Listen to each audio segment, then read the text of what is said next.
Okay.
Live coverage of the Alabama Bass Trail is presented by AmFirst Credit Union and sponsored by Phoenix Boats, Landers McClarty Chevrolet, McGraw-Webb Chevrolet, Jax, Garmin, Rapala, VMC, Crush City, Pro Guide Batteries, Mountain Dew, American Bait Works, TH Marine, and FishAlabama.org.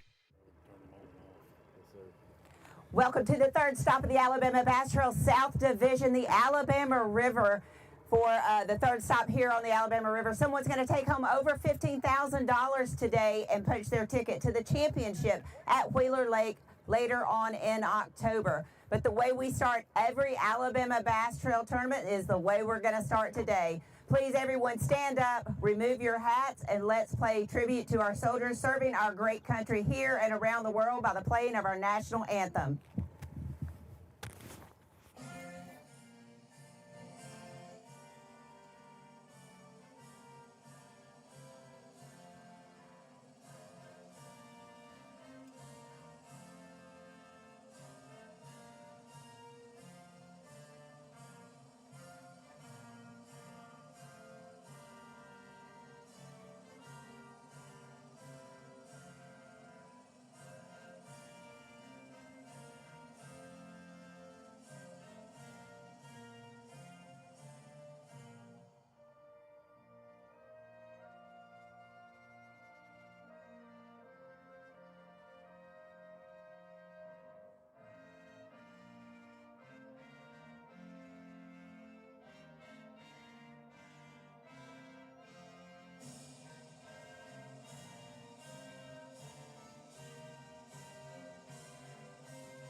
All right.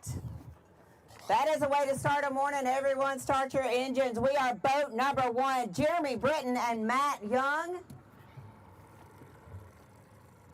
You are free to release. Boat number 1. Boat number 2, Norman Crow and Leslie Bottoms. You are free to release. Boat number 3, Trevor Elliott and Bo Washam.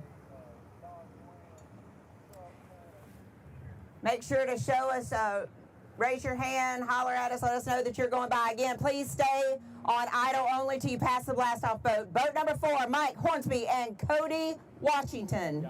Wettington. I should have worn my glasses. Boat number 4, former Anglers of the Year, Rob Lee and Steve Winslet. Boat number 6, Connor and Caleb Miller. I see you guys. Boat number 7, Zachary Pitts and Tyler Isbell. Boat number 8, Stephen Rogers and Jacob Rogers.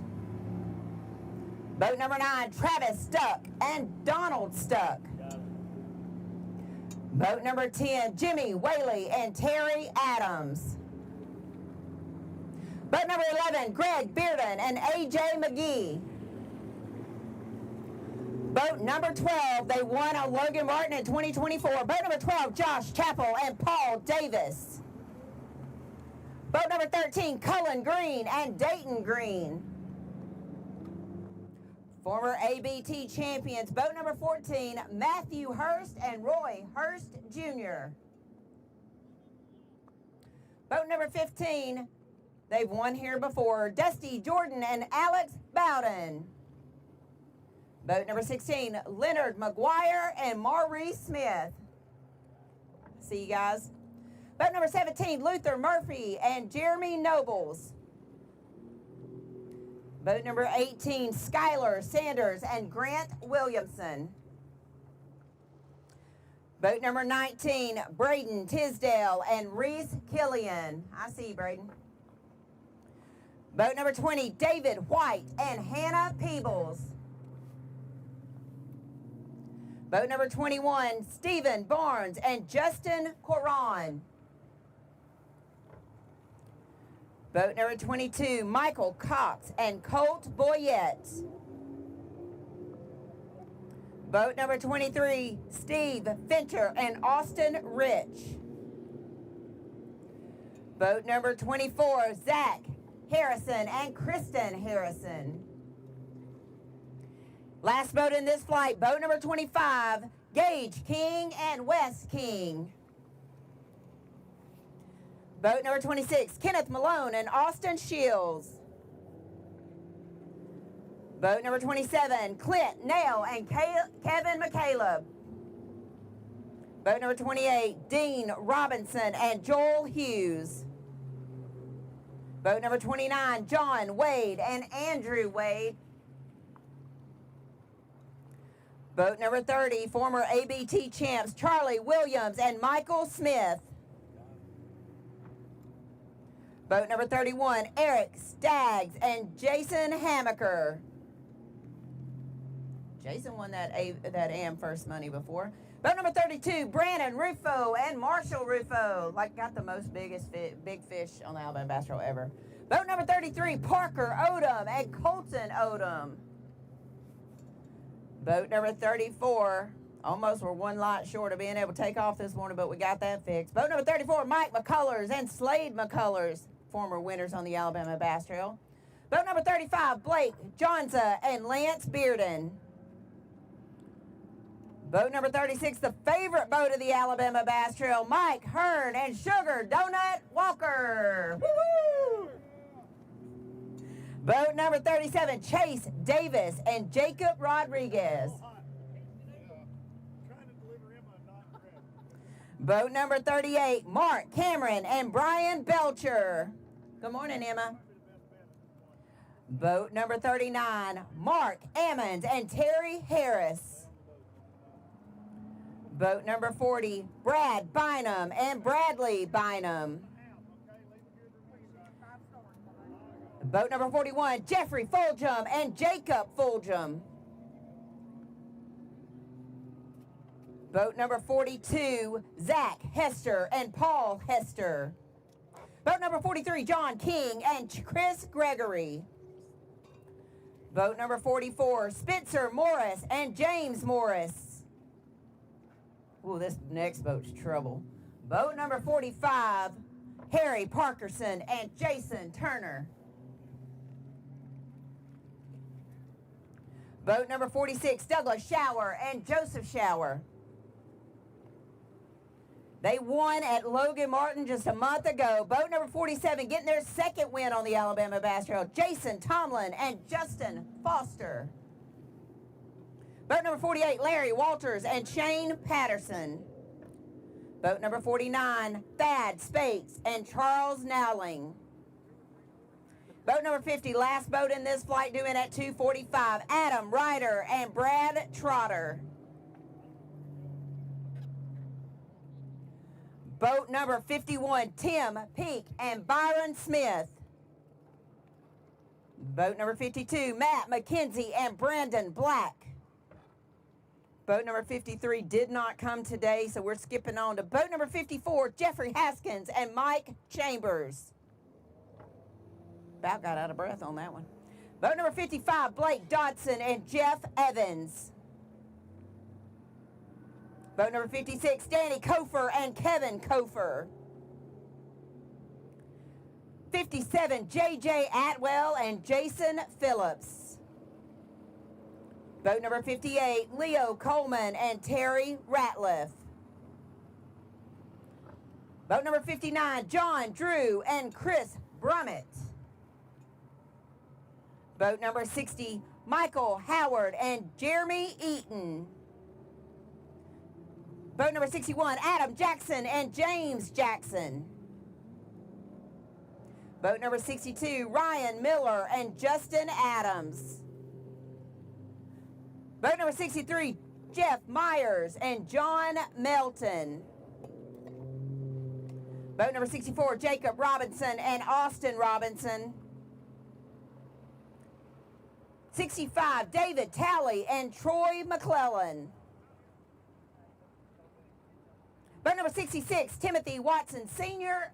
and Timothy Watson Jr.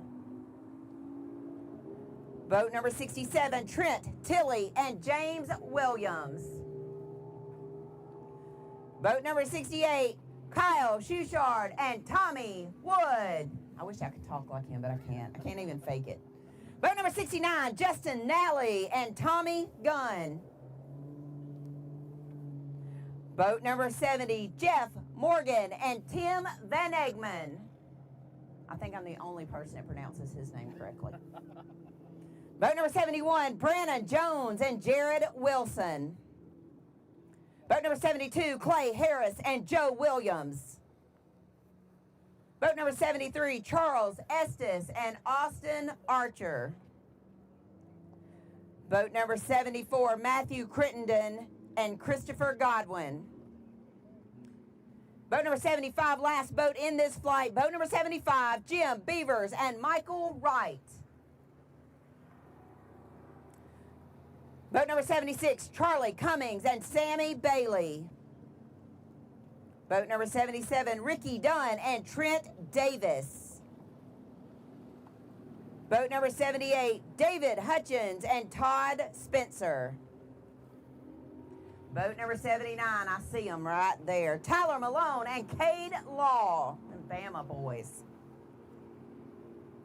Boat number 80, Hunter Nanny and Aaron Bishop. Boat number 81, Kason Pemberton and Avery Paget, using an alternate today. Boat number 82, Brady Bowden and Joseph Lacey. Boat number 83, Joey Davidson and Tullis Lanier.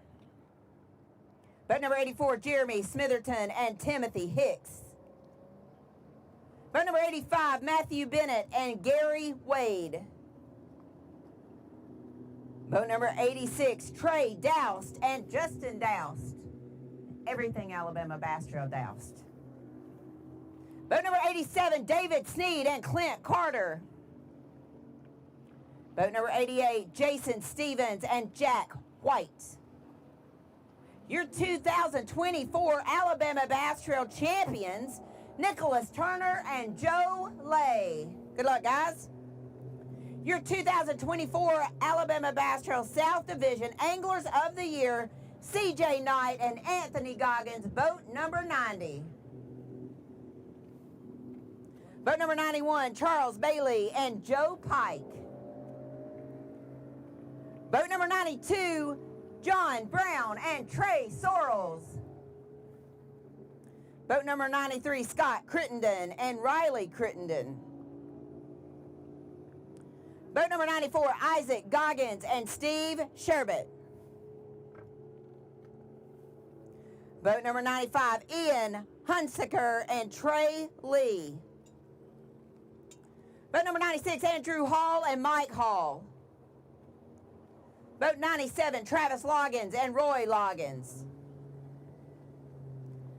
Boat number 98, Daryl Eichner and Tammy Eichner not here with us today. Boat number 99, Justin Mott and Randall Hamilton. Woo. Randall just now getting married, got that flashing that new jewelry. Boat number 100, Riley McCullough and Philip McCullough. Boat number 101, James Pitts and Jonathan Monkus. Boat number 102, James Scott and Kenny Carroll. Boat number 103, Shannon Thomas and Jesse Smith. Scott Yunke not here today, just had a brand new baby. So we got a alternate for him. Keith Hill and Tucker Weidler. Good luck, guys. Congratulations, Scott, if you're back home watching. Boat number 105, Shannon Ackerman and Corey Harper. Boat number 106, TJ Clark and Travis Tucker. Boat 107, golly, this guy's dad's fished with us forever. Triton Graham and Andrew Jones. Boat number 108, Chris Hutcherson and BG Marvitz. Look at me get it right, BG. Boat number 109, Lucas Lindsay and Brendan Holt. There they are. Boat number 110, Chris Moore and Wes Stevenson. Boat number 111, Scott and Joshua Reed. Boat number 112 in their brand new Phoenix. Boat number 112, Kenny Smith and R.J. Thompson. Boat number 113, Rusty Stranger and Dean Boroff. Boat number 114, Alan Yarbrough and Chance Perry. Chance won down here last weekend in the Bass Federation. Boat number 115, Michael Adams and Raymond Adams. Former winners on the Alabama Bass Trail. Boat number 116, Lanier Burton and Kelly J. Boat number 117, Hunter Davidson and Larry Davidson. Hunter done got a win on the Alabama Bass Trail North Division this year.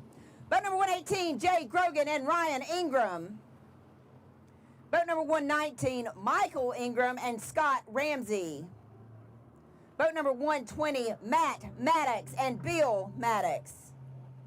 Boat 121, Waylon Mullis and Jeff Fansler. Boat number 122, Bobby Richardson and Hunter Richardson. I mean, if Luke's going to be right there, he could be calling these names.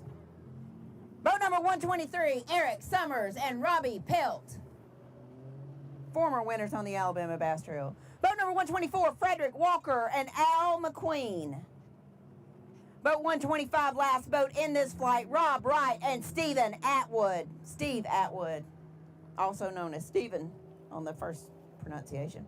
Boat number 126, John Burt and Charles Davis. Boat number 127, Blake Davenport and Zach Lightsey. Boat 128, Chase Gregory and Copeland Rosser. Boat 129, Derek Hutchins and Jay Hutchins. Boat 130, Cody Lackey and Ryan Allard. Boat 131, Xavier McKinney and Lonnie Vincent. Boat 132 winner on the Alabama Bass Trail at the Alabama River last year, John Pollard and Cameron Cox. Boat 133, Chad Schroeder and Chase Schroeder. 134, Cole Thompson and John Heacock.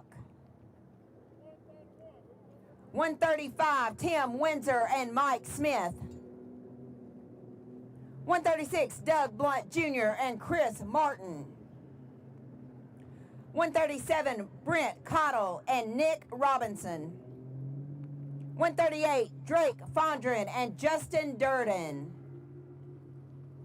139, Kyle Hillier and Jake Brown.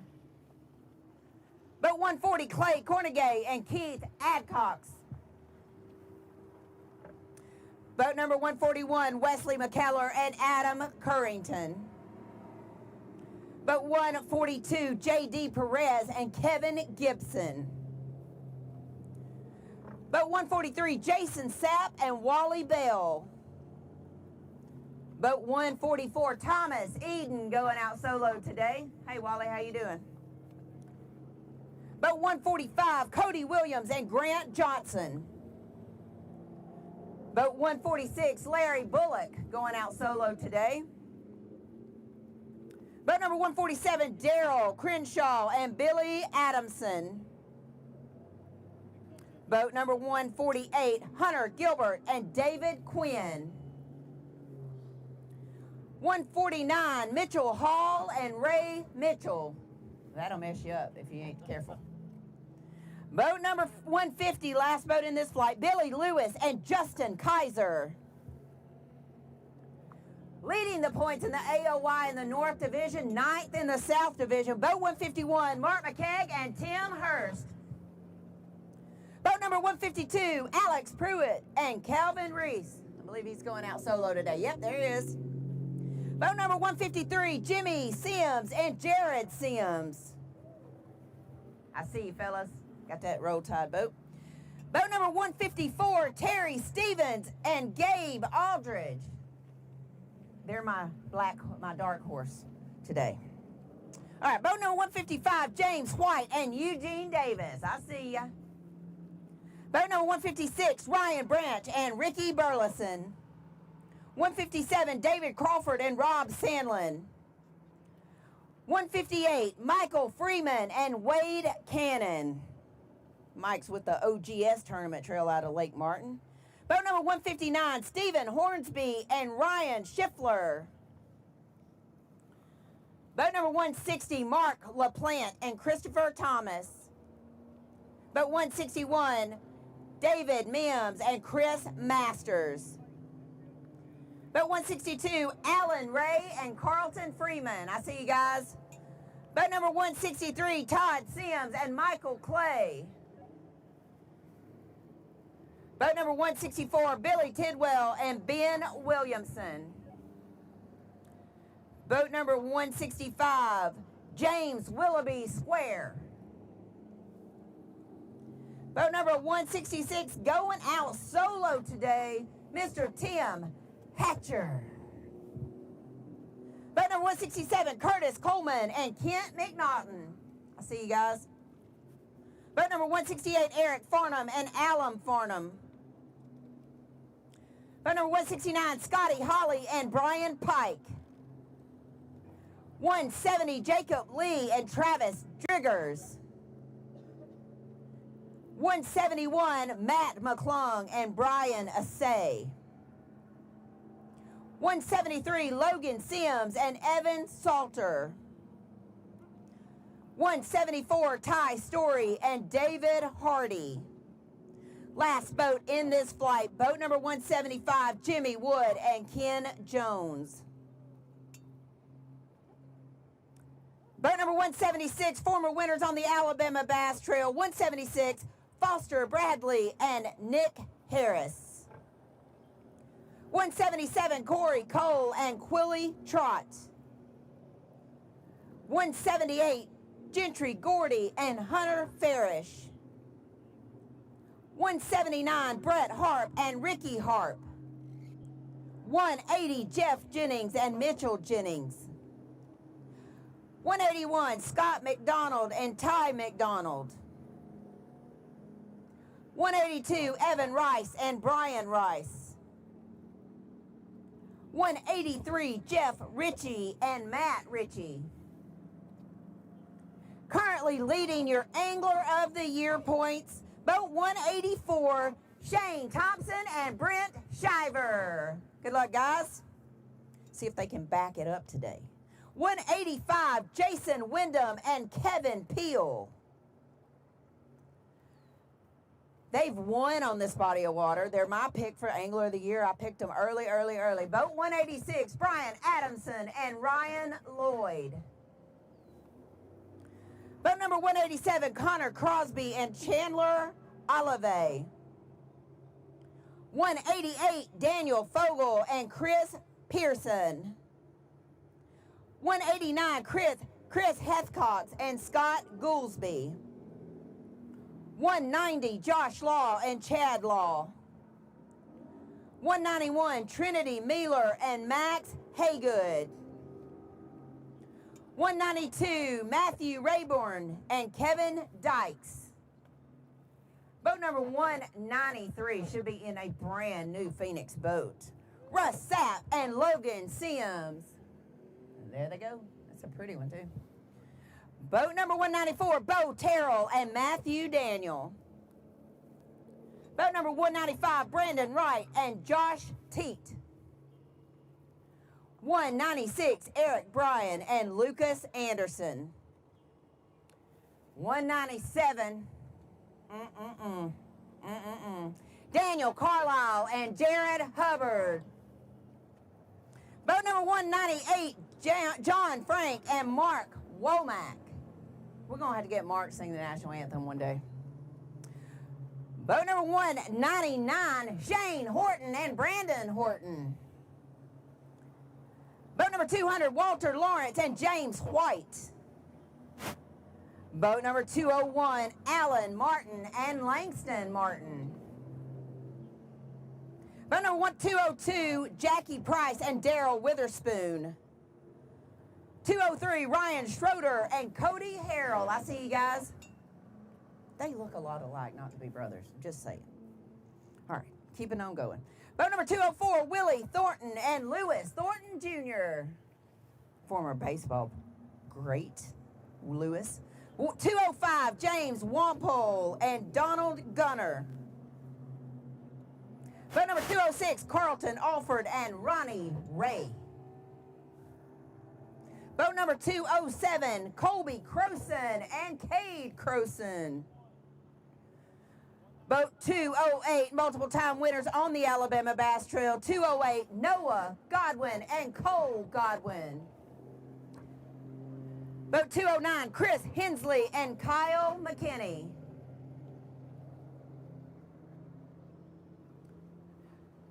Boat number 210, Chris Landers and Brad Pitts, former winners on the Alabama Bass Trail right here on the Alabama River. Boat number 211, Keith Mayfield and Daryl Snowman Adams. Boat number 212, Sammy Reynolds and Jeff Kite. Boat number 213, having a heck of a season on the Alabama Bass Trail, Ken Sessions and Greg Sessions. Boat number 214, Scotty Taylor and Shane Barker. This next boat, it's always a guess if they're here or not. Boat number 215, Amanda Williams and Buck Williams. Shocker, don't see them. Boat number 216, Frank Bradfield and Tyler Morgan. Boat number 217, Lee Bird and Jacob George. Boat 218, Zeke Gossett and Ethan King. Boat number 219, Josh Harrison and Huck Harrison. Where's old Huck at? I saw him this morning.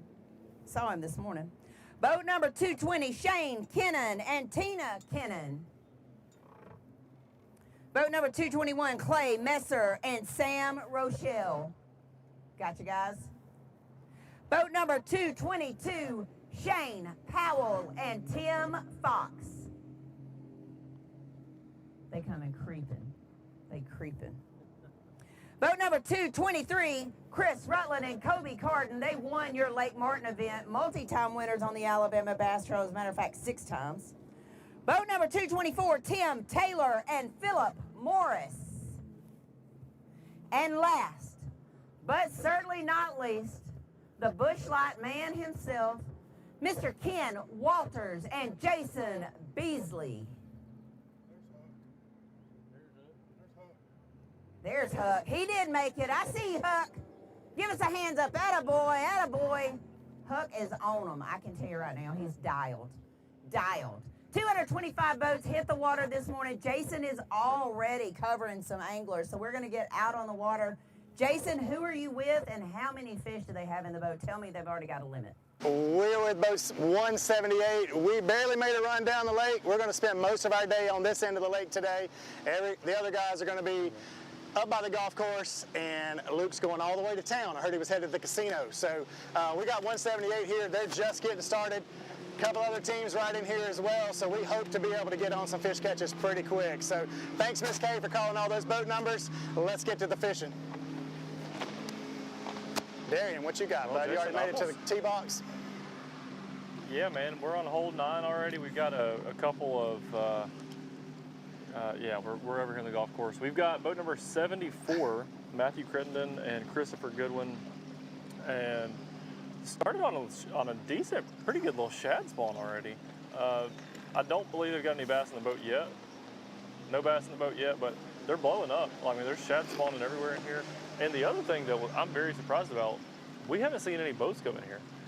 Last year there was probably, really, honestly, maybe 30 boats. Yeah, there's probably 30 boats in here last year. You and I both were in there. I mean, there might be 4 in here right now. Wow. Like, there's not a lot of boats at all. So, if you remember last year, the point, like the very first little, I guess, flooded island, I'm going to call it, right as you come in of the cypresses, it was flooded all the way up, and you can remember those boats were actually casting at each other through this island. Yes.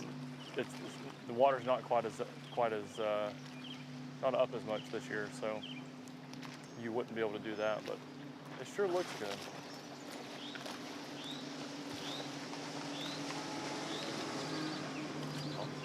Well, we're out here on the main river, got boats still running by us, so.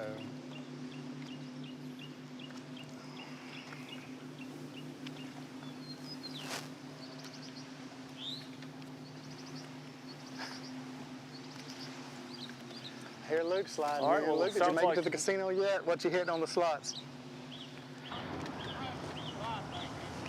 Really? Lukey Luke.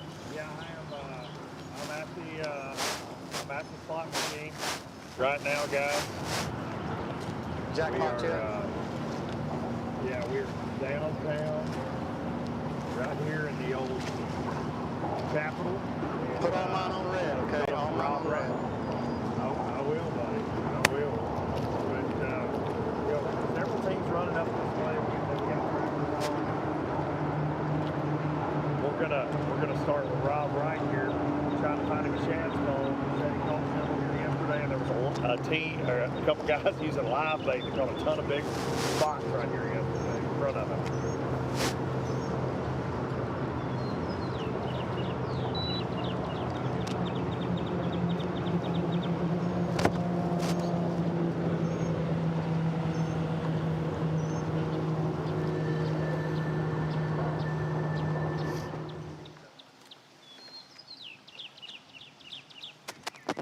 Well, if y'all are watching and wanted to listen to Luke, his audio's getting fixed right now.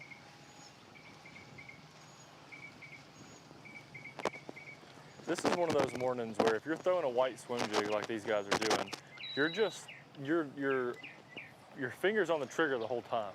You're just waiting on a bite. You're not hoping you're gonna get a bite. You know you're gonna get one. It's just like how many seconds until you get a bite. And I think this might be the 3rd or 4th boat that's been back in here. Maybe the 4th or 5th boat. But you've got all these big birds everywhere. It's all shad eaters.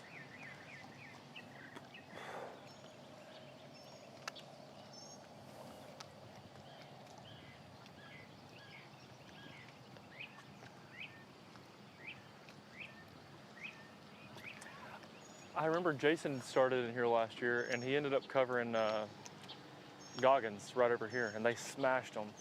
Yep. Yep. I totally forgot about that. Because what you started in here with us, and then you kind of split out and went back out to the mouth a little bit. Oh, Yep. my bad. I didn't want to take all your territory away, but you know.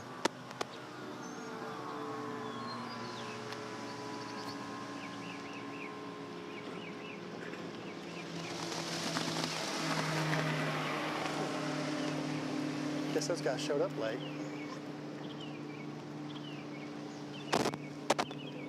All these shad ain't nothing chasing them? I said all these shad ain't nothing chasing them? I'm holding my breath every cast y'all take. Were they biting yesterday?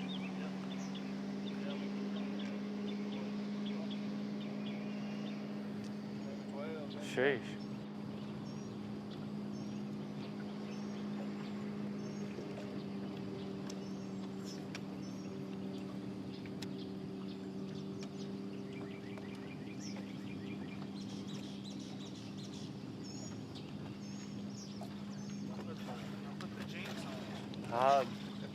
Usually it's the opposite. Usually somebody gets on them when we start.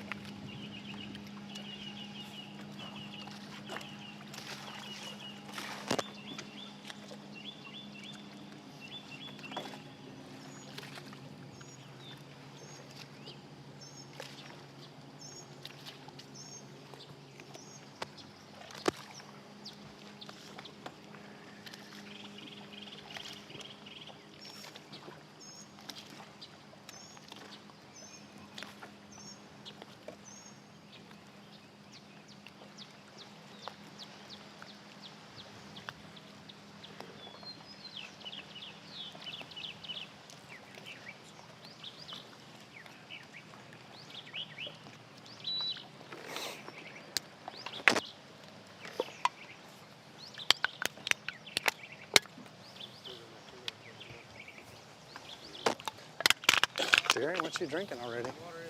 Crushing cans I over just cracked me an old bush. Can't drink Bush. Can't drink all day if you don't start in the morning. Hey, you can't have fun drinking if you don't start drinking. Come on. I heard a 625 beer in the morning and something strong That's what I with said. it. And the ABT drink all sponsored day. by Bush, so we can drink as much as we want and just say we're helping our sponsors out.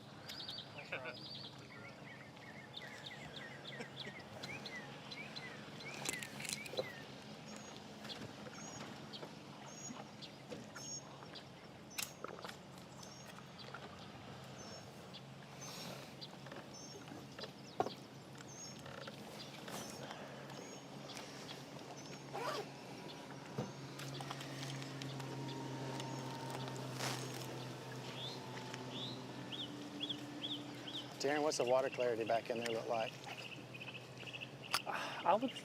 The question's on water clarity. I mean, to me it looks pretty clean. It's definitely not muddy. I wouldn't say this is like clean water, but we've definitely seen it a lot muddier here. It's not like it's rolling mud on the river type mud. It was a lot clearer this week. We probably not had any rain. Yesterday we had that big storm. Okay, so the report is this is muddier than it's been this week. What about where you're at? I mean, it's river, so it's got a good brown green to it.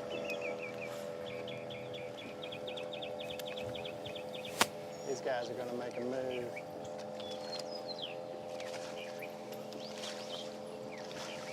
Thank you guys for your time this morning. We got another team close, so don't go anywhere. We're going to slot up.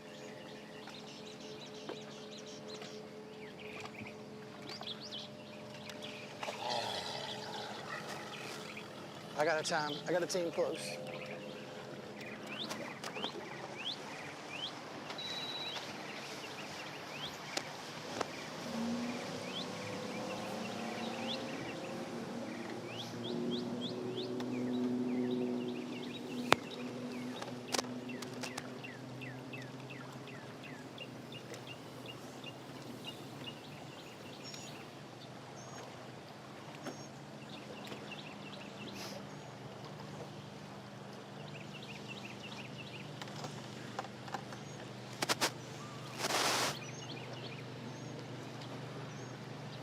Guys, what's your boat number?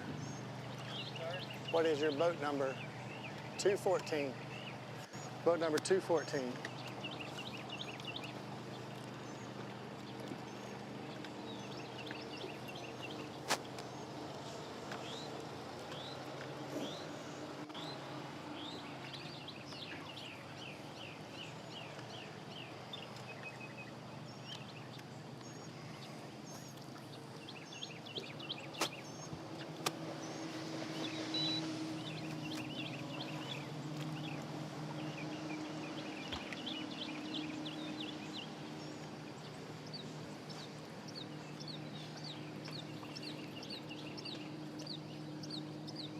Guys, what was working here in practice?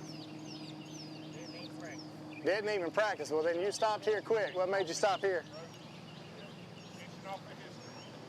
So what made you stop here then? What made you stop here? The home lake. Good deal. We're looking for a shad spawn here or what? Okay. So what's the plan here? Gizzard shad.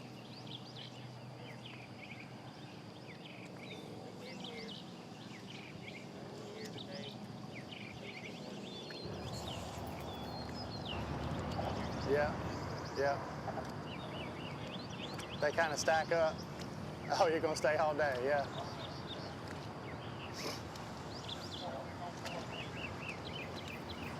Is there a pattern to it at all? Yeah.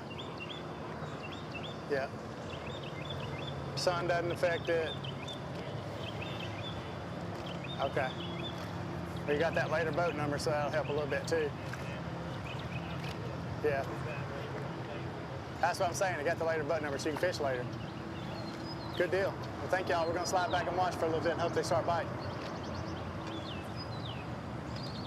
Luke, the word over here is gizzard shad. Gizzard shad. I heard that. I feel like just anything with the word shad in it is going to be the word of the day. It's going to be for the first the word of the day for the first couple hours, but it's going to be very important for your entire day. I feel like to find find some Well, shad. these guys said they're staying all day. We're seeing some Right shad here. flipping up here downtown. You know, a lot of hustle and bustle. We're up here on the right next to the old 65 bridge. We got trains coming by. We got boats coming by. Beautiful sunrise here for stop number 3. The Alabama River always leaves us with some pretty awesome views, and definitely has the scenery. Big old playing field today.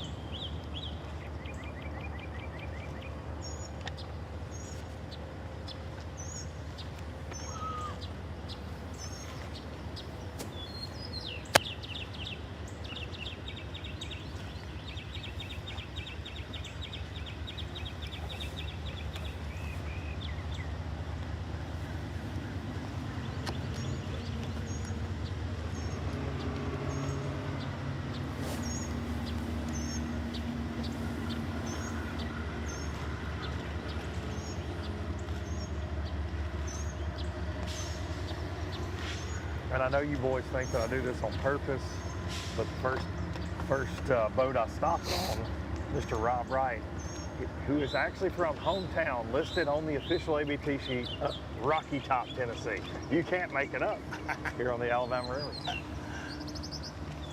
Did you chase him all the way there? The Tennessee, I did. I followed him here from home. Roll Tide, brother. Last week. Roll Tide, brother. Last weekend, there in Neely Henry, I covered a Tennessee team who ended up taking the dub there on Neely Henry, Beatty and McDonald. I bet he's got a Nick Saban tattoo on his thigh. With devil horns on him. Devil horns.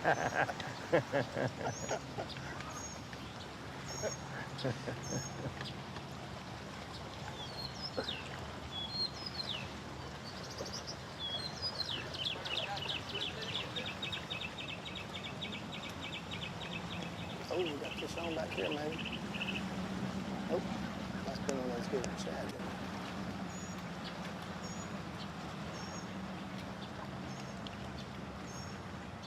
Look, I think it was about this time last week Darren was telling us about his Page Lake fishing trip. I think you had a little guy trip yesterday yourself. I did. I spent me a day on the old Coosa River, and it was a good time, as always. It is that time of year, right? To go fishing. It is, man. You got a lot of things going on. That'll be the case here today. From a shad spawn to still got some fish spawning, some fish starting to fry, and then you got fish starting to move out a little deeper.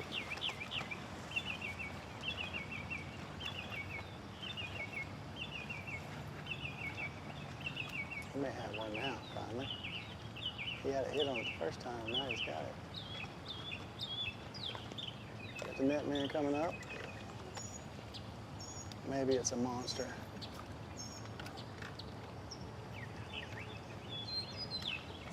I mean, it's a keeper. Yes, get in the boat.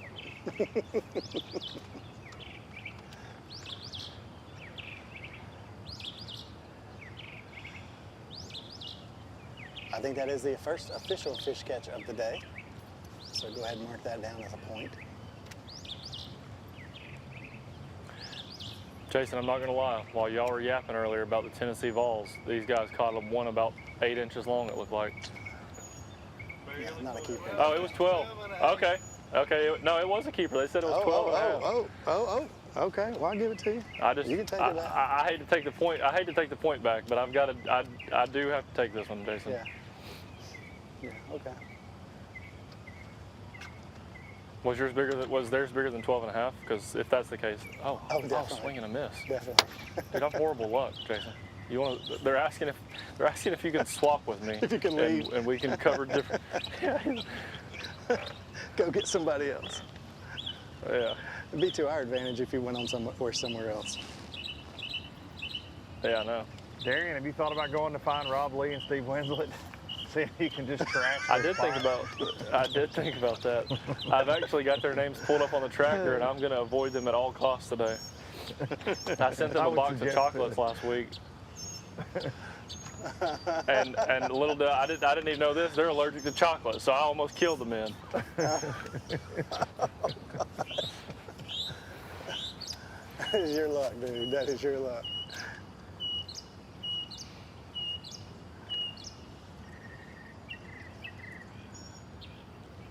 The guy in the back of the boat here, what is that, a blade? Looks like a spoon. That's interesting.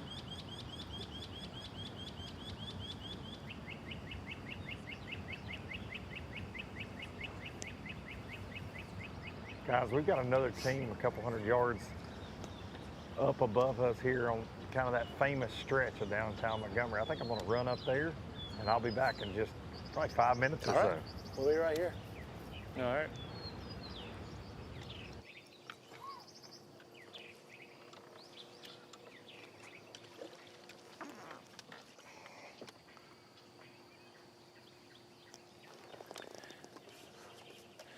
Jason, out of all the places we go, I feel like the Alabama River is the fishiest looking place. Like, you just want to make 1,000 casts here. Oh, for sure. Yeah. and that's probably probably hurts you a little bit because it all looks good, you know?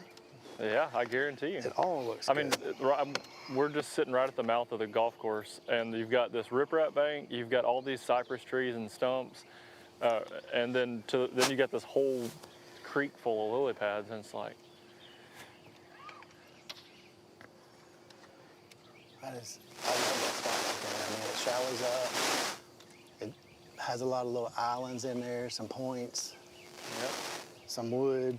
I mean, it really does fish well.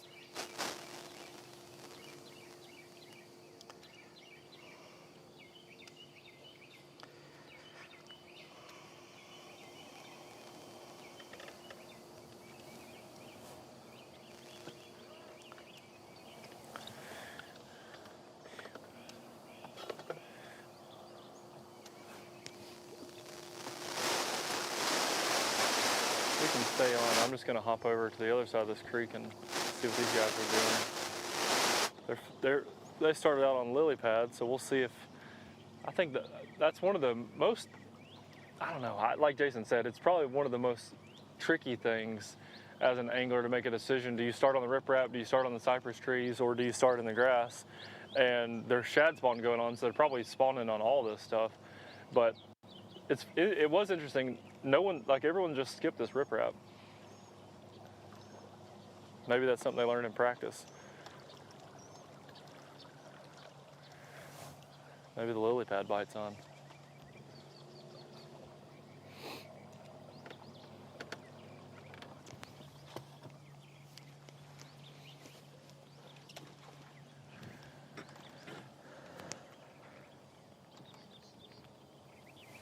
Morning, guys. What's y'all's boat number? 18. Boat number 18. Y'all got any fish so far? We've got one small one. One small one. A couple blow ups, but getting needed.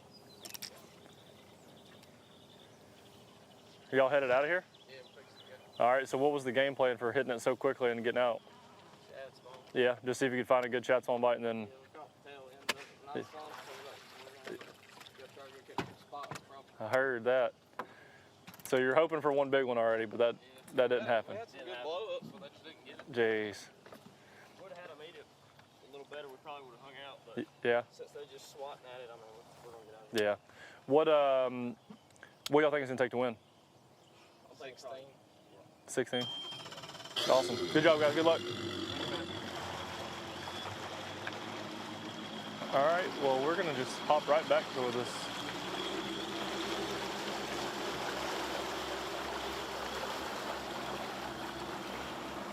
We're still hanging out with the same team here. These guys Little got break. one fish in the box. Decent keeper. And they said they're kind of just waiting for the shad to start feeding and the bass to start feeding on them. So the plan for them is to stay here all day. Local team, didn't practice any, just came straight to this spot this morning. A couple other teams in the area that have since left. I think they were kind of just making this little first stop and then moving on. It's a hint of a shad spawn this morning. I can see them flipping up there right now, actually. It is barely going though. It's a little earlier in the year for that, but you know, we saw it last week at Neely Henry, which is a north of here. Yep, I wish. See it soon flipping over there too? Yeah, the guys even see it on the boat. They're pointing at it as well.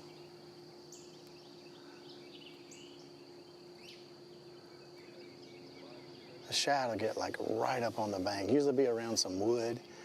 There's a lot of hangover trim limbs right here. They kind of hang real low over the bank. I got some trees kind of running down that have fallen. The shad like to get up on that.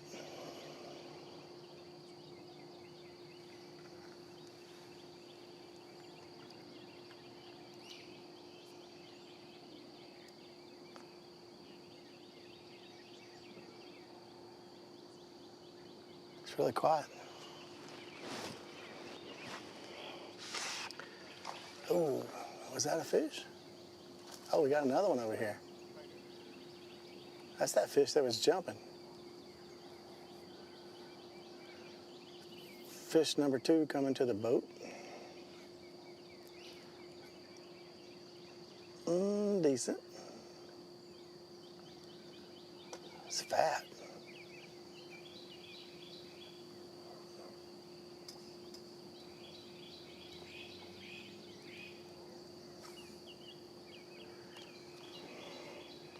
The guy on the back of the boat has 2 so far.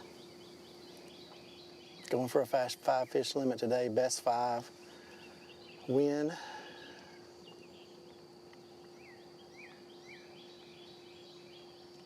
Yeah, that's a little fatty right there.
before he caught that fish, we saw some activity in that area. He made a cast and got right on top of the fish. So that fish is obviously feeding.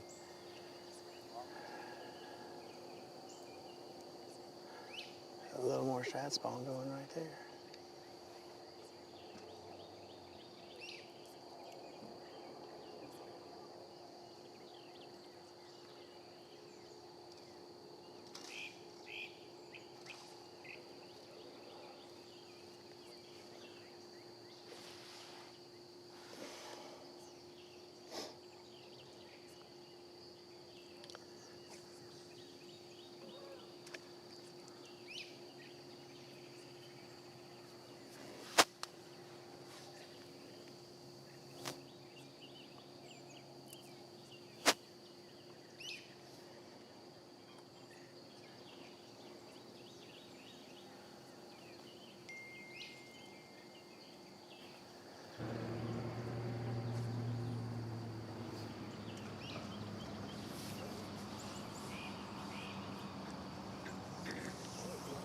Well, guys, welcome back.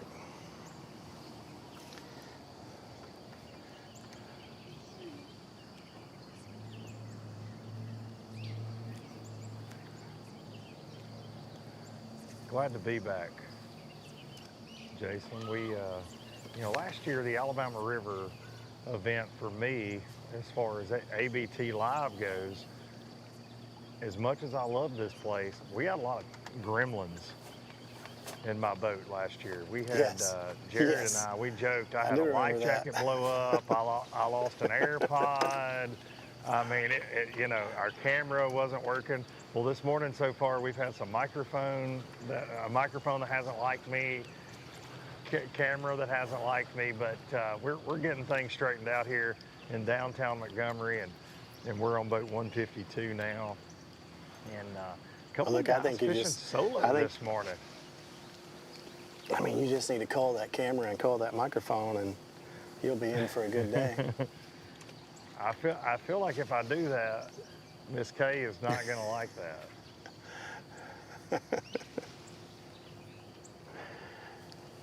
Well, up there where you are is definitely a good stretch of the lake for sure. I was looking at the trackers. We got guys all over the place, But man, there are a lot of them stacked up around you right there for sure.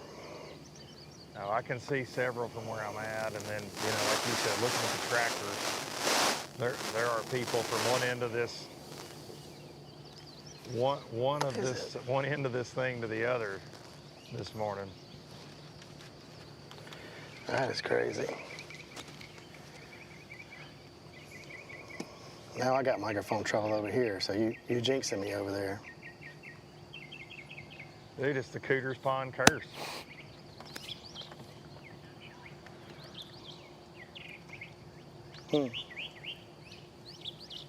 We've got a Mark McHegg and Tim Hurst on the other side of this island now, throwing right at us, and they're, firing this morning.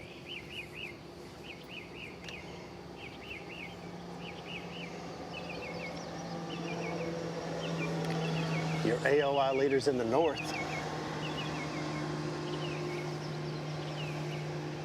And ninth in the south. And then 9,000. Look, I need to study. I need to study the study guide more often, because I don't know that they were first in the north or ninth in the south. I don't read the study guide, I guess, because if you want extra points, if you want bonus points, if you listen to the ABT podcast that I did with Miss Kay this week, we talked about how they could be the first team in history to win AOI in both the north and the south in the same year. We've never had that happen, and Mark and Tim are setting themselves up to have a chance at that. ABT podcast this week, Darian dropped. Check it out, available everywhere you get your podcast. And Darren, if you just read the story that I write every week, I recap that as well. So, I mean, there is a study guide. We give you the content. You just got to listen to what we do. y'all must not have. I know you got your own podcast to take care of. Jason and I are basically Chat GPT for the ABT for you. You just don't take advantage of it. You don't even take advantage of it. That's right. Chat ABT. Chat ABT. You know, speaking of, I was going to save this a little later, but does anybody know where the name Cooter's Pond came from? I mean, do we want to get our little Facebook group going and kind of guessing at it at this point? Let's do No that. Googling, no cheating, no cheating. Darian, you take the first guess. How did? Well, my guess was going to be it started with cameraman Noah and back in his prime, but I'm gonna stay away from that. I'm going to draw a blank. I'm going to just say it has something to do with, you know, maybe Civil War of some sort. Maybe that was an old soldier's nickname or something, was Cooter, and this was his pond. Like, okay. Luke, what you got? General Cooter. I'm going with General Cooter. General West. Cooter. Are you going with General Cooter? I'm going to say you're both wrong. You're both wrong. So Jason, I'm Cooter's assuming Pond, you know the again, answer to this. reading the story that I wrote this week, second paragraph, Cooter's Pond derives its name from the river Cooter turtle, which is native to the southeastern United States.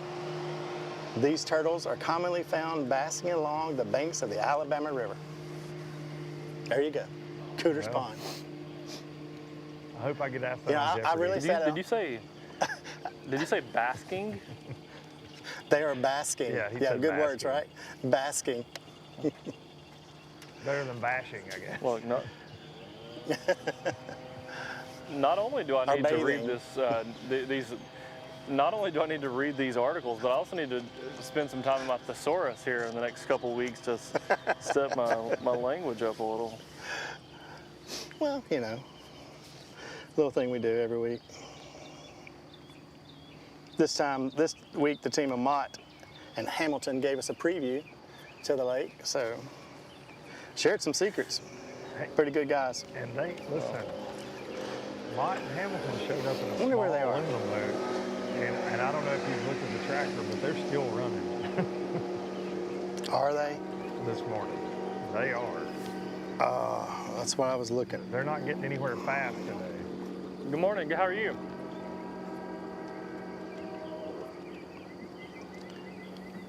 Oh, they are still running. Good grief.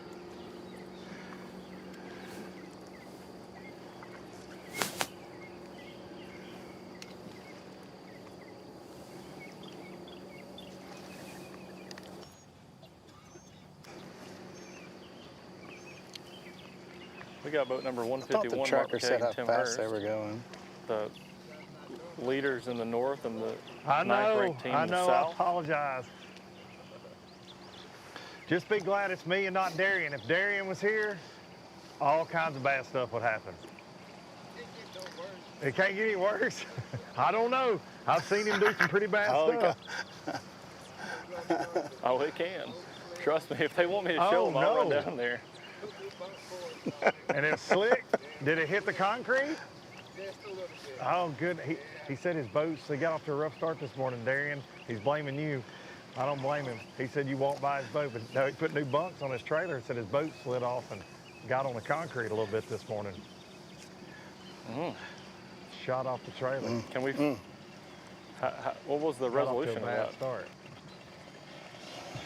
Well, we're fishing, so He's on the water. some days you just got to go on with it. Somebody's cranking up a dirt bike. Darian wanted to ask what was the resolution to that problem. I said, well, we're fishing now, so. He said, thanks to the ABT. Okay, so thanks to the ABT crew, ABT team. They got it back going, got it back on the trailer, and got it in the water. Rumor is Daniel Montgomery picked the thing up by himself. He's been going to the gym so much. He just picked that boat up and put it back on the trailer. Patrol. Daniel Montgomery.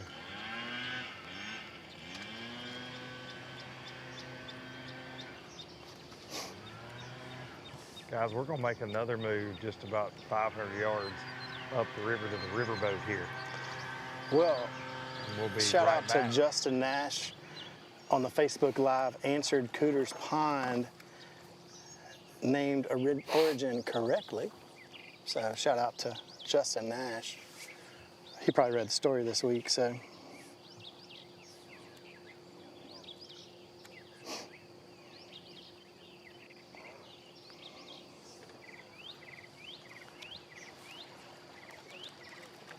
Alrighty.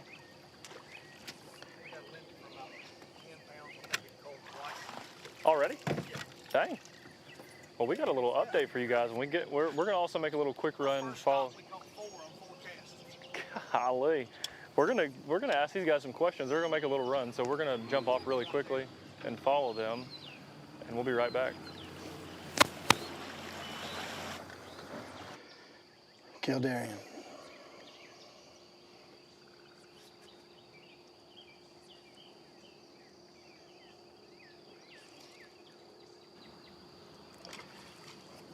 These guys are not giving up on this spot, as they said they wouldn't.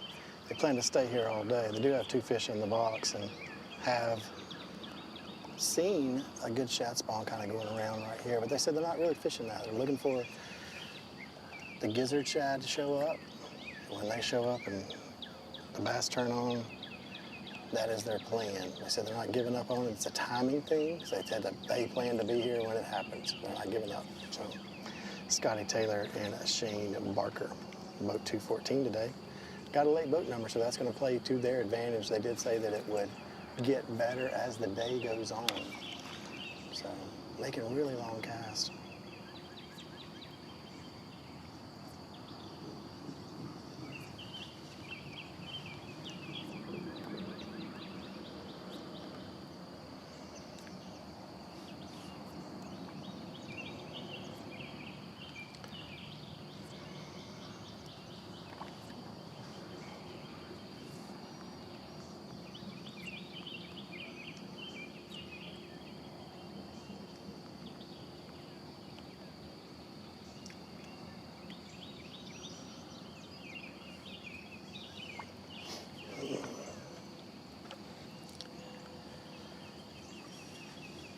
I've got a ton of rods on the deck.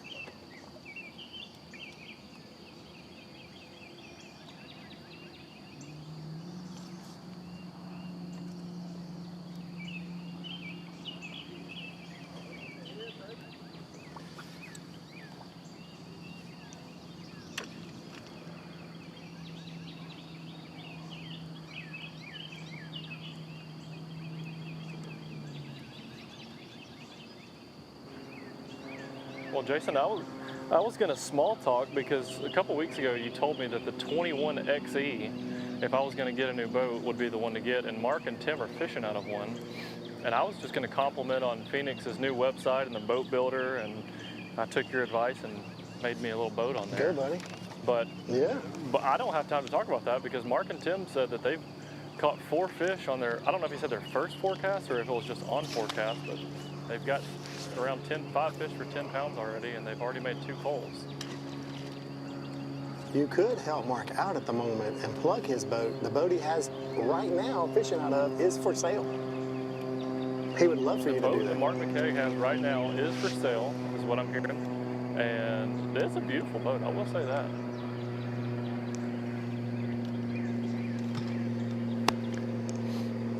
What Jason was telling me a few weeks ago is that the 21XE is basically the cream of the crop of Phoenix. It's got a new hull and a new cap or something. I don't even remember the details, but yeah, I know it's pretty. It's the PHX hull and the PHX cap, but it has all fiberglass rod boxes. Okay, that was... No more carpet underneath the deck. That's key. I'm here for you, bud. I'm here for you. Thank you. Chat GPT over here.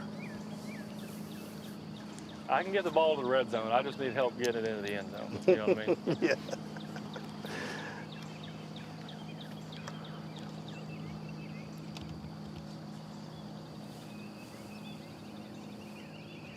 Ooh, what is that smell? That's got to be a shad spawn. Ooh.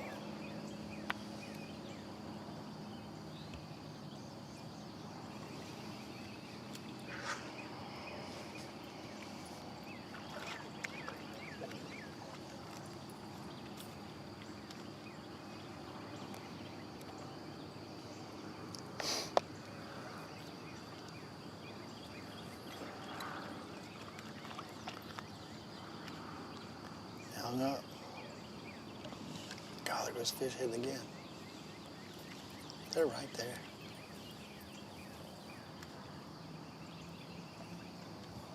There's another one.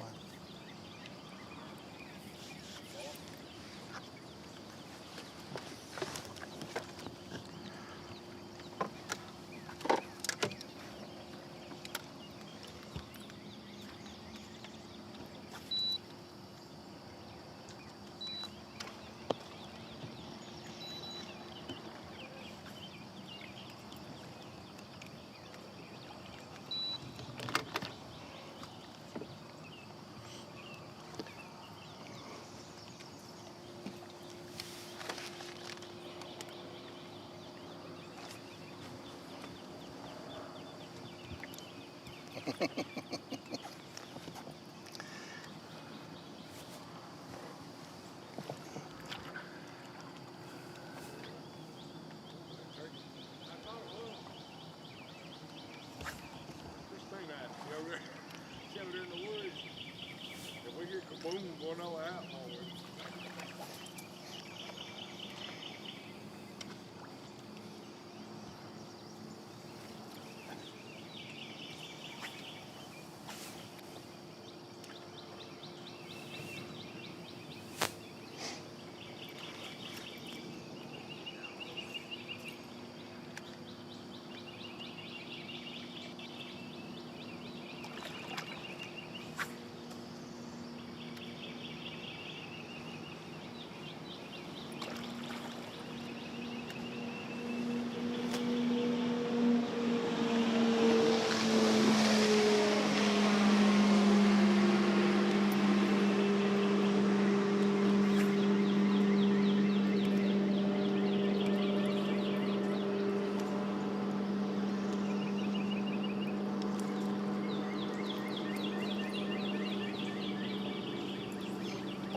Well, there you are, Luke.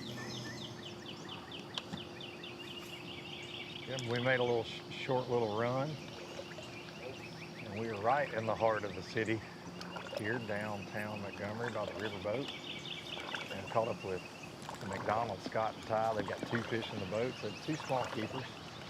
We're getting some bites this morning. They caught a non-keeper when we pulled up, so we've seen some bass get caught right here on this stretch in a lot of big tournaments over the years.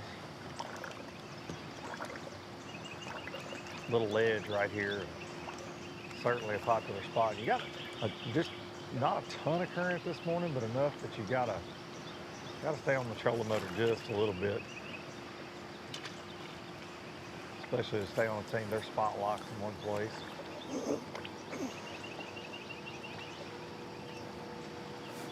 We want more of that current down this way.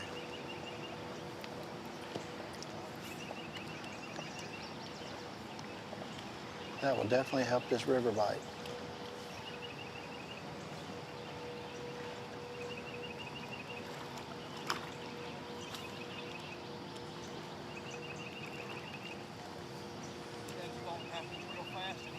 Yeah, no, I can see that.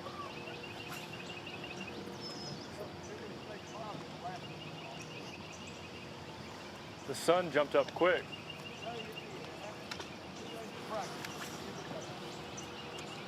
Mark was saying, and the shad spawn happens, it starts real quick and ends real quick, and it said in practice that I guess it was a little cloudier throughout the morning, and so it lasted a little longer, but they're off, I mean, definitely off to a good start, and especially some of the other guys that were, you know, just hit the golf course and took off, so they missed the shad spawn bite altogether. But Mark and Tim have definitely taken advantage of it.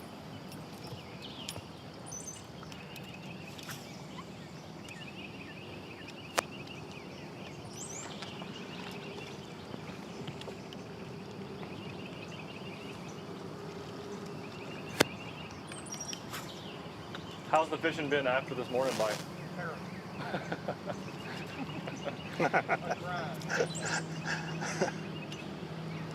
Tell them to be honest. Jason said, "Be honest." He said what? He said terrible was giving it a benefit of the doubt.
Yep, they're weighing one. They just caught a good one.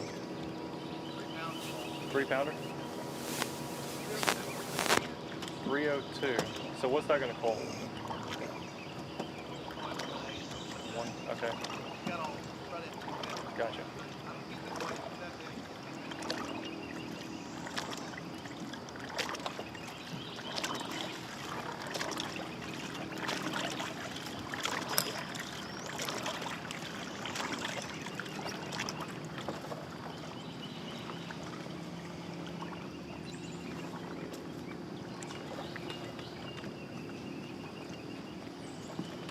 That sun's starting to get up, boys, and it's going to get hot sooner than later here on the Alabama River today. Yeah, I think you're right on that. Mark and Tim are kind of just chasing the shade, honestly, while the sun's getting so high, and fishing the last of the shad swamp. So this I was kind just of about to say that, it's just something that. That's a tricky deal right now, the shad swamp. Yep. It's kind of just a thing that happens in tournament fishing, but there was another team, so Mark and Tim were working one side of the bank, and another team was kind of working towards them, and somebody's got to give, and go around, and the other guys kind of went around this little pocket and let Mark and Tim have it, and as soon as they popped out of there, Mark caught that one, which the other guys wouldn't have. It was on the side of the lake, or the side of the pocket that Mark and Tim were fishing, but they caught that 3-pounder right in front of another team.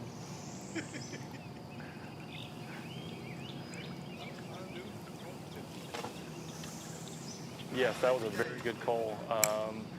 I believe they said it was going to coal a 1.8, a 302 coal to 1.8. So that's got them probably north of 11 pounds, or definitely north of 11 pounds now.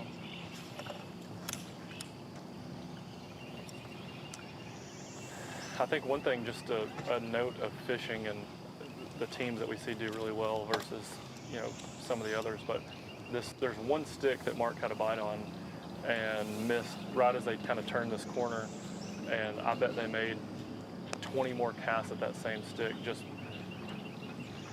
He's sitting right there. he's like, I just can't trick you. You only get to trick him one time. Yep. He's sitting right there. That's what's frustrating. You good? I'm just going to go. Okay. He just tell you to move, Darian? He said, "Get out of my way right now. I don't want to see y'all do what you did to my buddies last week at Logan Martin."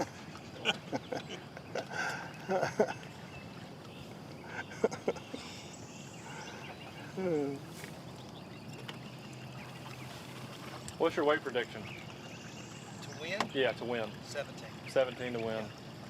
You think that's mostly going to come out in the morning, or just? Yeah, somebody's going to catch him pretty early. Probably. Yeah. I mean, you can call throughout the day, but I mean, it's morning bites the deal. Yeah. Okay. For sure. Darian, what's your weight prediction? Good? Yep. My weight prediction, if Mark McCaig just says 17, I'm listening to the man. I got a good tip right here. He did say you can coal throughout the day, but he says the morning bite's definitely, obviously, going to be like he said, it's going to be the deal. But it was good to hear that you can coal throughout the day. They're biting enough to scrap something together. But he did mention it is a grind throughout the rest of the day.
Fastest dropped off that tree.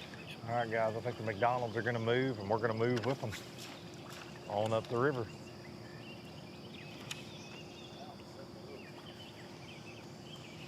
All right, well, Luke's going to make a move. We're going to stick around with Mark and Tim, and we'll head to commercial break, and we will be right back.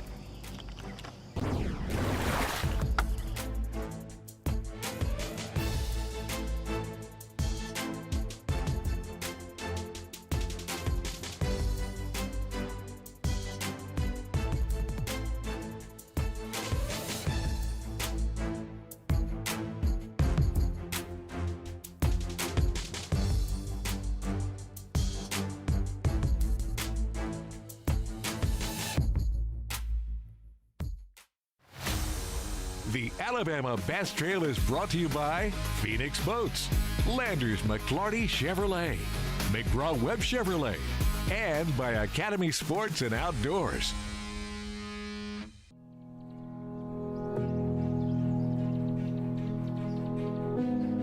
At what point does a town become a city?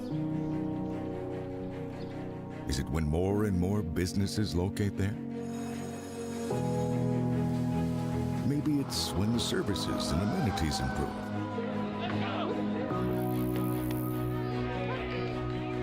Or when opportunities expand the economy.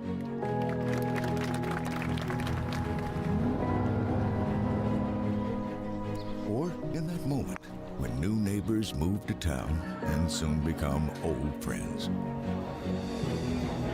But what if you could have the best of both worlds? A city on the move with the soul of a small community. where the more things change for the better, the more they stay the same. Now, that's city life worth preserving. The city of family. The city of growth. The city of charm. The city of Prattville,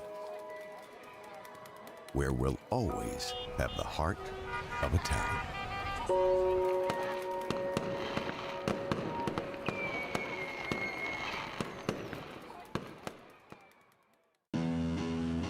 At Phoenix Boats, our passion for fishing is obvious. Whether it's a pro event or fishing with our family and friends, we truly love the sport of fishing. That's why our goal is to make every single Phoenix boat that goes out the door the best fishing platform it can be in both design and construction. We love to fish as much as anyone, and we believe it shows in every boat we build. Phoenix Boats, built by anglers for anglers. The perfect checking account doesn't exist. Not at a bank, that is. So why do you keep looking there? At AmFirst, you can get no minimum balance or monthly fees, an instant issue debit card, and free checks with unlimited check writing. But who doesn't want more? Like a rewards program you'll actually use, and convenient digital tools that make it easy to manage your account from anywhere. Now you could try and find that at a bank, or you could save yourself the trouble by checking with us. Before there were hashtags, there were handshakes and shared stories. They gave us confidence to make our first cast, to chase our dreams. They taught us to fish, and in the process, taught us about life. They taught us that success isn't just about reaching the top, it's about lifting others up. The future isn't just about selling tackle. It's about 3 simple words. Let's go fishing. Here's to the original influencers. Jack's here with a breakdown of our new loaded fried chicken bowl. It's got hand-breaded chicken fingers, crispy bacon, buttered corn, and mashed potatoes topped with white peppered gravy. Talk about a winning combination. Woo! We're Jack's, and we're all about the South. Welcome back to the third stop of the Alabama Bass Trail South Division, Cooters Pond, Alabama River, Prattville, Alabama. Welcome in. As you see, that is the boat staged up this morning before our 6 a.m. takeoff. 225 boats registered for this event back in August of 2024, and it all comes down today. A team looking to punch their ticket onto the championship at Wheeler Lake in October. Another, maybe the same team, hoping to take home that $15,000 first place prize. And as you've seen, guys are already catching fish throughout the week. What we've heard is everyone's catching. It's that better than 4-pounder that they're looking for. And as you see, Mark McKeag, Tim Hurst doing what they do. They're already around that 11 to 12 pound mark. Mark saying it's going to take 17. My prediction was around that 19 pound mark. A lot of previous winners on this body of water are out in the field today. We're going to get back out on the water in just a little bit. I think Jason's on a new team. We're going to get out to Jason and see what he's got. See who he's with and if they've got any fish in the boat. Jason? Well, we are on boat 91. Guys, tell us a little bit about how it's going. Not good at all. Well, you're fishing, man. Not right now. It's a good day just to be fishing, I thought. Sir? I thought it would be just a good day to be out here fishing. It's a good day to be out, but I just ain't having no luck right now. How was practice for you guys? We didn't get to. You didn't get to. No. So what's the game plan right here then? I just try to see if we can't get 5 in the boat. Maybe on a big fish, try to give us something. You feeling a shad spawn or? Yeah, trying to. Yep. It's kind of early for it, but we kind of saw some last week too. Right. I noticed at home they started there as well. And what's your home lake? We live there on Lake Martin. Oh, okay. We fish it quite a bit. It's my first time fishing this. Yeah. Well, it's different, a little bit different here than Lake Martin. Yeah. We'll figure it out. Maybe Oh yeah. That's the good thing about this place, you just gotta fish. I think they're coming to get us. It's that drone, I guess, in the air again. Bringing some great drone shots from the area. Sorry for the background noise.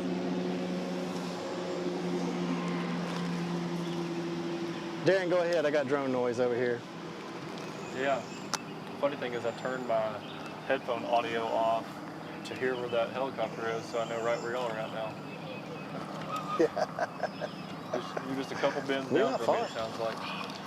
We're not far. Well, we've caught up with boat number 46, and they got one little one in the boat so far. Flipping and swimming. I think that's probably going to be the Flipping and swimming. the pattern of the morning so far.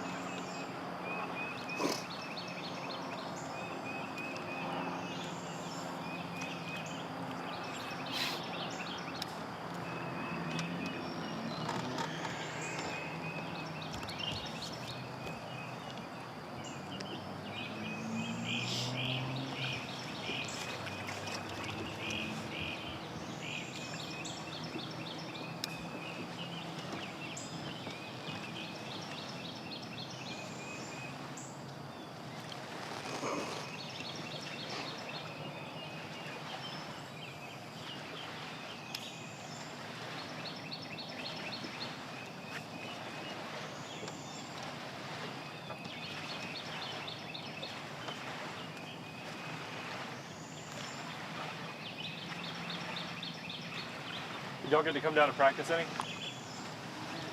Not. Gotcha. That's right. Seen any good one just this morning? Not yet.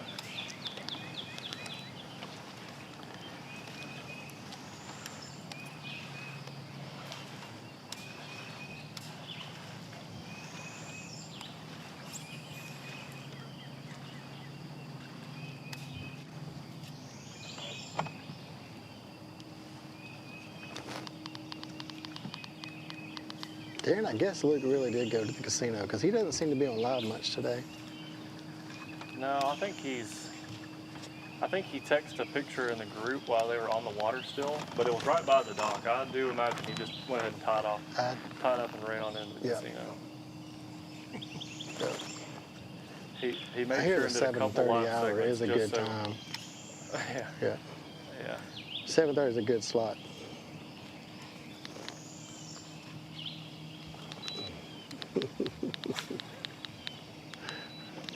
Luke, Jason, for the people at home, we've got AirPods in, so we can hear each other talk while we're on live. We can also hear each other while we're not on live. And Luke said something that was kind of mumbled, but I did hear a slot machine in the background kind of dinging. I just pulled 3 machines, is what I think he said. I just pulled 3 machines. That's what I thought. I gave him $20 to put on red. I'm waiting to see what I play.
Well, guys, we're going to make a little run. Good luck. I don't blame you. Yeah, man. No, this just a head down and grind kind of day. That's right. That's right. Y'all have All right, man. You too. Good luck.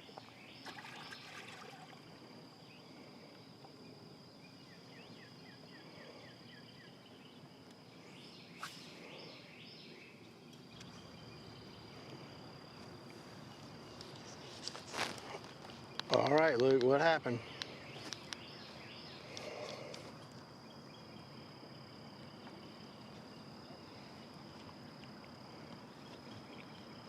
We're going to be with Malone and Law and Lindsay and Holt here, fishing really close together.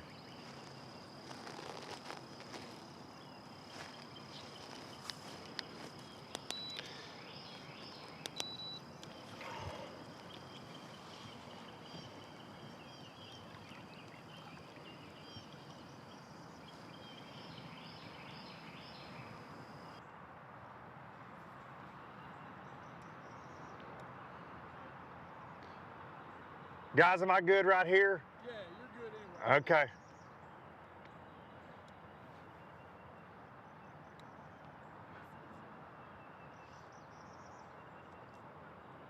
We got the Bama boy Tyler Malone right here and Cade Law.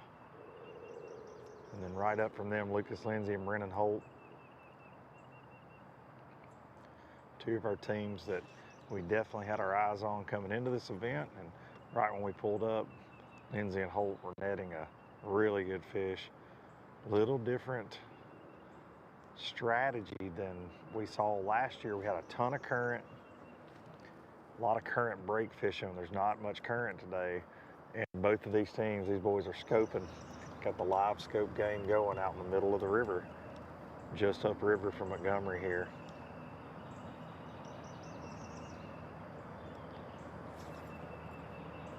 Tyler's actually throwing a casting spoon.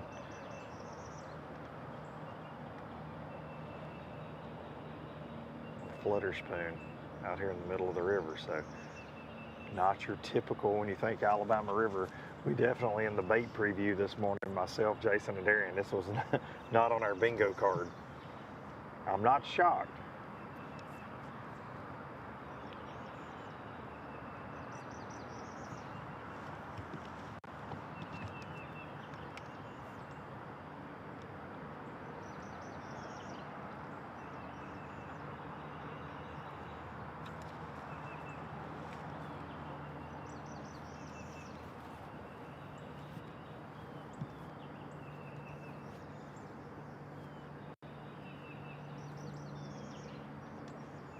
How many of you guys have so far? We got two. Got two? Kind of just a waiting game until they kick off 2 generators. Okay. So this will get better with current? Okay. So they're just kind of waiting. Repeats itself anyway. Now, will you keep doing the scoping game when they kick it on? Yeah, just looking for wolf packs behind isolated rocks. Okay. Tyler said that when they kick on the water, he'll be looking for wolf packs behind isolated rock with his forward-facing sonar. Won't be in the middle of the river as much, but he said they're forecast to run 2 generators or more, and they're just kind of biding their time to when it positions these fish, but they're still going to utilize scope.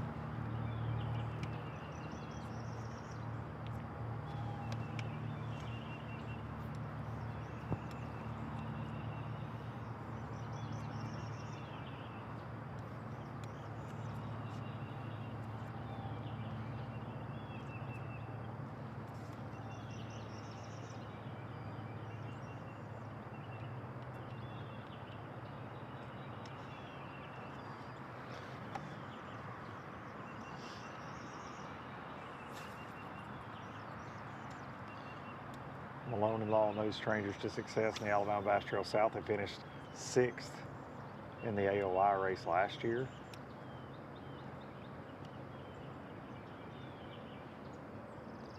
Always consistently catching them out here.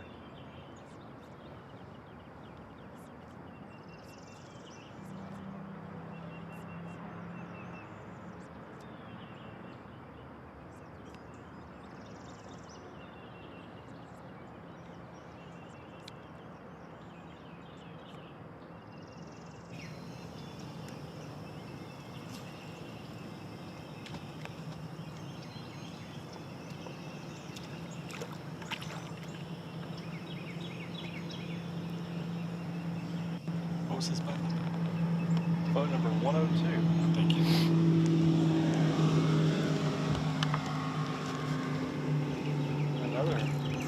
Another 21 XE.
Darian, are you so close to Cougar's Pond that you're fixing to take a nap?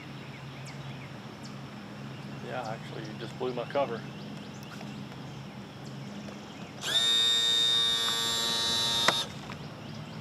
It's shallow. Yeah, it is. Yeah.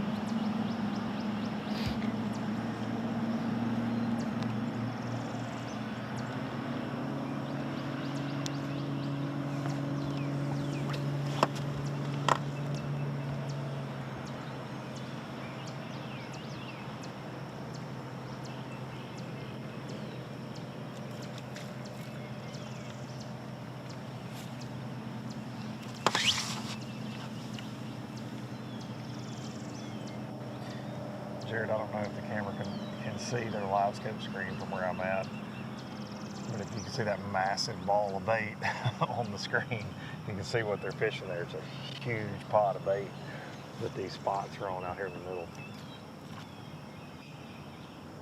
It almost blacks out the screen when they shine a certain way there.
Well, for all of our fans watching at home, we've got Facebook Live, and we've got YouTube Live, and I've already been sent a couple pictures this morning of the guys who've got Bassmaster pulled up split screen with the ABT Live. So we appreciate y'all watching. We're actually going to do a giveaway here in just a little bit for Guess the Weight. So once we get Jason and Luke back in, we'll all three guess our weights, and then have everyone in the comments comment below what you think it'll take to win. Honestly, you can go ahead and start that if y'all want to comment below. Just put in the comments, what do you think will be the winning weight of the tournament? And if you get it right, you're going to win a swag pack that's got a Phoenix hat, some Strike King Rage Tail baits, and Strike King Tour Grade jigs. So awesome prize pack just to guess some fishing tournament weights. You've heard a couple different guesses this morning. One was 16, one guess was 17. I'm going to just follow suit with Mark McKeag and say 17 sounds like a winning weight for what I'm going to go with. But Jason and Luke, I was just telling everybody about the giveaway. We've got some really cool stuff this week to give away, but let's make our bait prediction, or I mean our weight predictions. I'm going to just piggyback off Mark McKegg because that seems like to be good advice. I'm going to go 17 pounds. Cheater. That's insider information, I feel like. You solicited that information, you're disqualified. Yeah, straight up. I traded him, but you can't ask for information as a commentator. No. I'm going to need you to take a polygraph later. I'm going to say 18 pounds. So look, I'm going to say 18 and a half. Gee. I want to say 19, so are y'all saying but I just don't think they can Are y'all touch saying that if y'all were fishing, you would catch more weight than Mark McKegg? Is that what you're saying? Yes. I would beat the AOI leaders in the north, yes.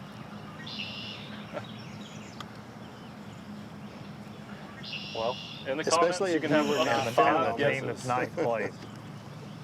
The team that's ninth in the ABT South Point standing. Yeah. Yep, and they could be the first team to ever win both divisions, AOI. And they're fishing out.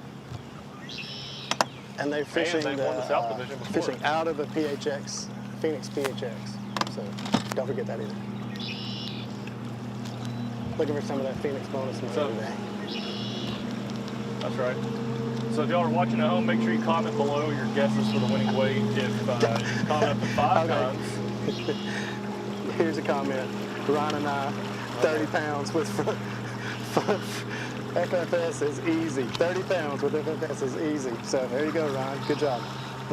Yeah. All you gotta do is put your trolling motor in the water. Yeah. They bite. They just bite. Yep.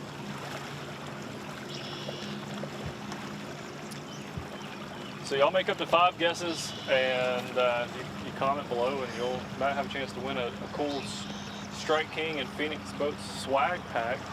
And guys, we've got some boats evading us right now, so we're gonna make a little bit of a run, I guess. Go find somebody else to cover. So we'll be back in just a few minutes.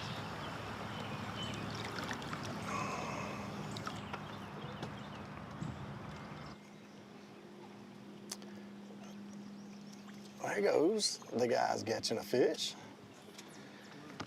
Mr. No Practice, come down here and see what they got. Hadn't really been here much. Just goes to show you can come to the Alabama River and just go fishing and catch them.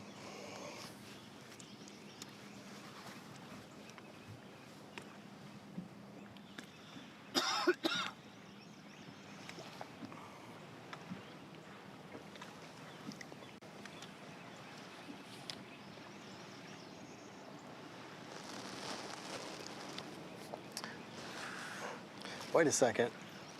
Looking in the comments right now, the mayor of Eufaula, Mr. Jack Tibbs himself, guessing 1582. It won't be long, we'll be back down there in Eufaula. We're going down there 2 times this year. South Division and the 100s are going to be there later this year. Should be really good.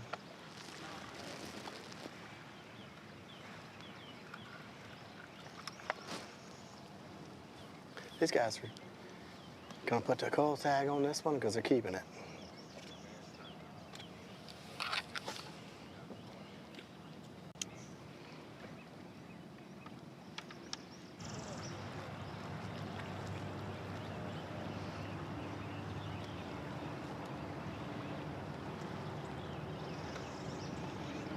Want me to swing out around Noah out there, guys?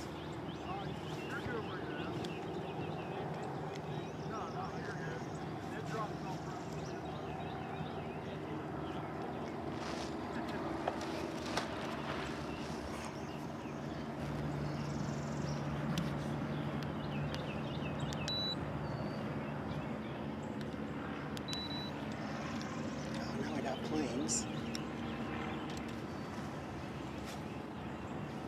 In the clouds.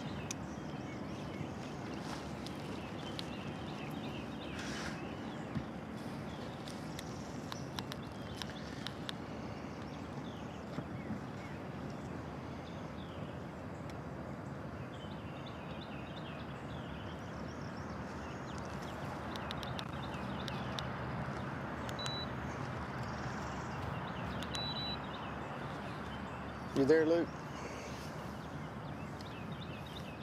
Yes, sir.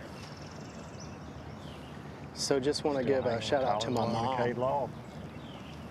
Shout out to my mom watching live right now. So pretty cool.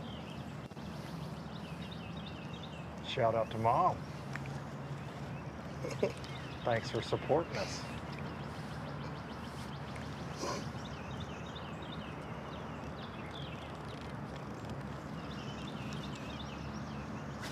Ooh, nice cast. So these guys caught a fish and they just showed up today. Have not really been here much. I kind of want to say he's not been here. And didn't practice. Just said they were going fishing. Kind of showed up in an area where a lot of teams had practiced and found a good shad bite. And kind of looked up on a good bank, I think.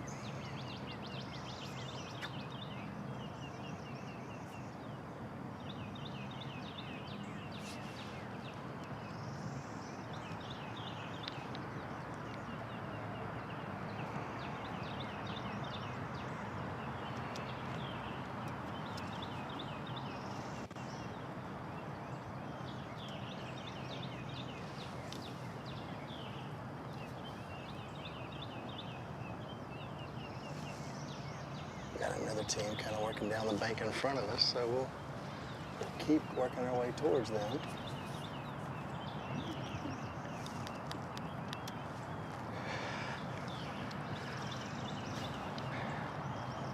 You know, Jason, it's always interesting to me on this river. A lot of it looks the same, right? You run for miles and miles and miles, and it's just bend after bend after bend. It looks similar. But when you find an area that's got one boat in it, there's normally multiple boats, and that's what I'm seeing right now. We got Tyler Malone, Cade Law, Holton, Lindsay are 100 yards up ahead of them doing the exact same thing. I feel like they're sharing this area. They kind of had a game plan to share this area, it would seem. And then you see 3 boats up the river just past them fishing the bank. So when you find one of these areas that's got bait, got fish, you definitely find a lot of our teams kind of congregated. But then you can run for miles and not see a soul. And there's some little key thing that just holds the fish there. That's what I think that makes fisheries like this so intimidating, is so much of it looks good, but then so much of it looks the same. Yeah. So how do you differentiate, you know, a good stretch, especially on the main river? Got another one. You know, it's a little different in the backwaters. It's a little guy, but I mean, they're catching fish.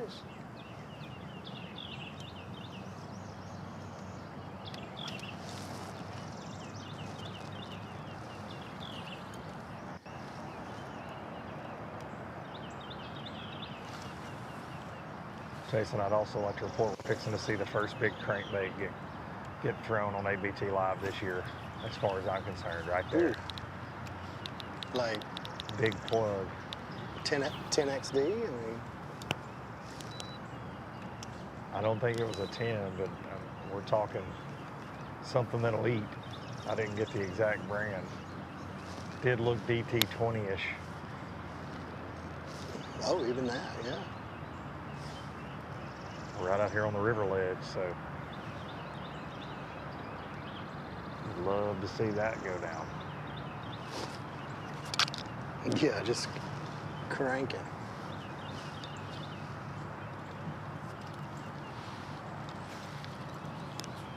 Well, Darian's coming back.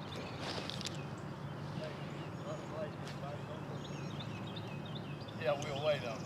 Jeez.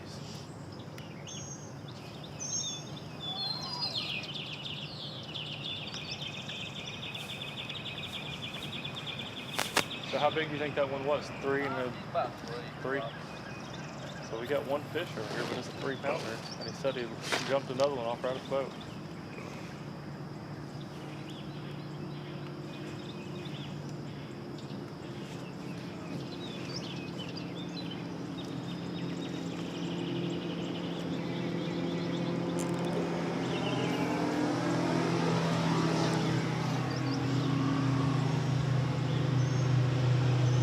Catch that one on the wacky rig?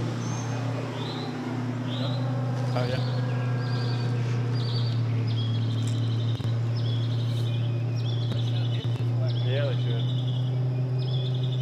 Who is this guy?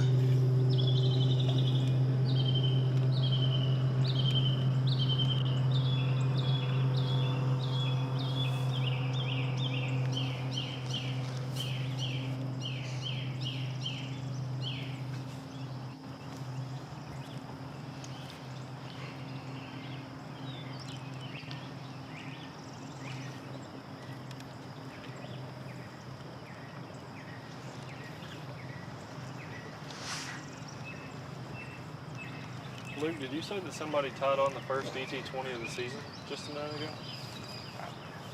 They did. Tyler Malone is cranking one right now. Oh boy. We've seen the first flutter spoon also. These boys are doing some different things out here on the river this morning, waiting on the current to get rolling. Yeah, that's what we saw guys throwing that flutter spoon earlier. Alrighty.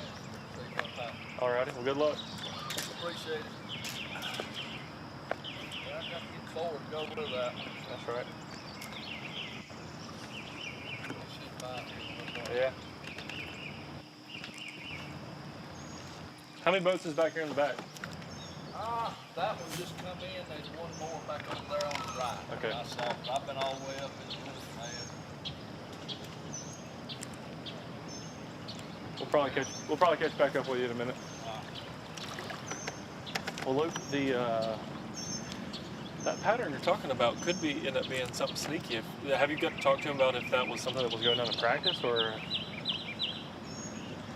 Yeah, they definitely caught some doing this in practice, but they're counting on they're supposed to run 2 generators or more, and they're counting on that positioning the fish on some breaks, but they're still planning on scoping when that happens. They're talking about there's some wolf packs that'll get ganged up when that happens, but right now we're in the middle of the river, just kind of drifting aimless. So no current. So that could be a kind of a sleeper. That could kind of be a sleeper. No one else might be doing that type pattern, especially here this time of year. Yeah, you've got Tyler and Cade are doing this, and they're sharing this same area with Lindsay and Holt. And when we pulled up, Lindsay and Holt caught a big on a spoon. Oh wow! Very interesting.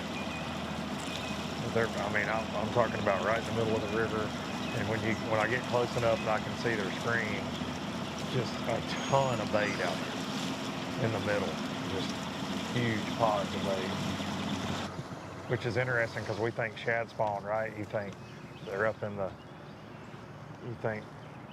around the grass, up around hard cover, that kind of thing, and these pods of bait are just out in the middle of the river, not even thinking about spawning.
We're gonna ease over here to boat 109, check in with Lindsay and Holt. Tyler and Kate are running away from us. They asked me if I had any snacks, and I didn't have any Little Debbies, and they got mad.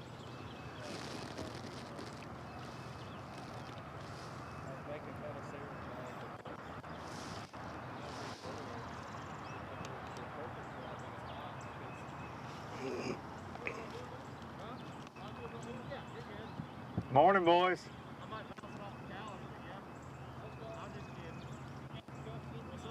Morning. Did I bring any snacks? I mean, I got some peanut butter crackers. That's about as good as we got over here, boys. He's loaded down with them?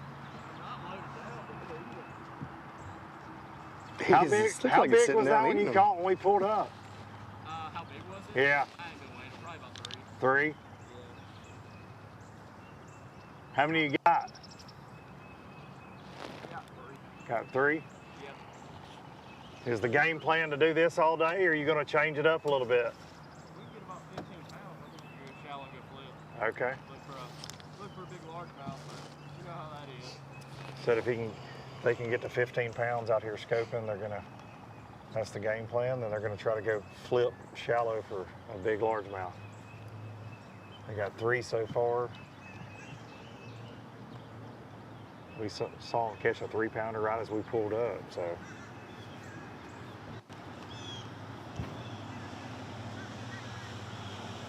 And you can see Malone and Law, they passed them. They asked, hey, can we come right up here ahead of you? They're getting along great, sharing the same area. It's what you love to see.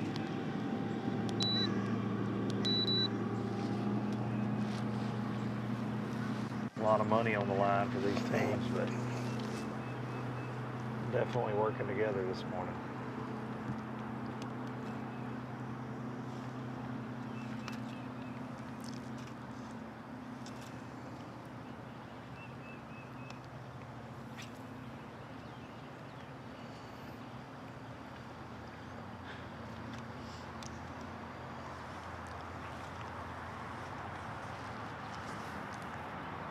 How does current impact this bite out here? Does it make it better or does it change it?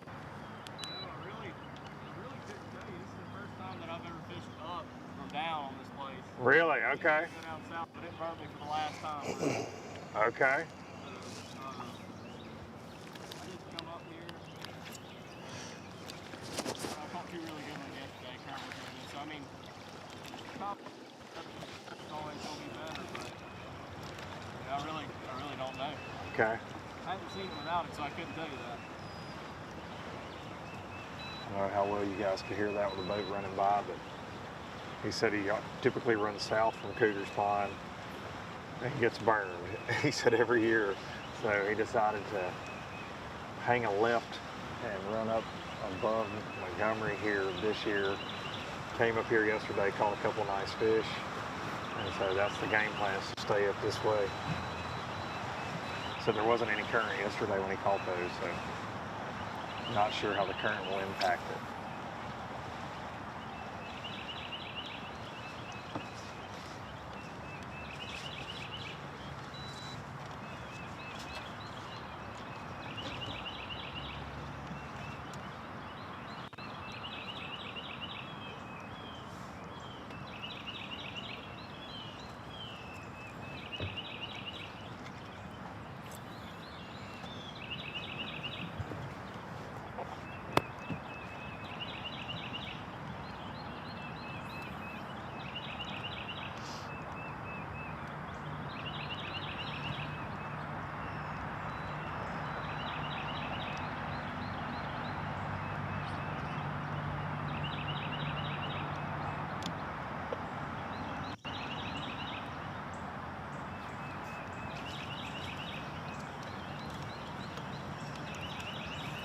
Well, we've caught up with Ricky Dunn and Trent Davis, both from Tuscaloosa, Alabama, Roll Tide.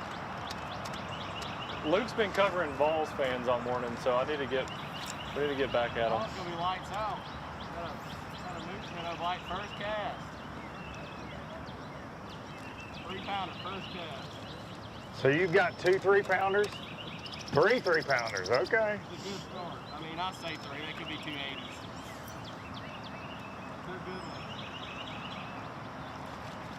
2 4s right now would be sitting right.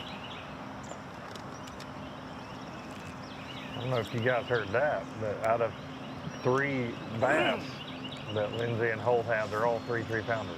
So that's a pretty good start here on the Alabama River.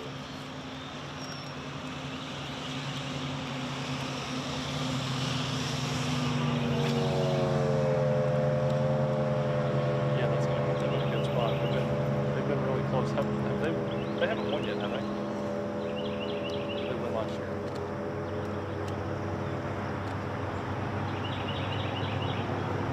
don't believe they have a win yet.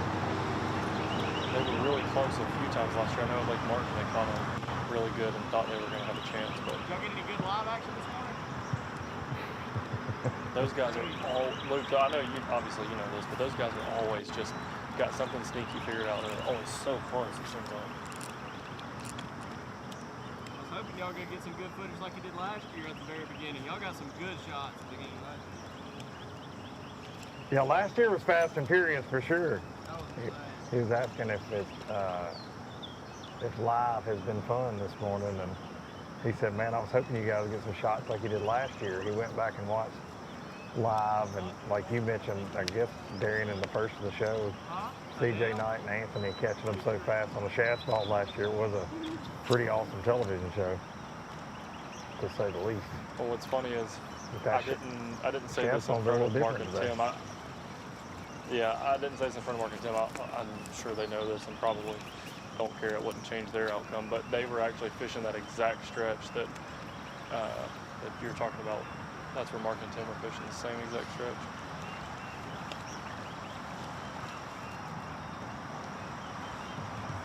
Except with, what, 8 feet less water than we had last year. Yeah. The lily pads were under the water, I remember last year when we were here. Yep. We were talking about that as we were running up the river. Several of these backwaters we spent a lot of time in last year, and the current was just ripping even in the backwaters, and the water was so high. There's plenty of targets. And, this river was really high just a couple of weeks ago. You can see that stain on that water line up on the trees on the main riverbank here. Definitely a big change. And we talked a lot about Neely Henry last week being the equalizer. Miss Kay called it, and in the north, the ABT North there. And I really do believe that this event is typically the equalizer in the south, because this place is volatile. Yeah, the water level changes by the minute, by the day. You've got different conditions. It's almost like a tidal fishery. And depending on how many generators they're running, how it positions the fish, it changes so fast.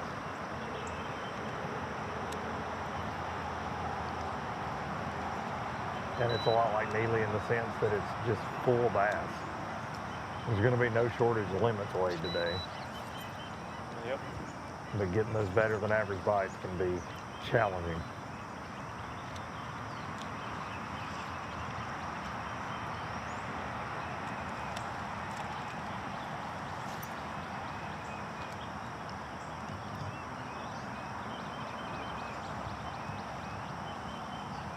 Luke, if they've got 3 3-pounders, I will say if they can figure something out and catch one good 4.5, 5-pounder, they're going to be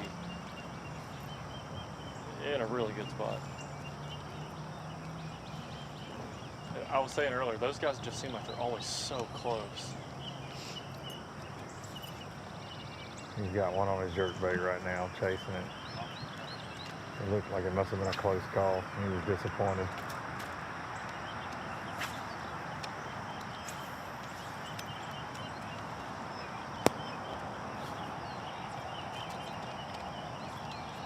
Yeah, they're definitely always close, and we always talk about getting a good foundation laid early in the day. And when it's not even 8 a.m., just shy of 8, and you've got 3 3-pounders on the Alabama River and a lot of fishing time left, that certainly makes you feel good about your chances. They're fishing confident right now. That's what I was just about to say, too. The other thing's the confidence in that, especially doing something that not a lot of other teams are doing here. Confidence has got to be so high, too. Yeah, I'll be honest, this is the last thing I thought we would see in this event. Yep. When we did our preview this morning, we're thinking on the bank, either shad spawn or wacky rigging, flipping. And you are going to see teams do that, and you're going to see teams succeed doing that, but this is just a unique approach to the Alabama River.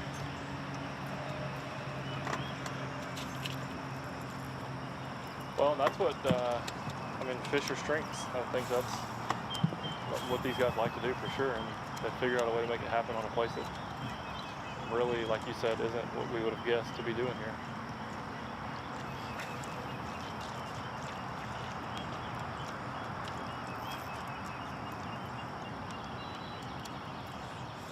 Well, this morning we got together, myself, Jason, and Darian, and as we always do, to talk about what baits we think are going to dominate the Alabama River. We're going to take a look at that right now.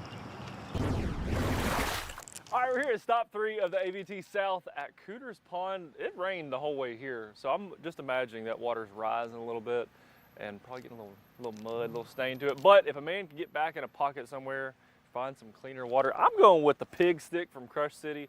Throw it on a wacky rig. Hop that sucker a couple of times and yank on one like Dustin Connell, just with the hard snatch. Yeah, the I'm going with the pig stick. Well, I picked this last week at Neely Henry, and I'm going to pick it again because it's that time of year to be flipping a bug around, a rage bug, backwater largemouth. That's what I'm thinking is going to take the win today. Jason, I'm going to take that. Okay. I'm going to put it on the back of Stealing my homework again. Hack Attack jig. That's solid. Mr. Greg Hackney, last week, 47-11, NBFL, Lake Norman. Just time tying it all together. Okay. Put this here. We're going to be fishing the bank, hoping for some current today around the woods. So these guys are going to catch them. Let's go watch them.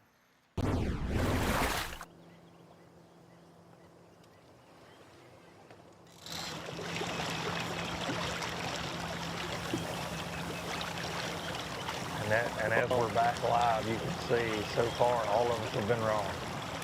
There hasn't been any wacky rigging. Haven't seen anybody flipping a rage bug. Haven't seen anybody flipping that Greg Hackney jig yet.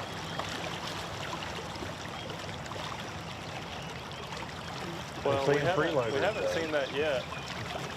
We haven't seen that yet, but what we have is a team that we need to get a little interview with right here that's got back-to-back tournaments on their home pond coming up soon. And I'm sure curious if they got today, but I know that they've just got Eufaula on their mind.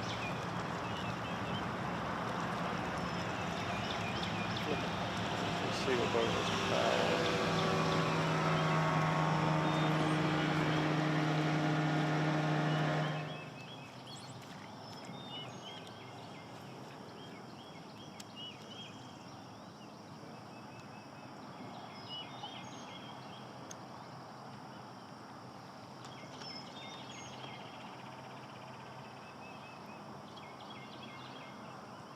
Mr. Powell, Mr. Fox, y'all got them this morning? Y'all got them this morning? Two little ones. Well, I hope you catch more than that, but I was coming over to get a Eufaula conversation started. Obviously, y'all got those two dates circled on the calendar. What's that going to be like? Probably pretty tough. You think it's going to be tough? There'll probably be for a lot of fish, or they'll just be real scattered. Yeah. You won't be able to really pinpoint a good pattern. About 2 weeks before or 2 weeks after, it'd be smash. It'd be awesome. Yeah. And we may, who knows, it might get out right, but the way history goes that place, that's usually pretty tough. That's probably good for a local team that's got a bunch of dots though. I mean, sometimes it is.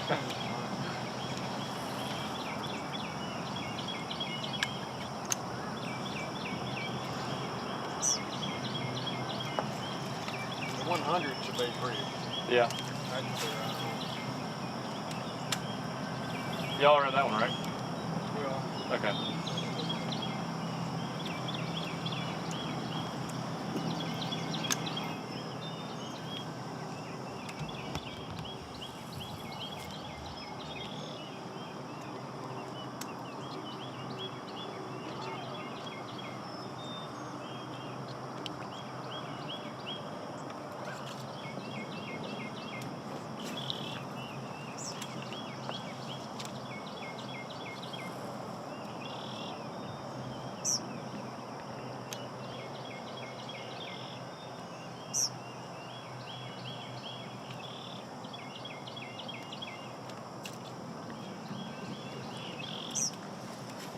We are back with boat 122. Fishing right here at the bridge. I've been down here for a little bit. We kind of been keeping our eye on them.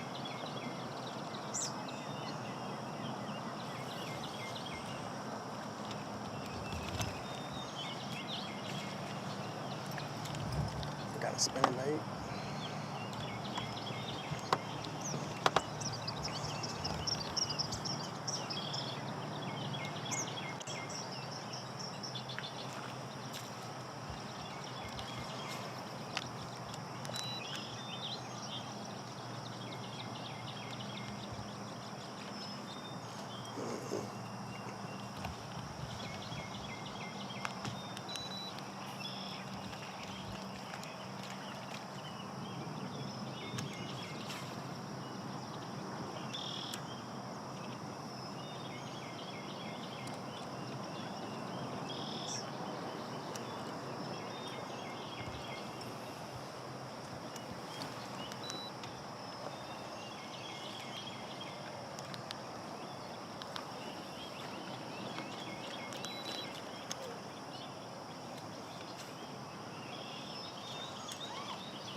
Looks like we got the Mississippi boys, Bobby Richardson and Hunter Richardson.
Fish on. Just like that. I mean, it's not a keeper, but it is a fish.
All right, y'all don't go anywhere too far. Come right back and watch us right here from the Alabama Bass Trail, fishing at the Alabama River Cooters Pond. We'll be right back to some fish catching action right after this.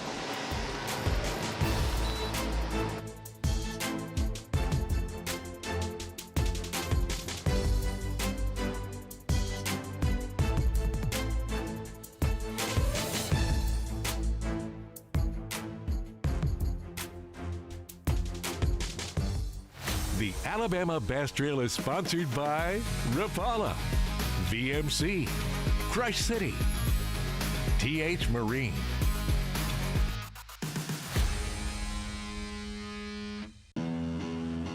At Phoenix Boats, our passion for fishing is obvious. Whether it's a pro event or fishing with our family and friends, We truly love the sport of fishing.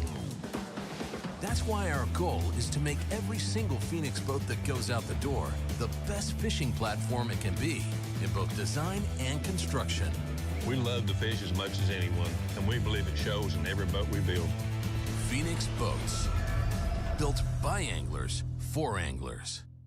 I leave nothing to chance when it comes to hooks. They are the most critical part of the equation.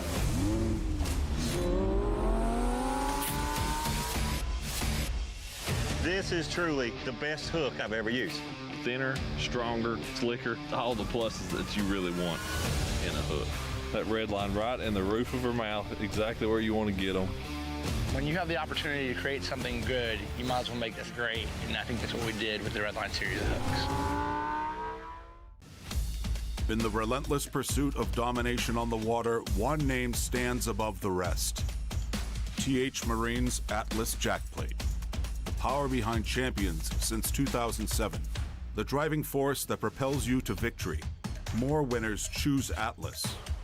For the fisherman who demands the best, Atlas delivers. Because every move counts. More winners choose Atlas. It's the moment when everything is on the line and precision, power, and control make all the difference. A moment over 20 years in the making, anchored on loyalty, trust, and support that goes beyond all expectations. A relentless pursuit of perfection. All born from a revolutionary idea to help you rule the water. Power Pole. Welcome to Minnow King. How can I help you? Everything looks good. I'm friggin' starving, man. Been spawning all morning. Ugh, TMI, bro. What do you want? I'll take a Crush City freeloader and gizzard shad. Anything to drink? Water. Pull ahead, please. Welcome to Minnow King. We're gonna have what he's had. Yeah, throw me in a Ned BLT too. Pull ahead, please. Calm down. Quit feeding him so much. Oh, yeah, man, I'm trying to, man. If you overfeed him, he's gonna hide under a log. Jack's here, and in the South, we know how hard it is waiting for bowl season to come round again. So we're kicking off our own bowl season. For a limited time, you can get our new loaded fried chicken bowl. It's a hearty heap of hand-breaded chicken fingers, crispy bacon, buttered corn, and mashed potatoes with white peppered gravy. Might not fill the football-shaped hole in your heart, but it'll sure fill your stomach. Get the loaded fried chicken bowl for a limited time. We're Jack's, and we're all about the South. Welcome back to the third stop, the Alabama Bass Trail South Division, the Alabama River here at Cooters Pond.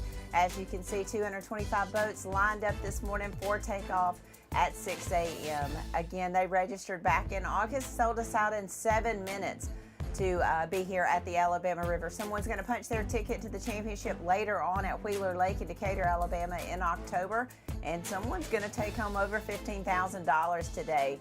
I do want to remind everyone, next Friday, May the 2nd, is when our 2026 schedule will be announced around 10 o'clock. You can find that at alabamabasstrail.org as well as on all of our social media channels as well. Looking forward to getting the 13th season announced. And registration will start on August the 15th for all new teams. August 15th, 5:30 a.m. Central Standard Time. That's when we'll launch for new teams to register. All of our current teams, they have 14 days of priority registration. So looking forward to that. Appreciate everyone who has signed up for the 2025 season. And we look forward to letting you know what 2026 will look like. Luke and Darian and Jason are out on the water. I want to give a huge shout out to those guys, getting it done each and every week.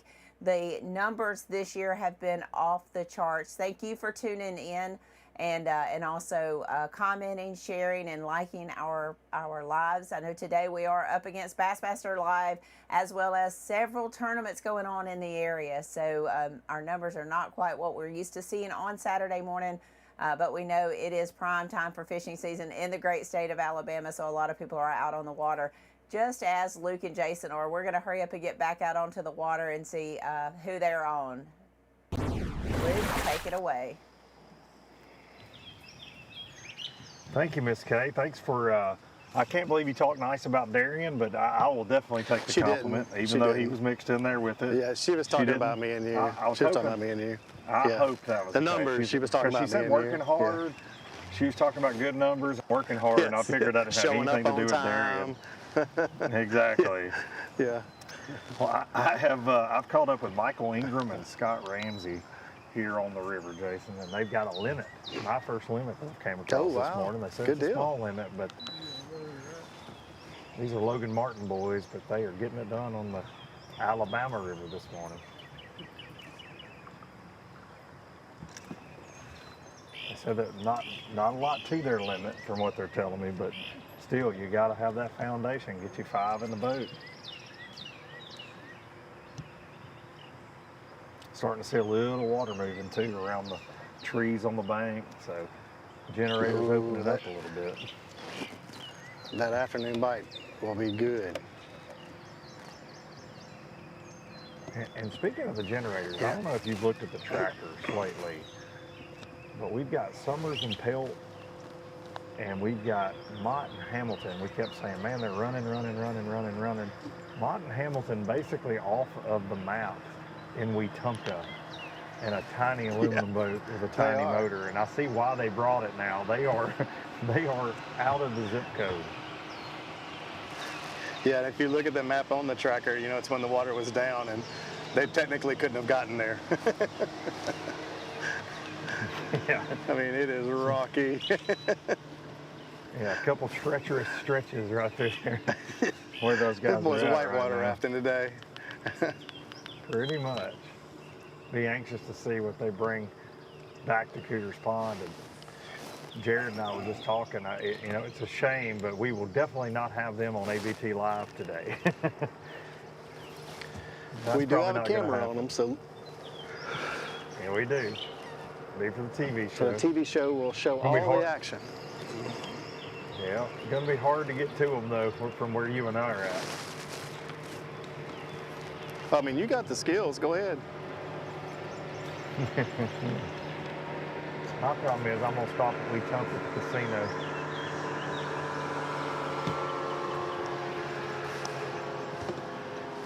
Yeah, because it is a gamble either way. No doubt. After I knock my lower unit off, I'll stop and have the buffet.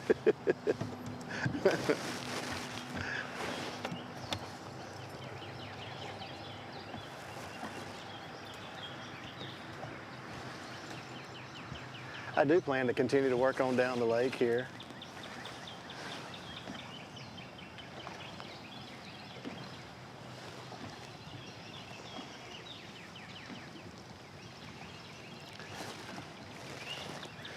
The fear is that if I go too far down the lake that I'll run out of service, so I'm just going to keep hitting guys as I work my way down. Till we run out of service, and we'll turn around and come back.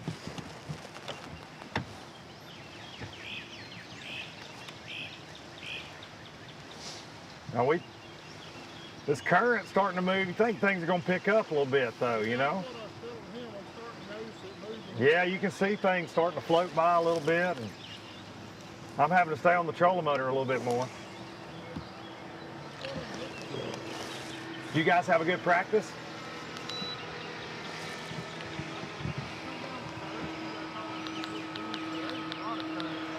Okay.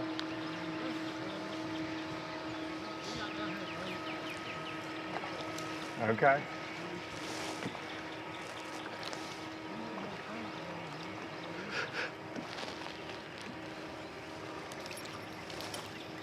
Michael and Scotty said they practiced Thursday and caught them pretty good, had some good fish, but the current was rolling a little bit harder than it is so far today. They're expecting the bite to get better. That's what really makes these river fish bite. When that current starts rolling, those fish turn on the chompers.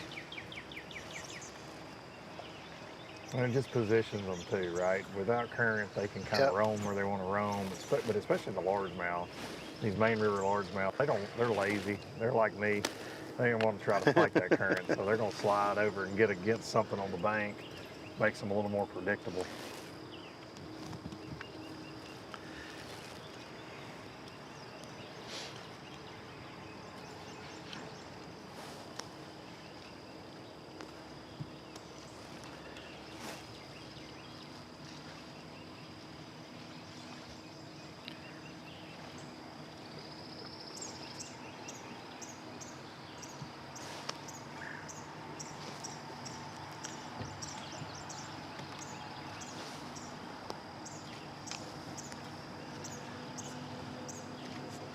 These guys are turning around. Look, I'm gonna let you take it. I'm gonna slide on down. I see another team just here in front of us. It won't take us long. We'll be right Jason. back.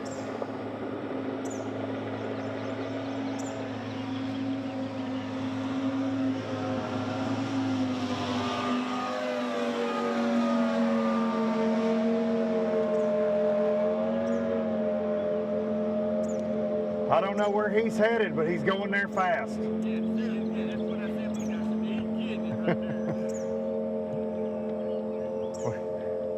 We just had a bass boat come by us and must have had a 500 horsepower motor on it because he was skint back, to say the least. And there wasn't much in the water other than the prop, I feel like. He was headed somewhere. He has a plan.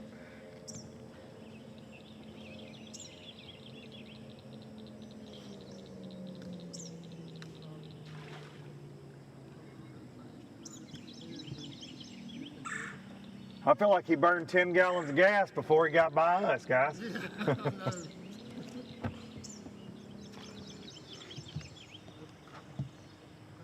come by us this morning with 300 on it. He was gone. Yeah, we running 68 and he just Like you're sitting still, huh?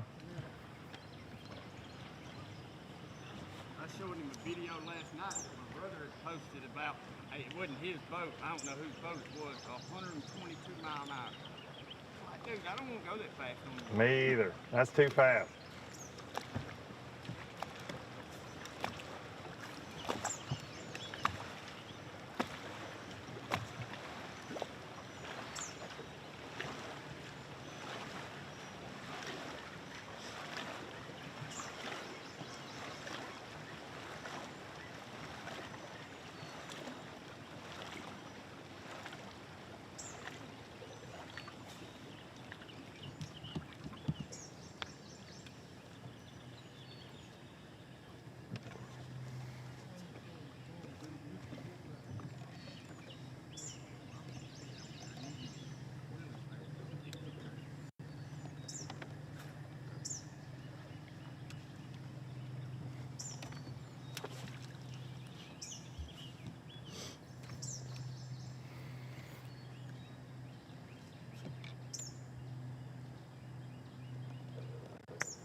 Welcome back, Darian. Well, we were headed out. The last boat finally left the golf course. We're headed out, and Mark and Tim have made their way back over to the area that we saw them at earlier. So, figure we'll stop for a second and watch a little fishing. Have y'all made any more calls since the last time we saw you? Yeah, we went back over, and I think he caught the one that missed me. Really? Yeah. We were just talking about that on the Nearly interview. a 3-pounder. Was like it really? 280, yeah. Okay, that's cool. So if y'all been watching since this morning, we talked about Mark missed a fish on a swim jig, and then they made a bunch of pitches back in, and then they went back over to that same stick, and said Tim caught it out the back of the boat and weighed 280.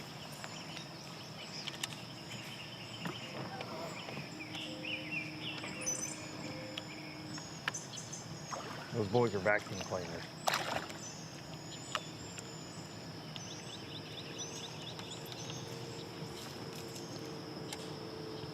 And Darian, I don't know if you know this, but they're leading the AOI in the north and ninth place in the south. That's what I heard. Did hear that this morning a couple times.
Darian, it's just 8:30, but it's already getting pretty steamy out here.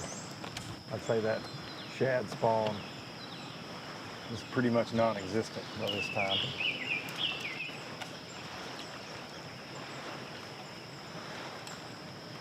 Yeah, they kind of work on the same banks, just change the baits up a little bit. Not as much shad spawn baits, more just flipping and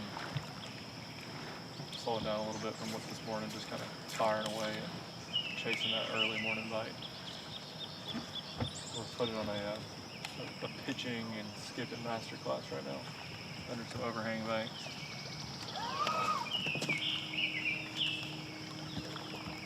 Yeah, I'd say shade is definitely going to come into the game plan as the day goes on.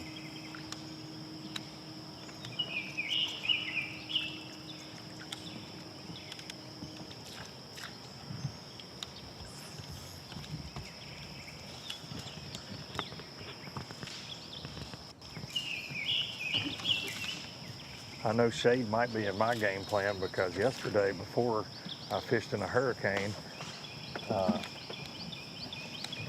my redneck self did not have any sunscreen, and my legs look like they're medium rare right now. I just realized that when the sun got up. It might be a long couple hours on ABT Live. We had 2 barrels up there. I'll trade you some. I thought I saw you some of your swing. waypoints from yesterday.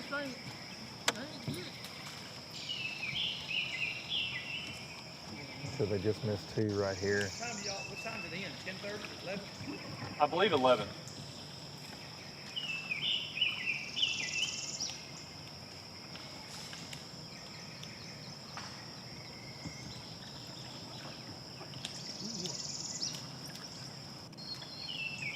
Luke, how many years would I have to train to be able to beat Mark and Tim in a pitching contest? You ain't got enough time left on Earth, buddy. I'm afraid that's probably the right answer. I'm afraid that is the right answer.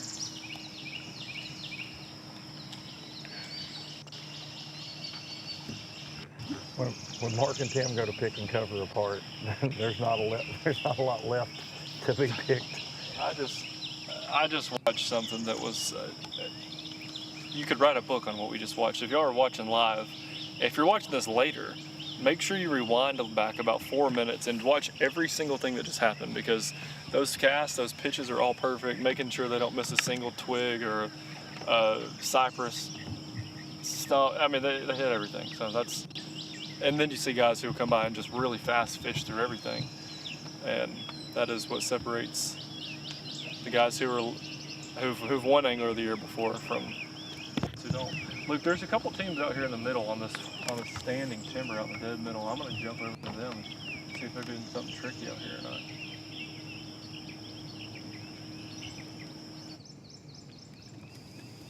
Welcome back, Jason.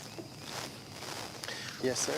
Pulling up on boat 77. 3 fish for 5 pounds, fishing the river as well.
Jason, we got a lower water level this year than we did last year when we were here, and no cicadas.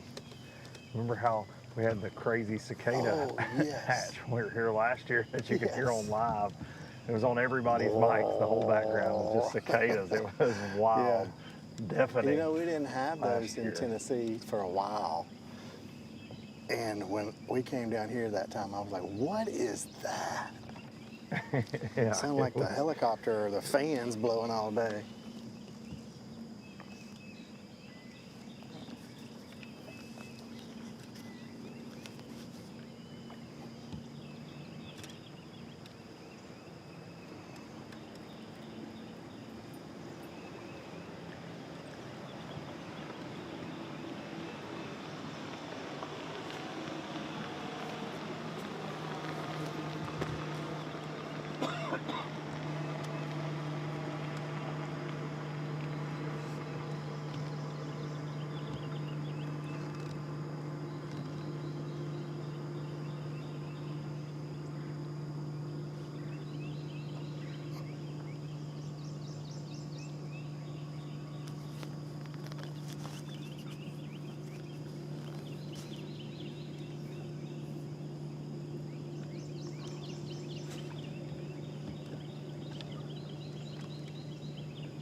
These guys are moving a little quicker than the other team, covering some water down this bank.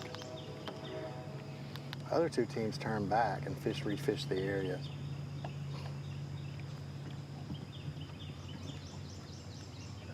Oh, lost him.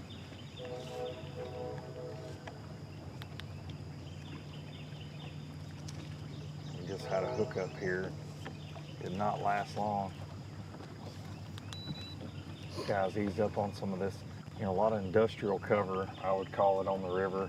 Some old culverts right here sticking out.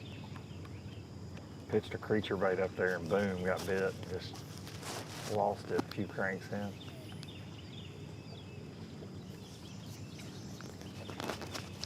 Swing and a miss there too.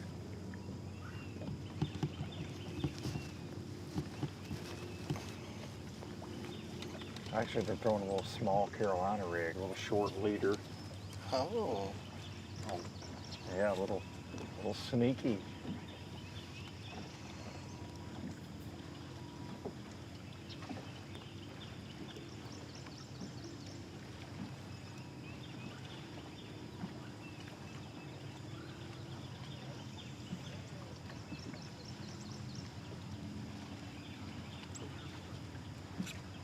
Here we go, hooked up. Small guy. Doubled up. Let's go, boys. Looks like a better one in the front. We'll get the net, we're hooked up.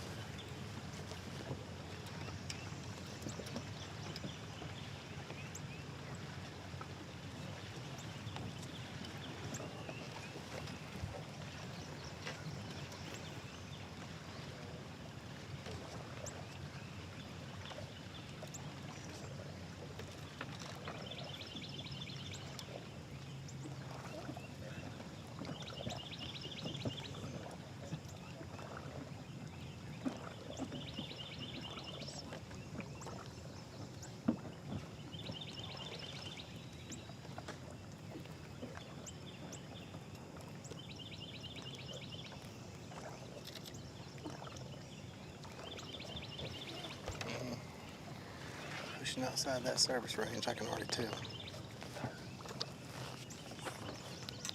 Whatever you're whispering, Luke, we can hear you. If you're talking about lunch, you need to say it out loud. Jared was telling me he's got a bellyache, Jason, so we're gonna have to. Oh, he needs to go to the bank. Yeah, he's gonna have to. I told him he's got to be careful. I was whispering there are alligators on the Alabama River. There's snakes too. He needs to be careful. Yeah.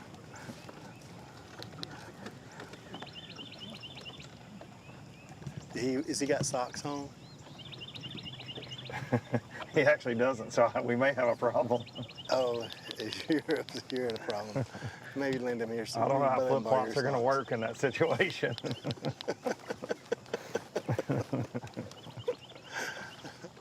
I mean, that's just to ward off the alligators. Yeah, for sure. Just a shoo. Get back. Just pop them on the nose a little bit. Popping them. Yeah. When you go on a nature hike. Yes. Oh, wait.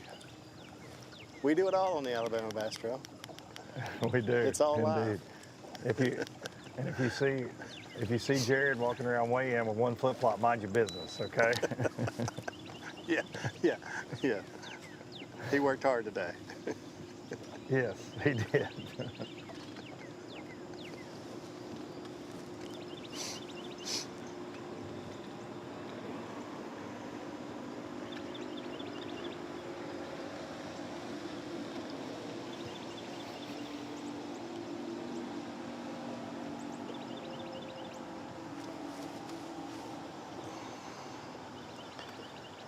Oh, comes another boat in here.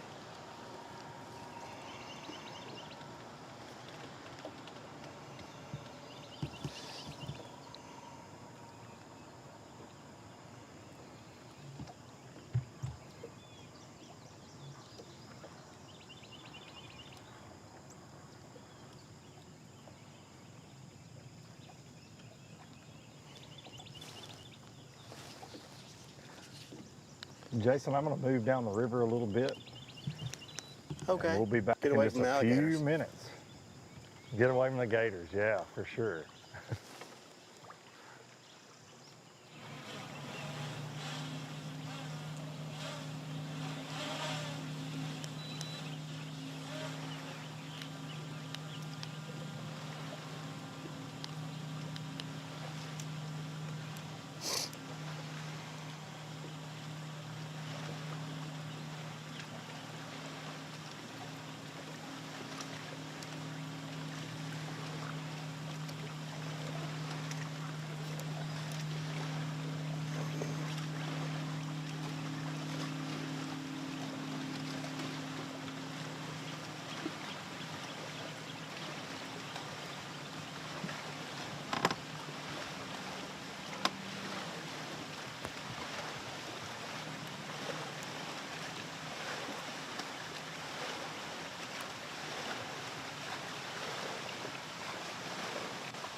Fish on over here.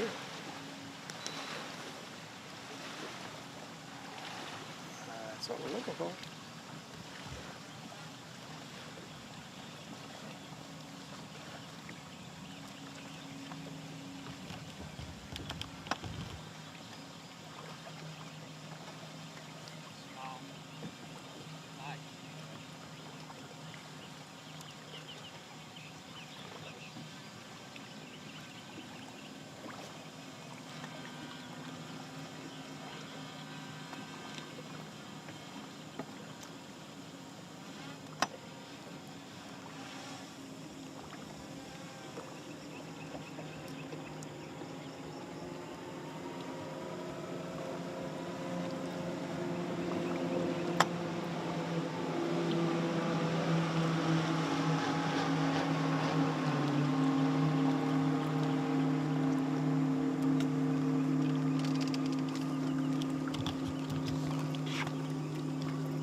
Have any luck with any of these shad chasers out here?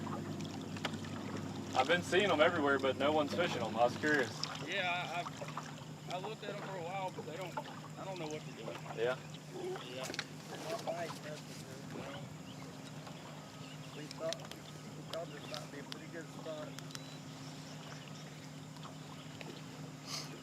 Maybe another time of day. That's We right. keep catching little ones, but Yeah.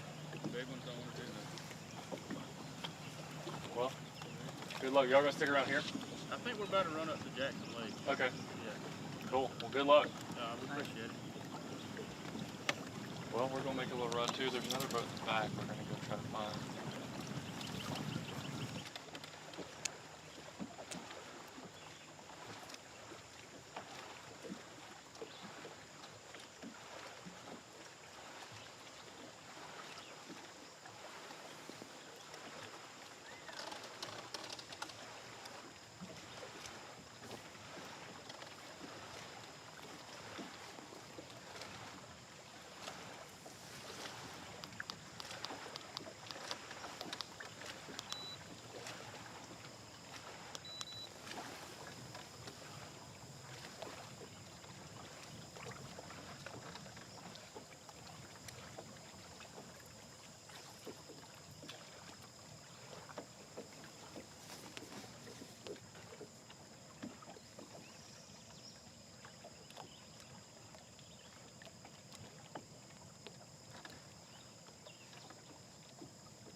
these guys are going to make a move.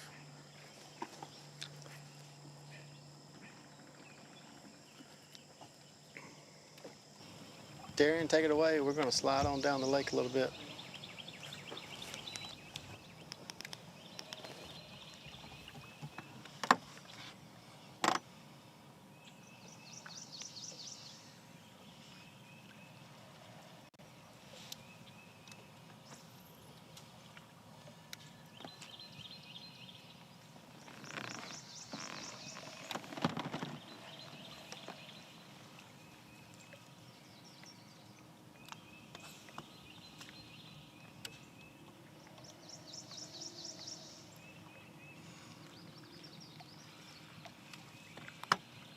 All right, guys, what's the report?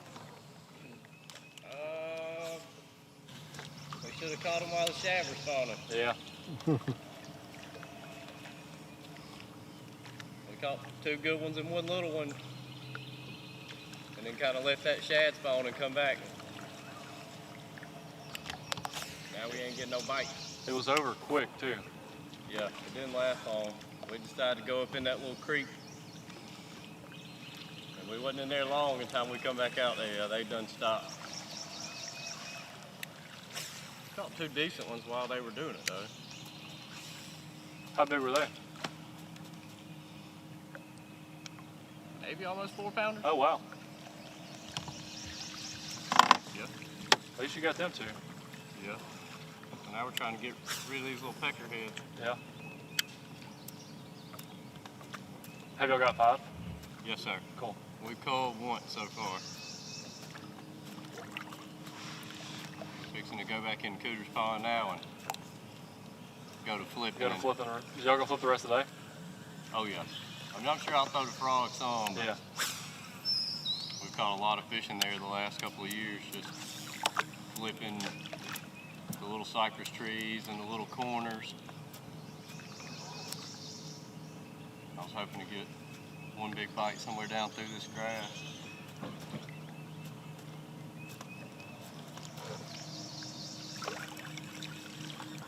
It seems like back there it's like all the little details, like you were saying, the little stuff, because you can burn through that stuff really quick and not hit every little important piece and miss a lot of opportunities back there.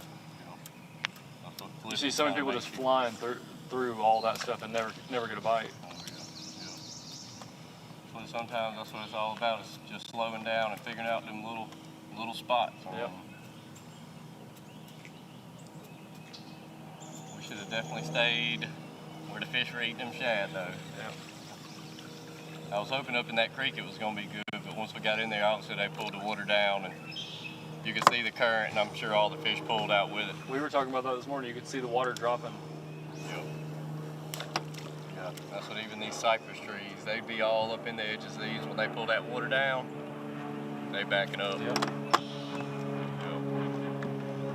So we got 5 so far. We just definitely need to call 3 of them. Have you had a phone call update from your brother? No. Yeah. No, he said they were running a long way. Okay. He said they were running, I think, almost to the south dam. Oh, wow. He said he found them, though. He's been up here all week. So. Pope don't like to ride. Yeah. Because we don't ever go far. Yeah. He's not used to it. We hope they do catch them. He said that he had a really good spot. That's cool. He said he found some sure enough grown ones. That's cool. So, that's the way it always goes with him, though. He'll find them, but tournament day, you get them jitters. Yeah. Can't get them in the boat. That's y'all's son, right? Yes, sir. What's his name? Hook. Okay. Hook Finn. Hook Finn, that's awesome. Yeah. Yeah. He's just, I love seeing how happy he gets. Like, he's just always so happy, it seems like. Oh, yeah. He enjoys it. What, he's 11? Yeah. 11 fishing ABT. That's as young as you can. No, he's 12. 12, I was about to say. 12, okay. He's 12, okay. yeah. It was right at the cutoff. Yeah. Okay. His birthday was 3 days before the Okay, cutoff. that's what it was. I knew it was something like that. Yeah. We have 3 and they're all back to back, so it's hard to keep up. Yeah. Well, if y'all head back there, we might see you again a little bit flipping. We'll definitely be back there. All right. I don't plan on leaving from down here all day. That's awesome. There's one corner right up there on the left that we may wind up going in. Just a little bitty cut. Yeah. We 3 more growing ones back here, we probably will go. That's right. So Good luck. it's fixing to be work time. Yep, that's right. Get back in them pads. Yep. Boat number Well, 91.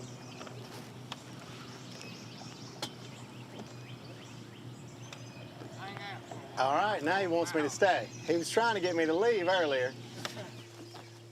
Now he wants me to stay. He said, the other people catching them. I said, I came to see you catch them. He said, I ain't catching them. I said, I came to see you catch them. And he said, I ain't really catching them. Well, he done caught 2 within 2 minutes. So keep on going, we'll hang out all day. I'll keep whacking them, man, as long as they bite. He got the magic color on them.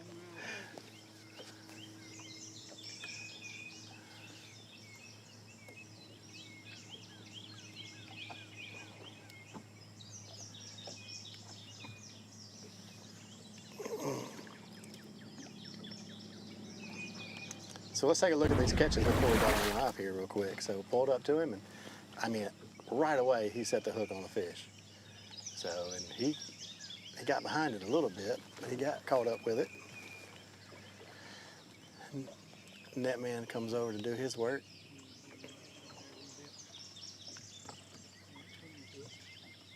Got to make the scoop. Coming in the boat. Now let's take a look at that next one now.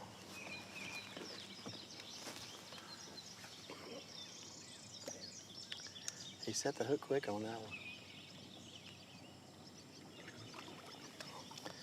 Got him netted in the boat. Fish number 2.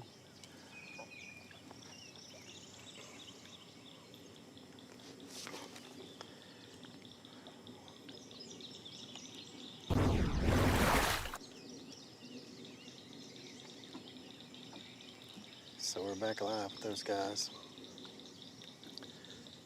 Hoping to see another fish catch here.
Another fish. Boat doubled up.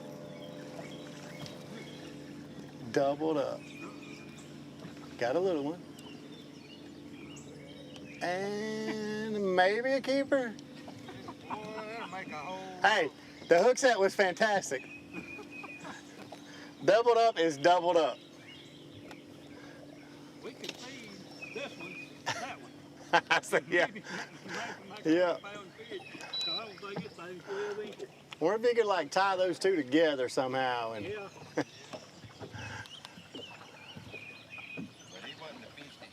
yeah, you're around them.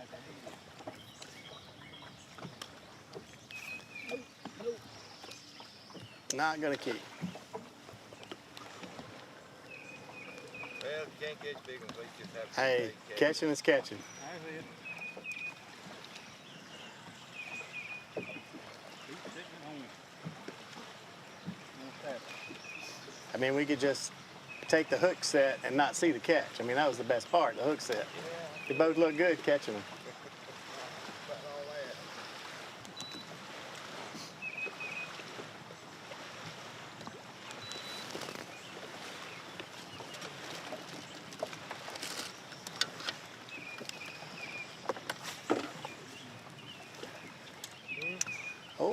morning, Darian, and I think the helicopter's over there by him too.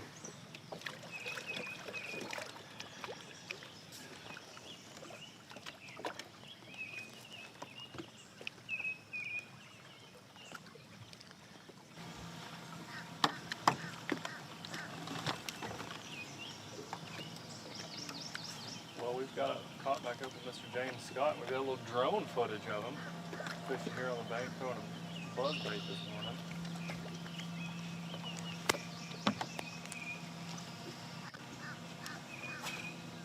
Mr. Scott, any updates since the last time we talked to you? I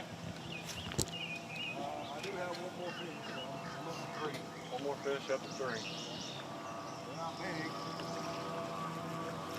I'll take them down here. That's right. It's been tough on us. Yeah.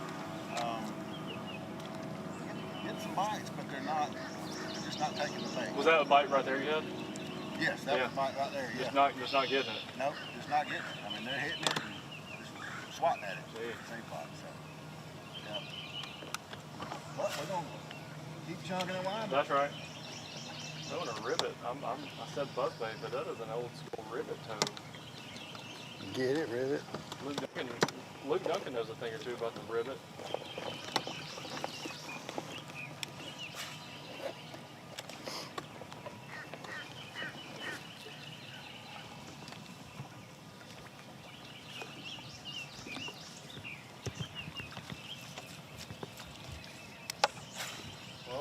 I'm excited to hear. I'm excited to hear Luke. Luke says he's got nothing for us. I don't know what to do with it. If you go to the spirit tonight. Well, listen, Darian, Jason, I'm glad to be back, but like I just told these fellas right here, I'm back with Lindsay and Holt, and I said, people are tired of hearing us talk, so I was going to let them tell you the update. They've got boat 109, just caught their 4th one right before I pulled up. They caught a big hybrid, but they are, you can see on their screen, man, they are around a lot of fish right here, fishing super confident right here on this spot. So we've got one more in the boxes on the left. You got 3 in the 3-pound range. You just added one more for how big? Probably 2.5, 260. And you're still seeing a lot of them? Still seeing a bunch, you know. I don't know if this is an afternoon spot or not. I mean, I'm learning every day, you know, so I'm gonna let the fish tell me what the deal is. I mean, they're acting funky. Yesterday I pulled up and caught 2 4-pounders back to back. Like it was. Are they all spots right here? Every one of them I've caught still spot. Okay. I'd like to see about a 6-pound head come off this thing, but I don't know if it's going to. I don't know if it's going to. Wish you currently get the ripper to really put them right. The last one I caught had a big gizzard shad sticking out of his throat. Just hope he don't spit it up in the box. It looks like 4 pounds. Yeah, 2 coming up to look at it right now. Maybe that pile. I think I jerked it 1 pound, 2 pounds.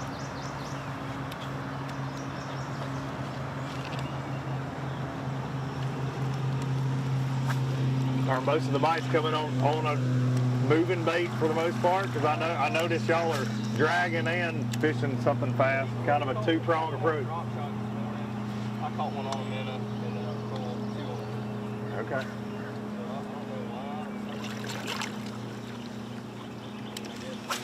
They weren't reacting to them in other than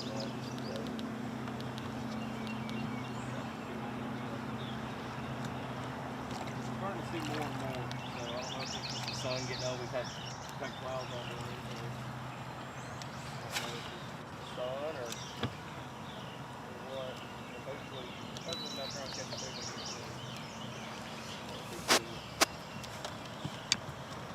I was hoping I could flip shallow braid like I did last week at the Open, you know. It was a ton of fun. I took the Garmin off the boat and rolled out with 2 flipping sticks, you know. It was fun. I ain't done that in a long time. Really enjoyed myself there. Lucas was saying they're having a rougher year in the ABT South than they did last year, but he's been catching them in the opens. He said he wishes his luck would carry into the ABTs from his open success.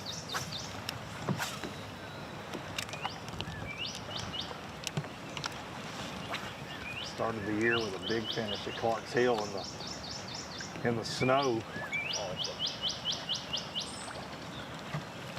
You know, I predicted snow here for this week just because the ABT North, we had great weather at Neely Henry, and I know better. But another beautiful weather day. Yeah, you know, he scared me yesterday. He was in Auburn yesterday, and if you recall last year, we had, the river was already high, but we got an absolute downpour.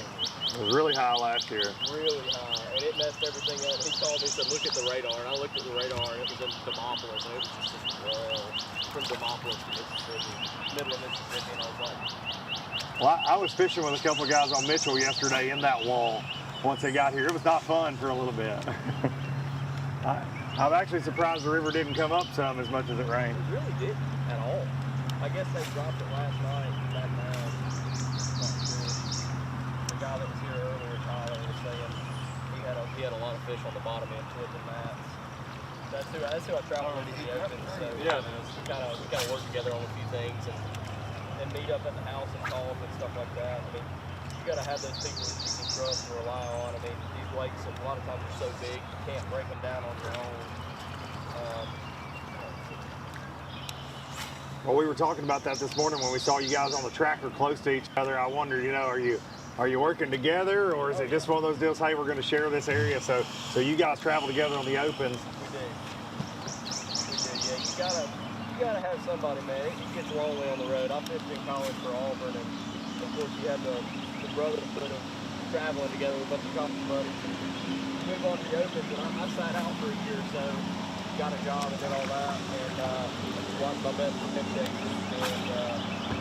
And it's fun trying to get back into it. You know, I fished ABT and stuff like that, but getting back into Bassmaster and really chasing it has been a lot of fun. I've really enjoyed it.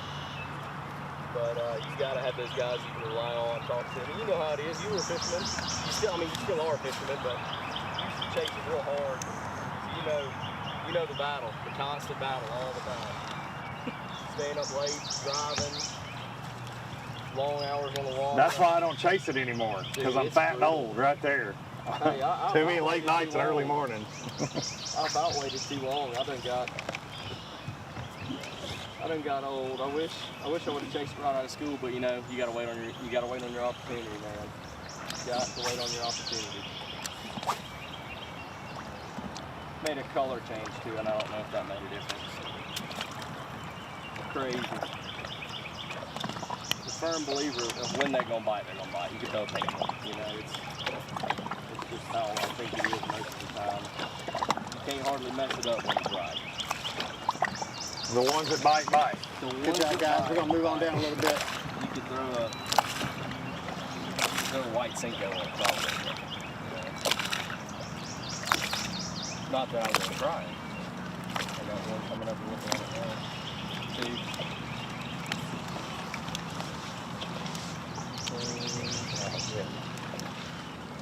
I cannot believe it. Lucas and Brendan are letting us get really close to them, and I'm trying to stay back, but they've got fish following baits on live scope. I'm feeling like I need to set the hook. It's awesome. All the way to the boat. All the way to the boat. It's weird. They'll just come up off the bottom. You can't even hardly see them. Makes you think how many's actually there, you know. Because they suck down to the bottom and they're harder to see, I guess, when you're raising them up and you see kind of what's actually there. Yeah, well, I guess the current really puts them, and obviously tucks them into the rocks, but I guess if they were without current, you'd see them floating a little bit more. Now, did you find this place where you guys scan it? Oh. We were not scanning. I just started looking. We caught them on the bottom end last year on a place pretty similar to this. Okay. And I just kind of decided I wasn't going to go down there, but I was going to look for something similar. Like he caught us over 6-pound spot last year in practice, and a couple more 3-pounders. But I mean, you know, just like I do, you got to replicate that stuff all over the lake best you can, or river, you know. Brendan, it would be a really good time to catch another 6-pound spot today. No pressure. No pressure. We would love to see that. I would love to see that. I just don't want it to be on a jerk bait. I catch random big ones and practice them.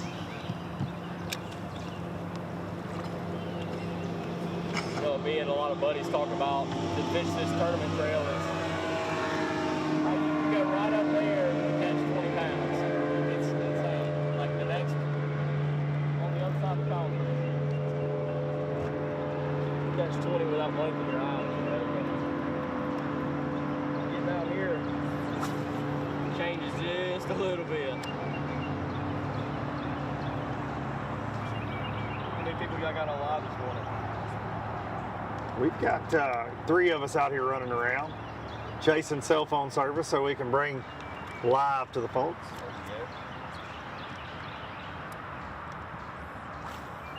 That's always the tricky part of the Alabama River, man. Always. You can go right around the bend and it's a ghost town cell phone service wise. I don't know how he didn't get it.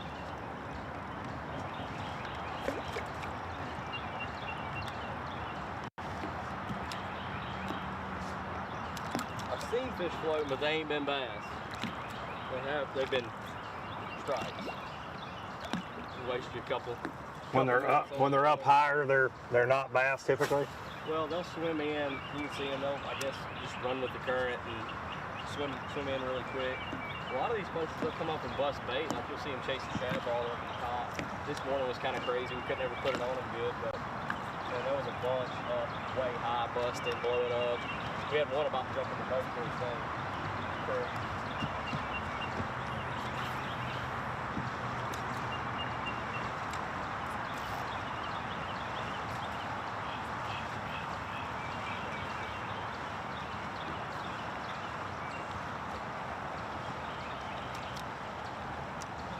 Super weird.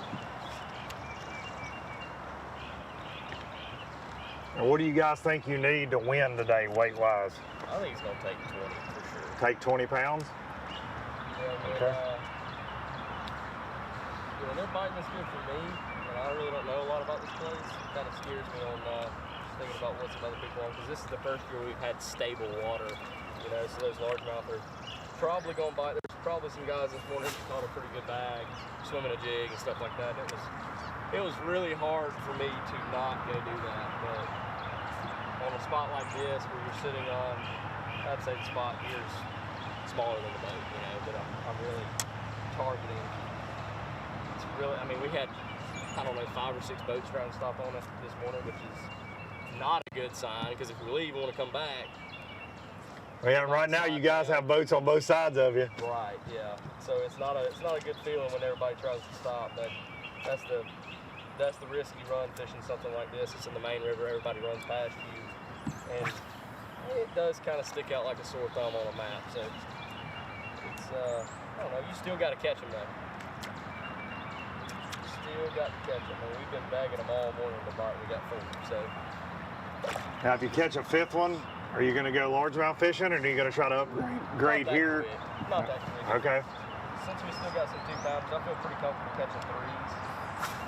Like I said, I caught 2 4-pounders yesterday on this place, and I don't know. It definitely wasn't the last of them. There was probably 30 with them, which is kind of crazy. There's one right there swimming, looking at my jerkbait while I'm picking out a bird's nest.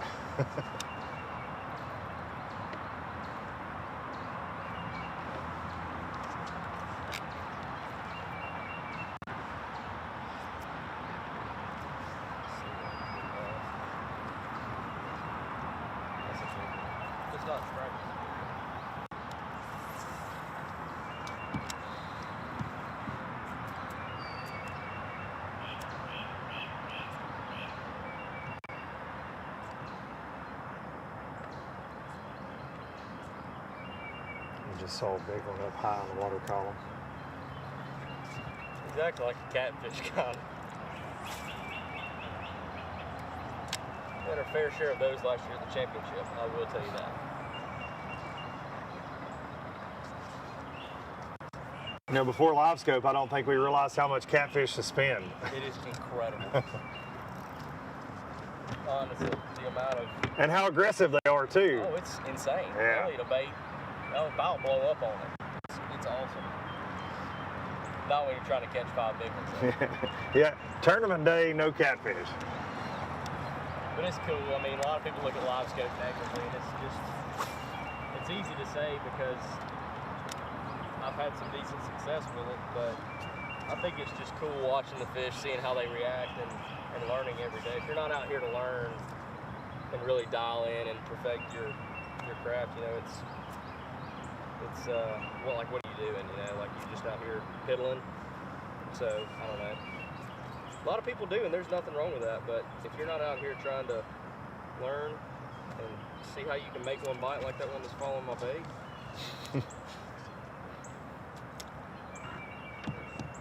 a lot of people just act like it's a bite now button on the screen, but unfortunately it does not work like that. Automatic fish finder, right? Yeah. You just drop it and there it is. Pretty much. It seems like that sometimes. If you go somewhere that's loaded, it does seem like that. But man, for the most part, it's very tough. That day at Clark's Hill was incredible. That was a day I'll never forget. That place has got them. That was my first time there, and it was just incredible. Second day was. First day was a grind, but not everybody else it was. I had a buddy that was fishing that tournament actually that won it, Chase Clark, and he smacked them the first day and the second day. Caught them so good.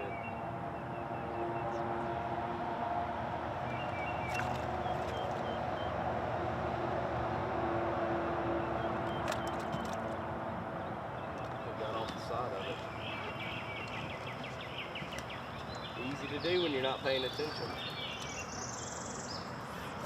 Welcome back, Jason. Well, Jason, we're trying to. We got the bird in the air down here. Okay.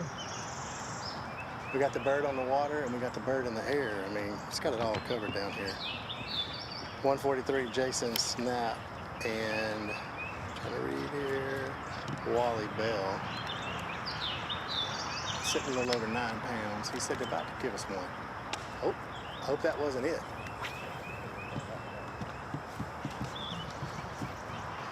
I got spinning reels out.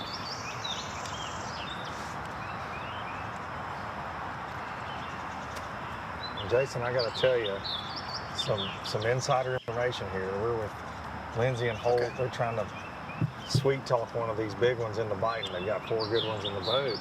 And well, I need them to know, and I need everybody on ABT Live that's watching to know, cameraman Jared Sanders, it's his birthday today. No Here way.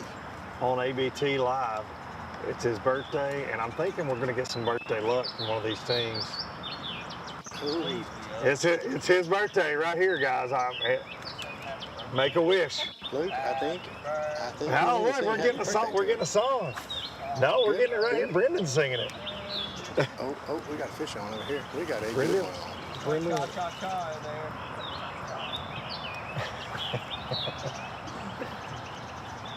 Well, we just had an amazing rendition. Happy birthday. Hold him up for the drone above you.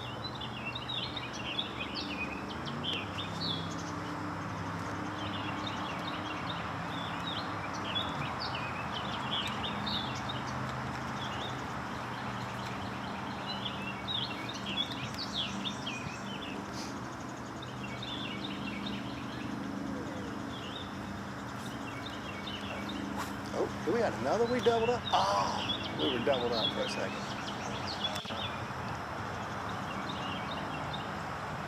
Going back after it though, because I think that was about it.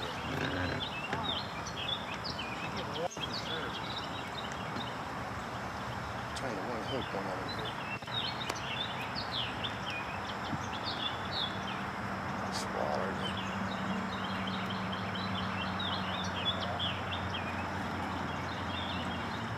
He's got the skip action to get it underneath those trees really good.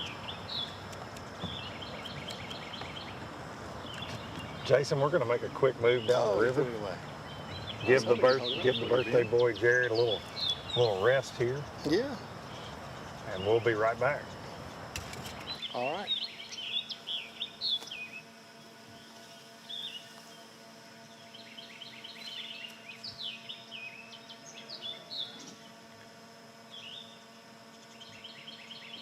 $143. These guys had caught one already here, a short one. They caught another one and lost it. We're gonna give you both angles now.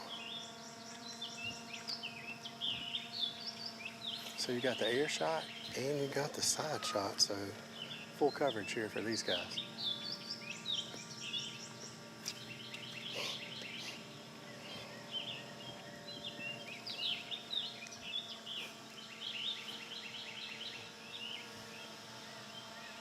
Come on in, Ben. You got this.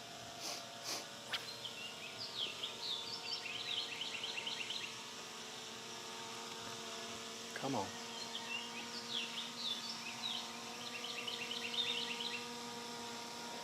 Just don't get the drone tangled up in my hair. That's all I say.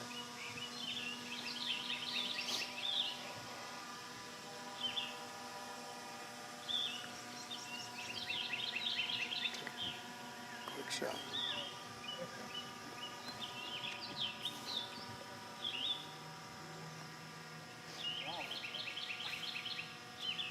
These guys are working a small little shallow area on the main river. Got some grass in it, as you see back in there. You can probably see really good from the drone. That kind of takes a little pocket back in there. Just a little shallow spot for these to kind of push in a little bit. The river kind of runs down and just makes these cuts. A little bit in, a little bit in, a little bit in. Some of them kind of cut back into a little bit of creek. It's kind of just an area for the fish to kind of just push off for the side for a little bit. If the current starts to flow, of course, largemouth are going to get up and out of that. Spots are sitting there waiting for that current, for these bait to come by. Just kind of pushes on down. Should see some more current coming soon, according to the guys upriver. Oh, gotta go with the spinnerbait now.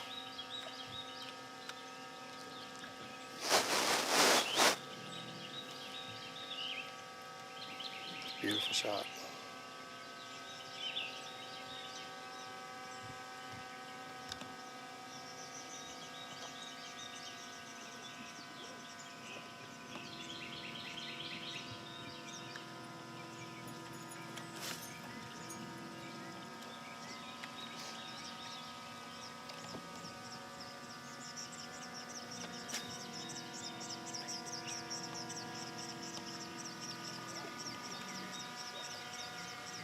Pushing up into another little grass flat here.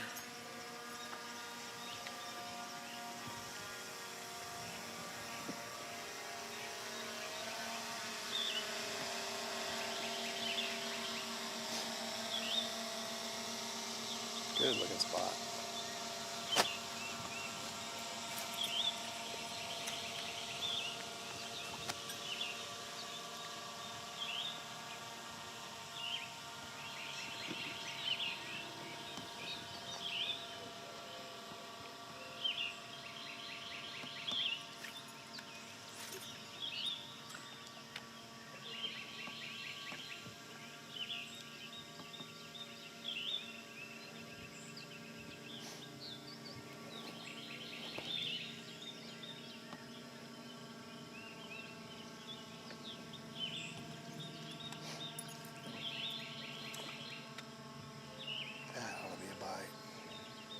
Got the grass, got the wood.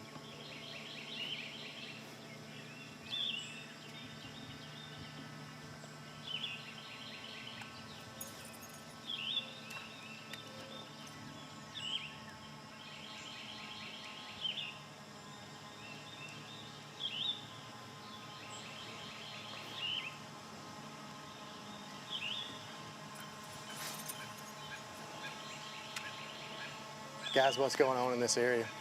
Sir? What makes them bite down here? Right here, it's shallow. We've got to ease down a little bit more, but they were sitting on a ledge. It's real deep right up against the shore right there. We were sitting in about 12 to 15 foot of water, and it's no more than about 15 feet off the shoreline. But when it flattens out, they're not Yeah. here. Does the current change that though? When the current starts to roll? It does. It does, because the current was flowing a minute ago, and you could actually see it moving your bait down. Yeah.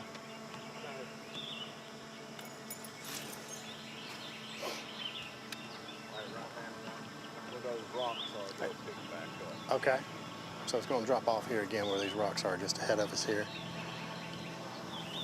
So we expect some more catching to happen.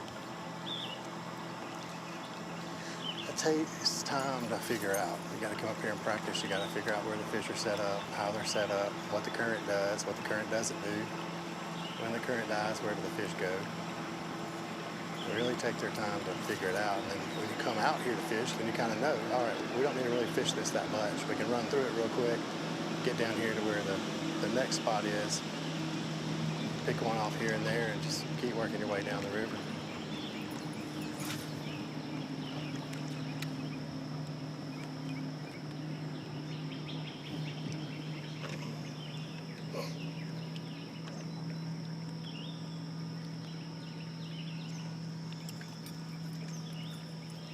Got us a ramp up here too.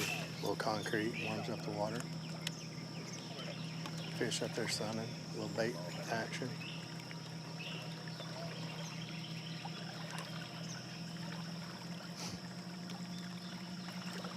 So we're moving in. You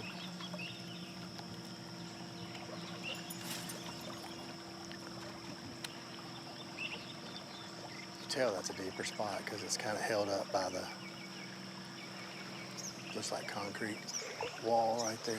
Somebody's come in and poured some concrete in a barrel, it almost looks like, and just kind of blocked that bank up. I'm sitting in 22 currently. Water temperature is 69.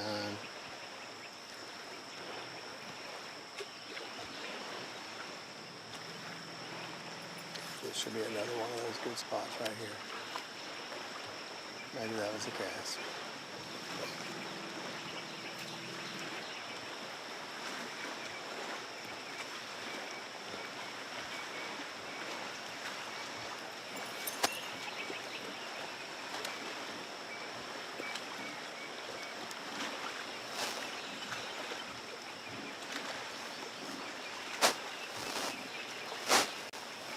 Limbs hanging over. Good area for a shad spawn this morning. Fish are going to still be here, and of course the shad are still going to be around.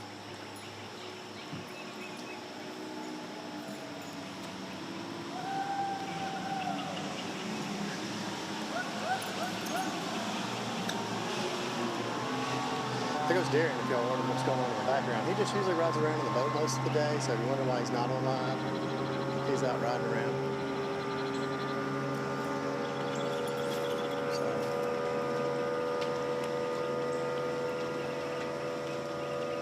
he's going for a boat ride.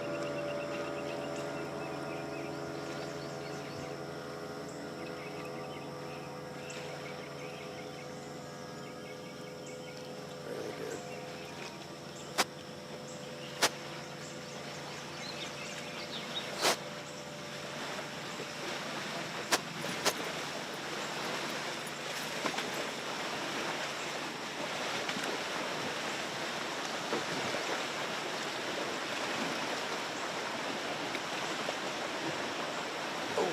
Swing and a miss.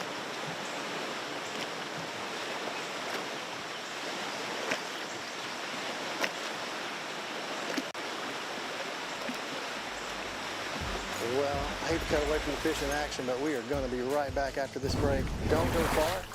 This is the Alabama Bass Trail South Division from Cooter's Pond. We'll be right back after these breaks.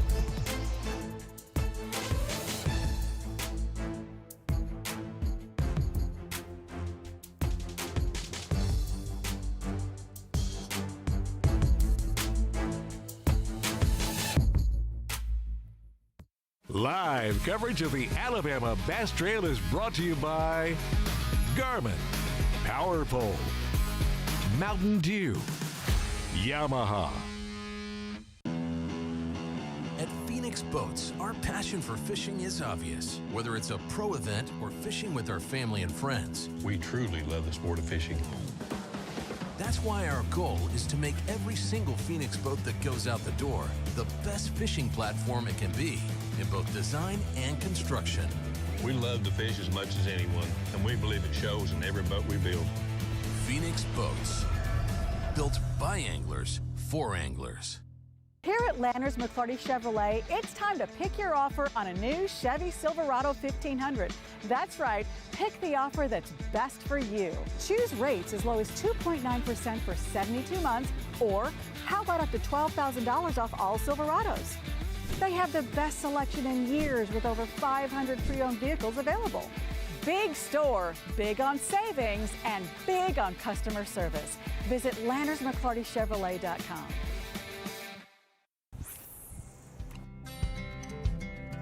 Some things ain't worth keeping. Yesterday's traditions, today's adventures, tomorrow's memories. Now that's something worth keeping. Fish Alabama and find your keeper. For more information, visit fishalabama.org. Stetson Blaylock, Todd Auten, Hank Fury, let's go! Garmin Live Scope, I tell you right now, if you don't have it, you are behind. It's just wild. It's like a video game. If you do not have that Garmin Live Scope, you are definitely missing out. Bassmaster Classic Champion!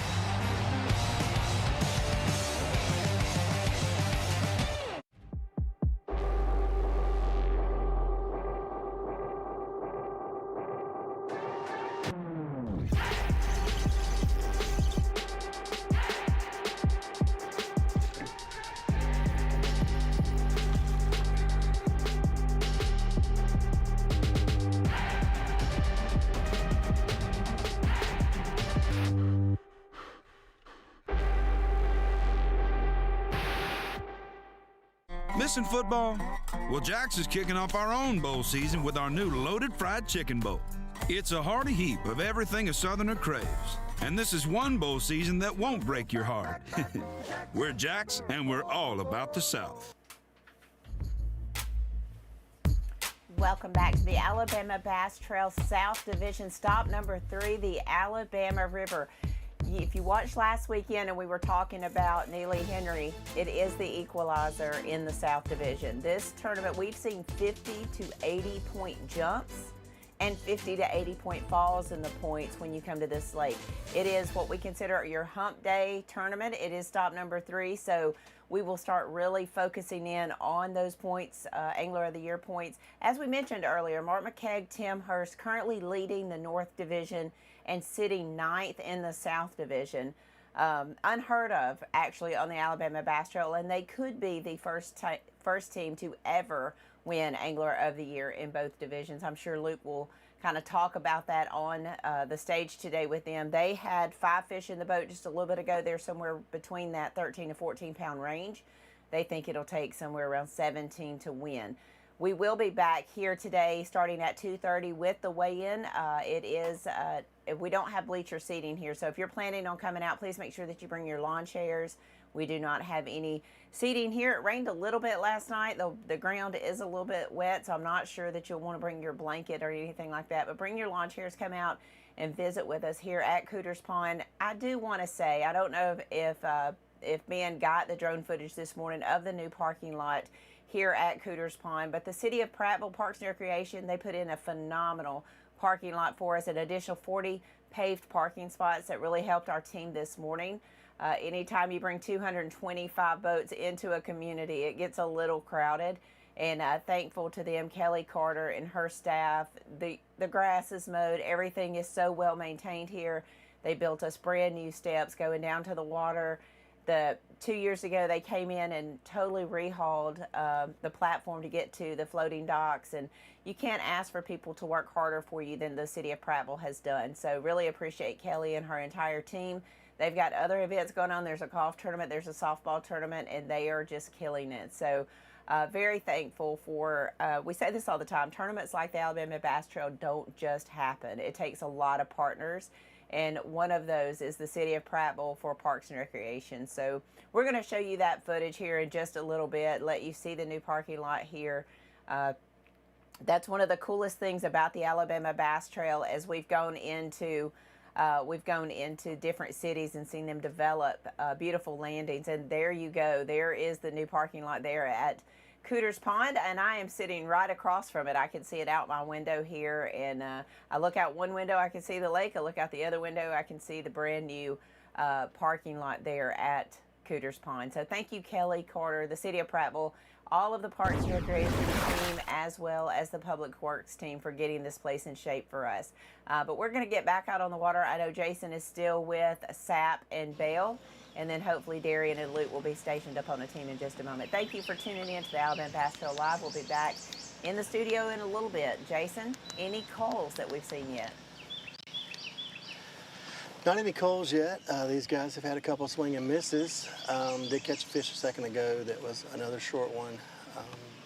These guys are around the fish, though. I mean, you know, we talked to a team first thing this morning that was not going to leave their spot, and they were going to stay all day, and just kind of waiting for the fish to kind of come to them. And you know, this team's kind of moving up and down the bank here, has fished it a couple times, and knows the area really well, and has broken it down really well. So they're going to just take their time and keep picking them off one at a time and hoping to upgrade in the process. It's exciting to see a team catching fish.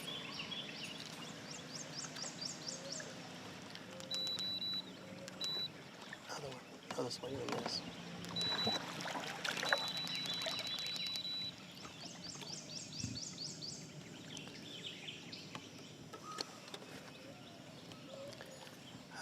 Our cell service may be getting a little weak. We're going to try.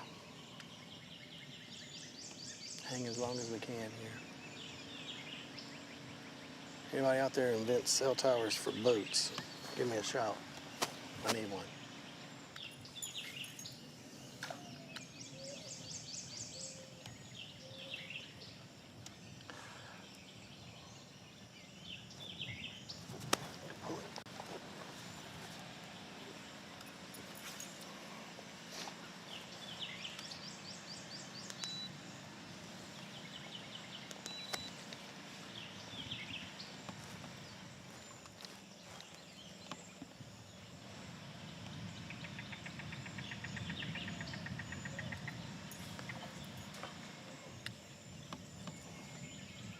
I'm sitting in 39.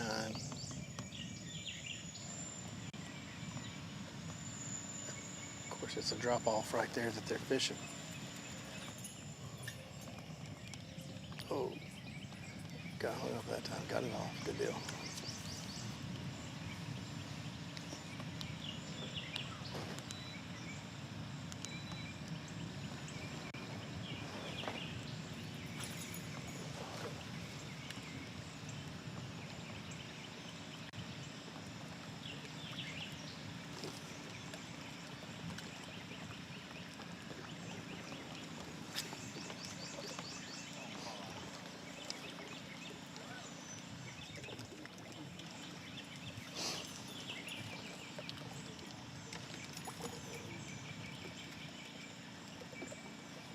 You wouldn't laugh, would you? No. If I fell out? No. I fell out last year. The folks at home might laugh, but I won't laugh. I'll come and try to help you out. I fell out last year. Hey, it happens. Yeah. Rumor is, don't fall out today because the snakes are everywhere. Man, they're everywhere. Somebody said earlier we need to call this Copperhead Pond. Yeah, they're everywhere.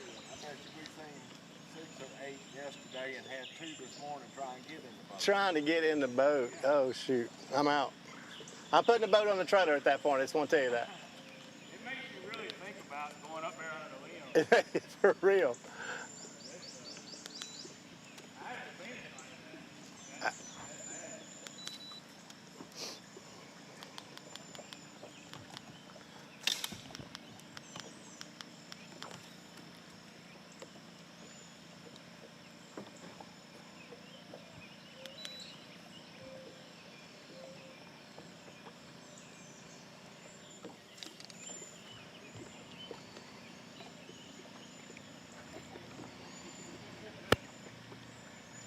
All right, Lou, we have done the full coverage down here, drone shot and ground shot, so that's pretty cool, very cool. Nobody Ben's getting doing by his you work and today. I Ben. think he might need a little extra lunch. We're gonna go broke between buying birthday lunch for Jared, Ben, good drone work lunch. I don't know if that's in the budget. We're gonna have to talk to Miss K. For real. We may not get to eat. They'll all have to eat. Well, I've caught up with Walter Lawrence and James White here on the main river. They got a limit. Small limits. They were just catching one right as we pulled up. See a lot of boats in this area. You know, we talked about that earlier. I can see about 4 boats from right here all of a sudden. You run through a lot of space where there's nobody, and then you come around a corner and boom, there's several of our teams fishing pretty close together. We've actually got another boat coming at me right now. It's probably less than 100 yards from me right now as we cover Walter and James here. So we're gonna get some bonus coverage, Jason. Good deal. This other team gets up here with Get us. it. Get it. Hopefully they start catching 4-pound spots like crazy. I want to see that. I mean, I'm sitting up here Nobody watching would be live upset too, about so. it.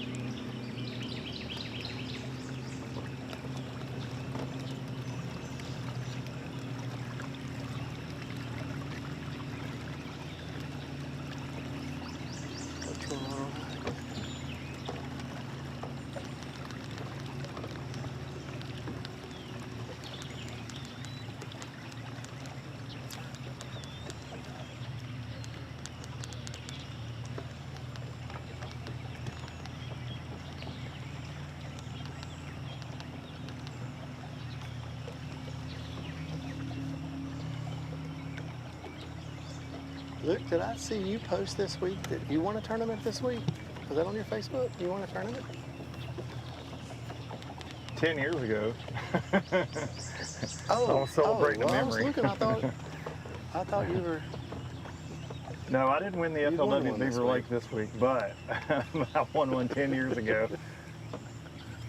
I guess it was Thursday I know of that this was a week. My special wife, day. Facebook, it was, man. Facebook reminded us this week. I had, I'll be honest, I was hoping it hadn't been 10 years since that happened. It made me feel really old because it doesn't seem like it was that long ago. But my wife started my day like that. The other morning, it's like, hey, look at what was that Facebook just payday showed me. back It's been then? 10 years. Yeah, that was 20K. Yeah, it was 20K payday. And, yeah, it was definitely needed in the Duncan house. I mean, I'm sure you probably just threw all that in the savings account, right? Yeah, oh yeah, yeah. Those 5 kids went through it in about fishing. 2 weeks. I mean, I thought all pro fishermen had big savings accounts. Yeah, oh yeah, man. Savings account for sure. 2 of them, you know. I just move money from one savings account to another just to make transactions. Yeah, it feels good, right? Yeah.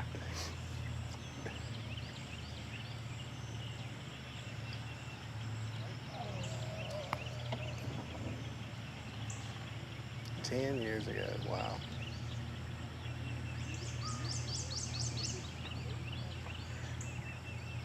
Yeah, crazy to think about.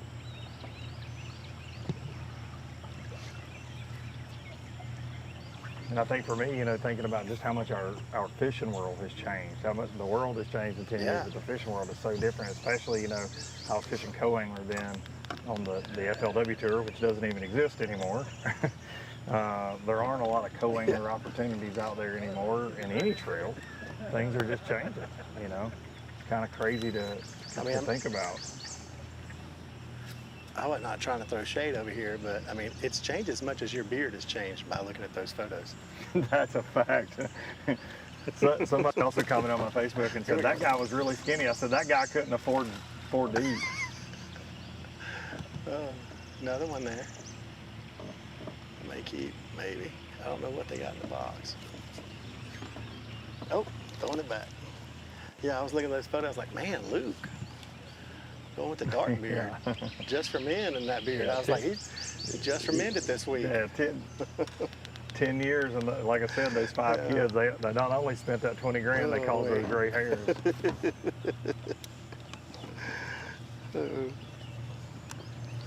Because, you know, they went from being, at that time, you know, I had one that was 7 who's now 17, obviously. So one that was 13 that was now 23. So yeah, we've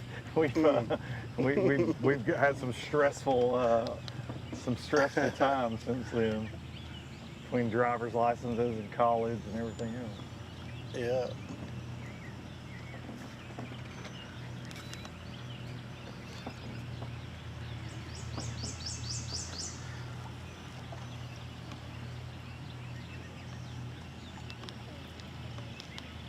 Folks watching at home, bear with us a little bit. We're staying off of these teams because I've got 2 that are kind of fishing close together. I'm going to slide down to the second team on my trolling motor here, get their boat number, and get an update real fast.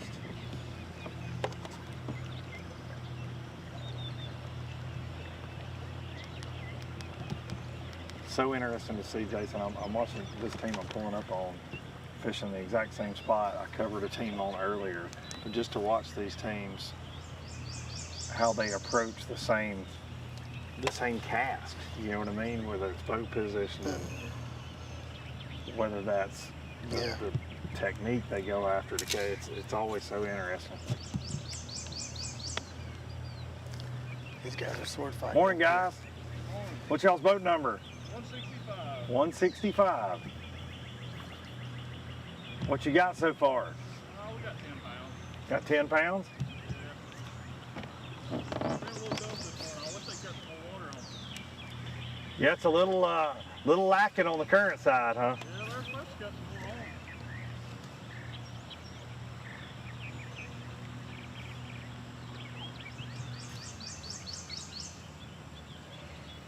This is the Willoughby crew. One of our teams, we got a tractor on. The Willoughbys. I think Miss Kay referred to them as Willoughby squared this morning. As she was calling boat numbers.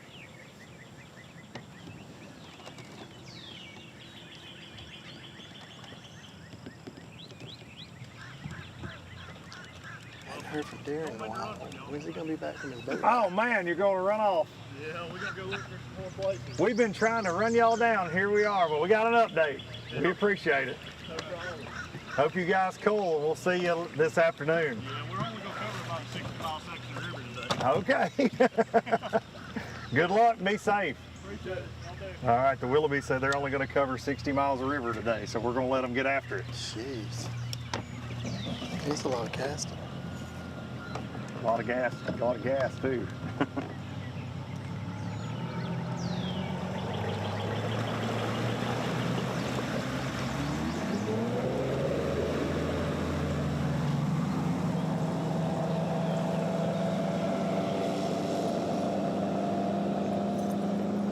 There they go.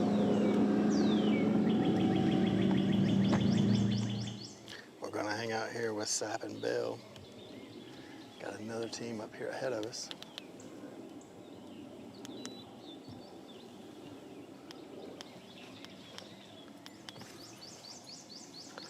Darian, where in the world are you? You passed me 20 minutes ago. We ran a long ways down here, and to try to get to CJ Knight and Anthony Goggins, and we got stuck on a sandbar on the side of the river. Of course. Trying to get into this little bit of cut, and there's one deep spot in the middle of it, but I don't know if we can squeeze in here. There's current coming out. I bet when the water is definitely flowing out of here, the water level is dropping, and that's one thing that Mark and Tim said earlier is they could see the water coming out of there. They said they did say there's a lot of John snakes. Cox your boat driver? Yeah, John Cox is our boat driver today. We're just trying to get a sail with him. Anthony Goggins and CJ Knight are back here somewhere. I'm not sure it's I don't legal know to where. jump It looks like this. wing dams.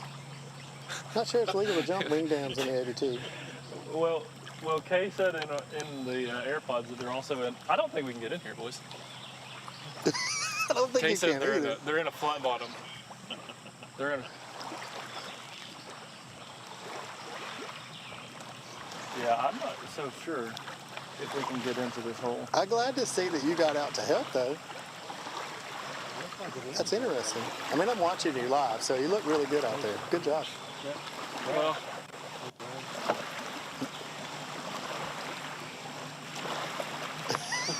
do it. Do it. Walk out. Let's walk down there with the camera. I mean, it's a mobile pack. I mean, you can do it. You got to do it for the gram, bro. Come on. well, we drove all the way down this far. It was like 20 minutes to get down here. And now I'm committed, but I really think we could be making things worse now. Because I'm not really moving the boat very much anymore. Oh boy. Oh boy. Yeah, I think Dude, I know you can hear all that in your ear. I am, and I'm trying not to get this mic pack ready either. All right, I'm just gonna stay over here and see if they can. Do you have cutoffs on? Are you rolling up your cutoffs when you do that? I'm about to. Oh boy. Shout out to the boat driver for giving it all, though. We're doing our best. If we can get in, this will be the angle to do it. I don't think we're going, because it's hitting back there. I mean, he's a local, so he knows what to do.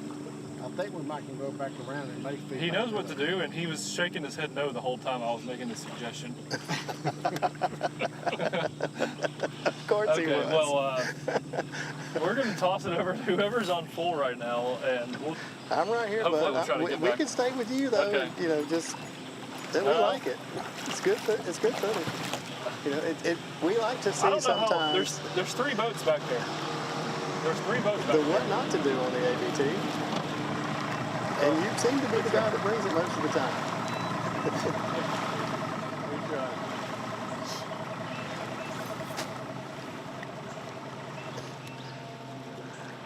Oh man, I hate to cut away from Darian, but I think we got to. Poor kid. He gives it his best though, you know? He really, I think he's trying to keep his job for next year after all the things he's made this year.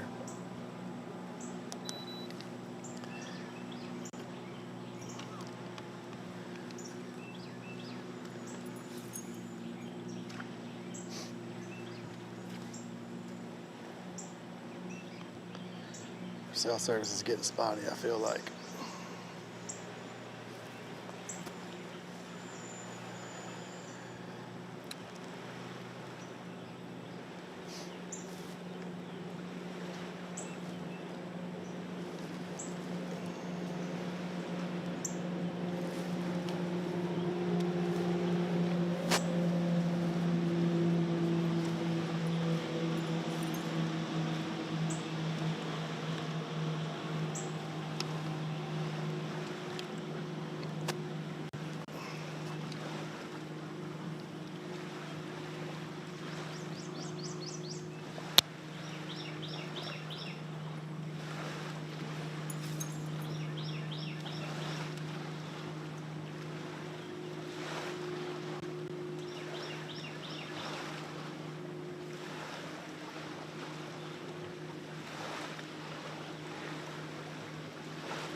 Barely hanging on to my Verizon service down here. I may need to go to Boost Mobile next time.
We have seen a lot of fish action from these guys right here.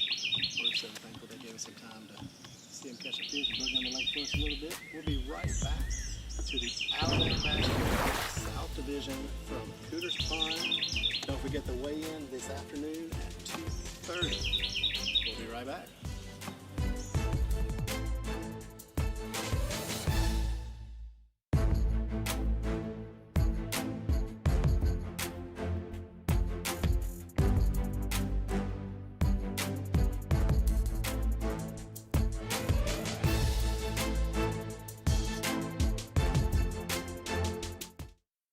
The Alabama Bass Trail, brought to you by Halo Fishing, Net Bait, Bait Fuel, Snag Proof.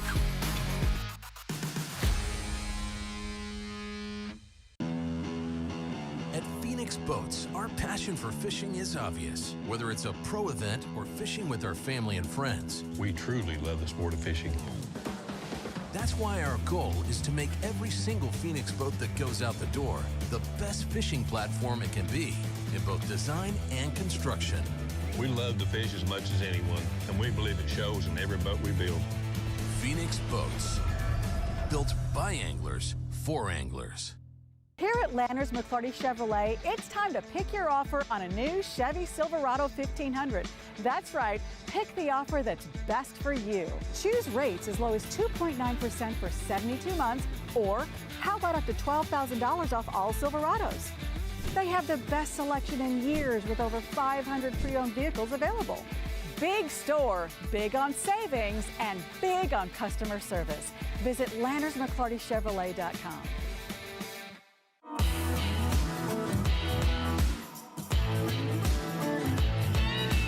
At Southern Protection Agency, we're dedicated to providing top-notch security with a personal touch.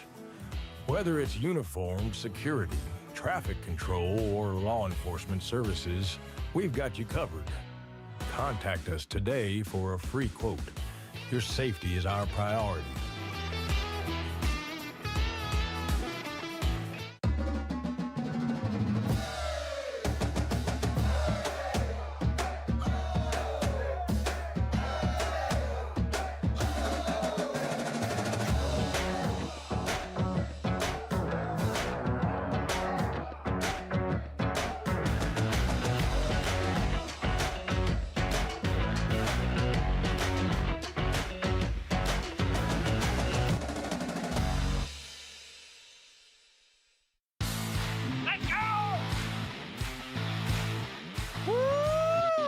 Ooh, I love it.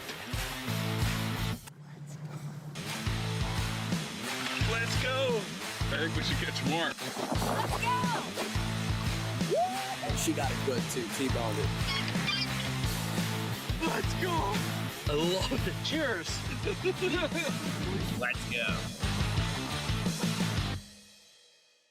Jax believes the key to rising and shining is dining.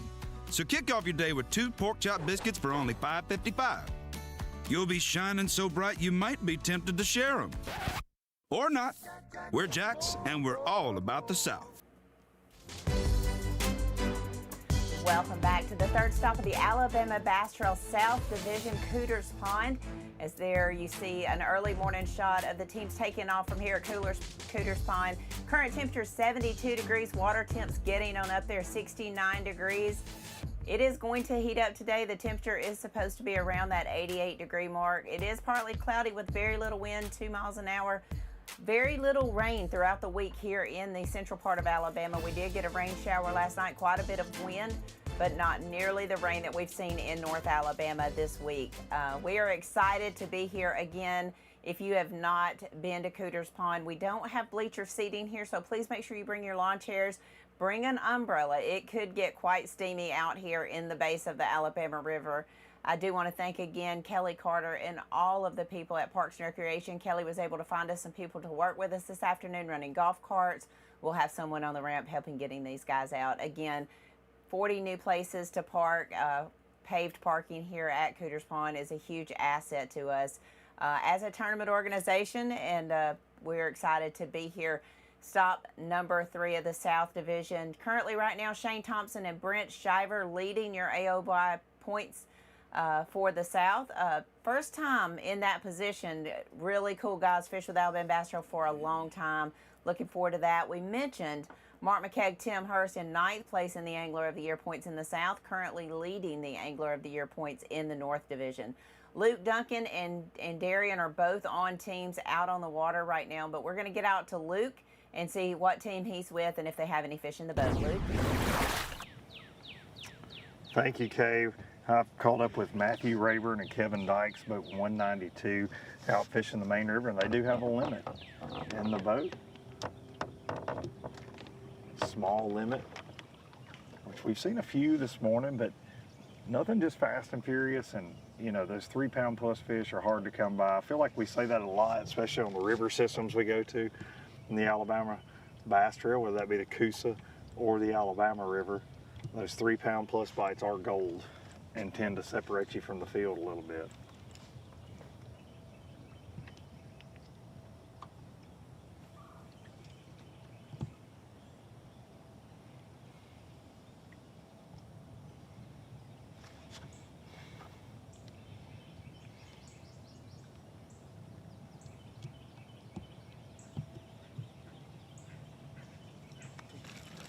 Hooked up.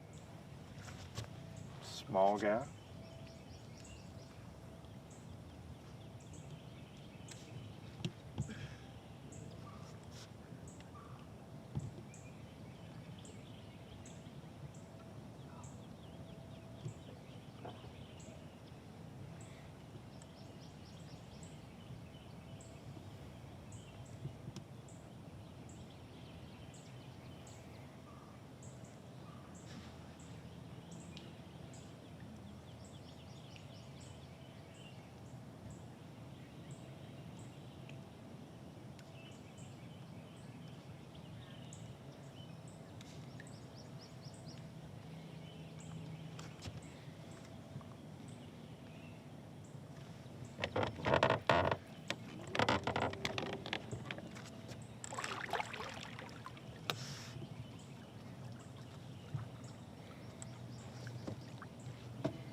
A little bit different approach for Matthew and Kevin than we've seen so far this morning.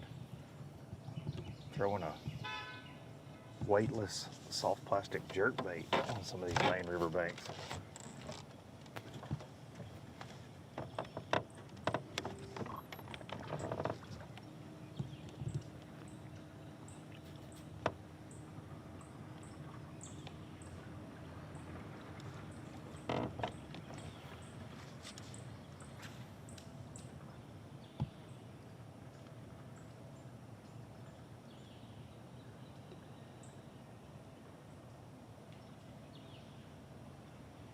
What'd y'all catch a limit on? What's been the main technique? Fluke. Fluke? Yep. We got about 10 pounds. That's one of those bites that is, it's a pretty good time when they get on that deal. It's fun when they get on it.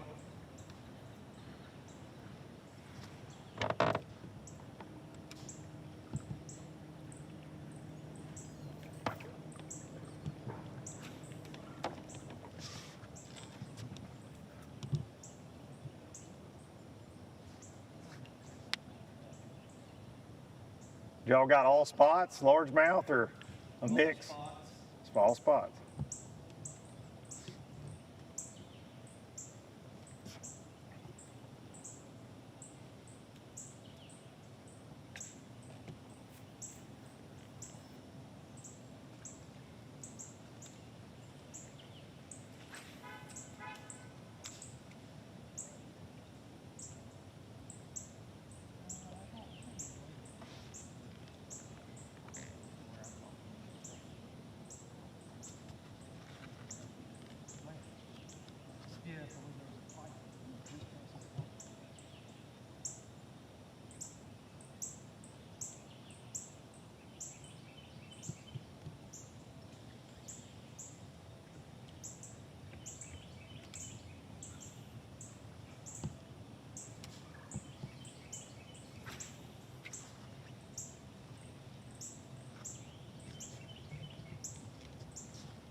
It's hard to believe they can take the whole bait and not get a hook. I know, anytime. They all bite weird.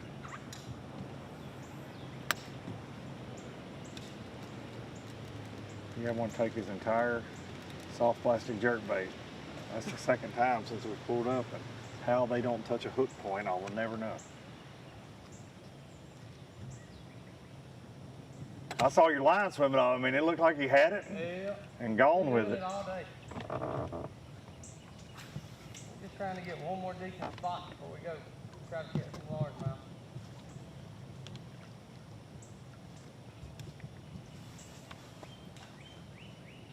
Did y'all catch most of your weight early, or has it just been kind of steady?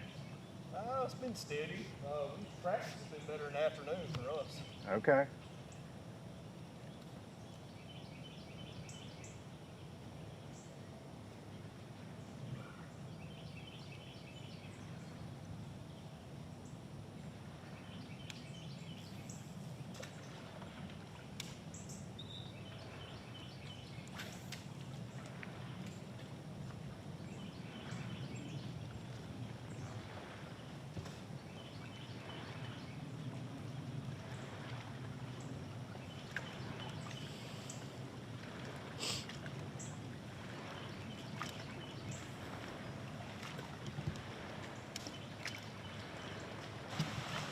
What's y'all's boat number?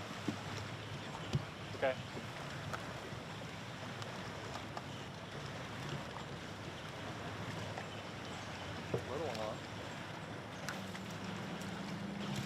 Welcome back, Darian. Did Well, I you was hoping finally it would be find a a cell phone 3-pounder, tower? but we try to bring.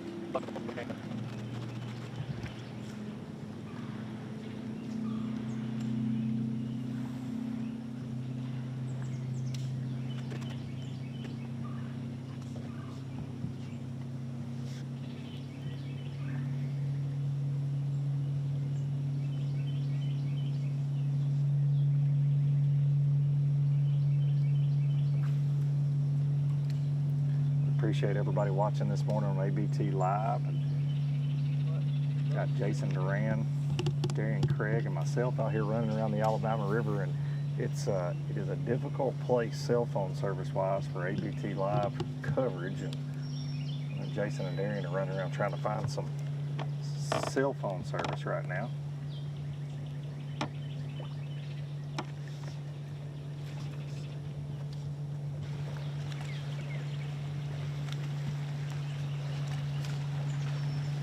Welcome back, Jason. You paid your cell phone bill out here. You know, I only have Verizon, so it only works like where people are. So I had to come back up here. I don't have Boost Mobile. I didn't know I needed it for this event.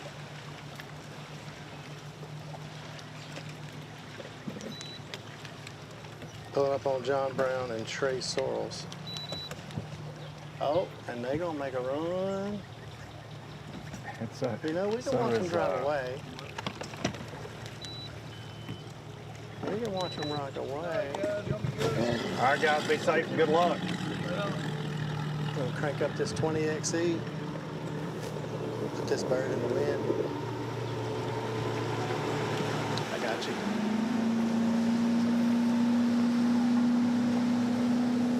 Go to the bank. Show you right over here. So we're getting a question on social media. Yeah, about the water line. I can kind of show you. I think Jason will show you as well. But you've heard us talk about water line. Last year when we were here, the water was significantly higher.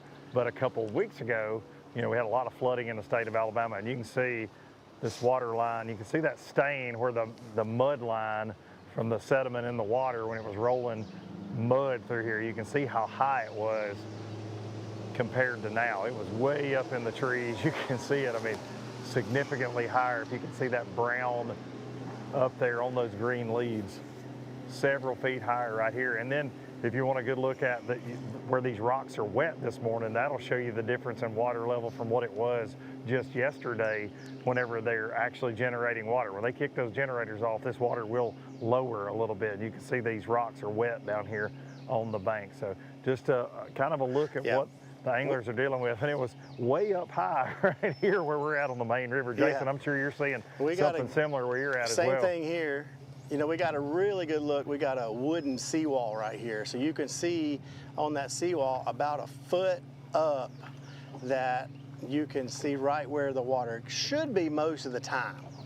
And then my cameraman is pan over to the right a little bit. I know that looks like dead tree all the way down that bank right there. There's a mud line that high, you know, so just knowing that this water gets up down here a lot and it fluctuates really overnight some nights. You hear guys say when we come into this tournament that, you know, hey, this could change overnight. My fish could be on dry ground tomorrow, or my fish could be back up in the woods. You know, we come down here one year, the docks are on the ground, come down here the next year, and, you know, the water's over the docks.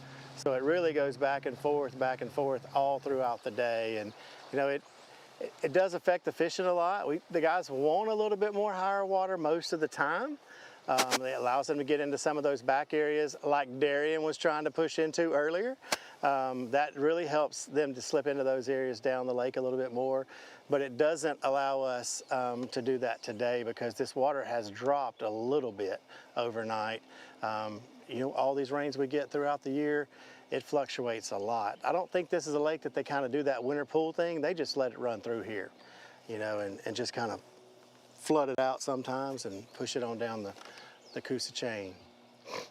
So, you know, I wanted to take a little bit of break here, give some guys a chance to get set back up on camera. We got a team around us maybe that we're going to be able to get on. So don't go far. I want you to stay tuned because the Busch Light wrap-up is coming up soon as well. Don't forget the weigh-in one more time at 2:30 today from Cooters Pond Park. You want to see some of the best teams in bass fishing come across the stage today to win big money on the Alabama Bass Trail South Division.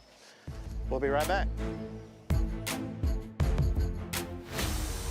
The Alabama Bass Trail is brought to you by Phoenix Boats, Landers McClarty Chevrolet, McGraw-Webb Chevrolet, and by Academy Sports and Outdoors.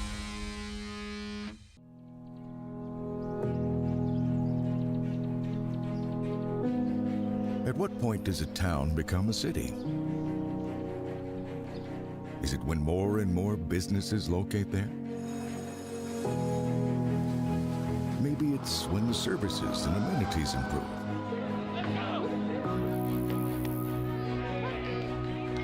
Or when opportunities expand the economy.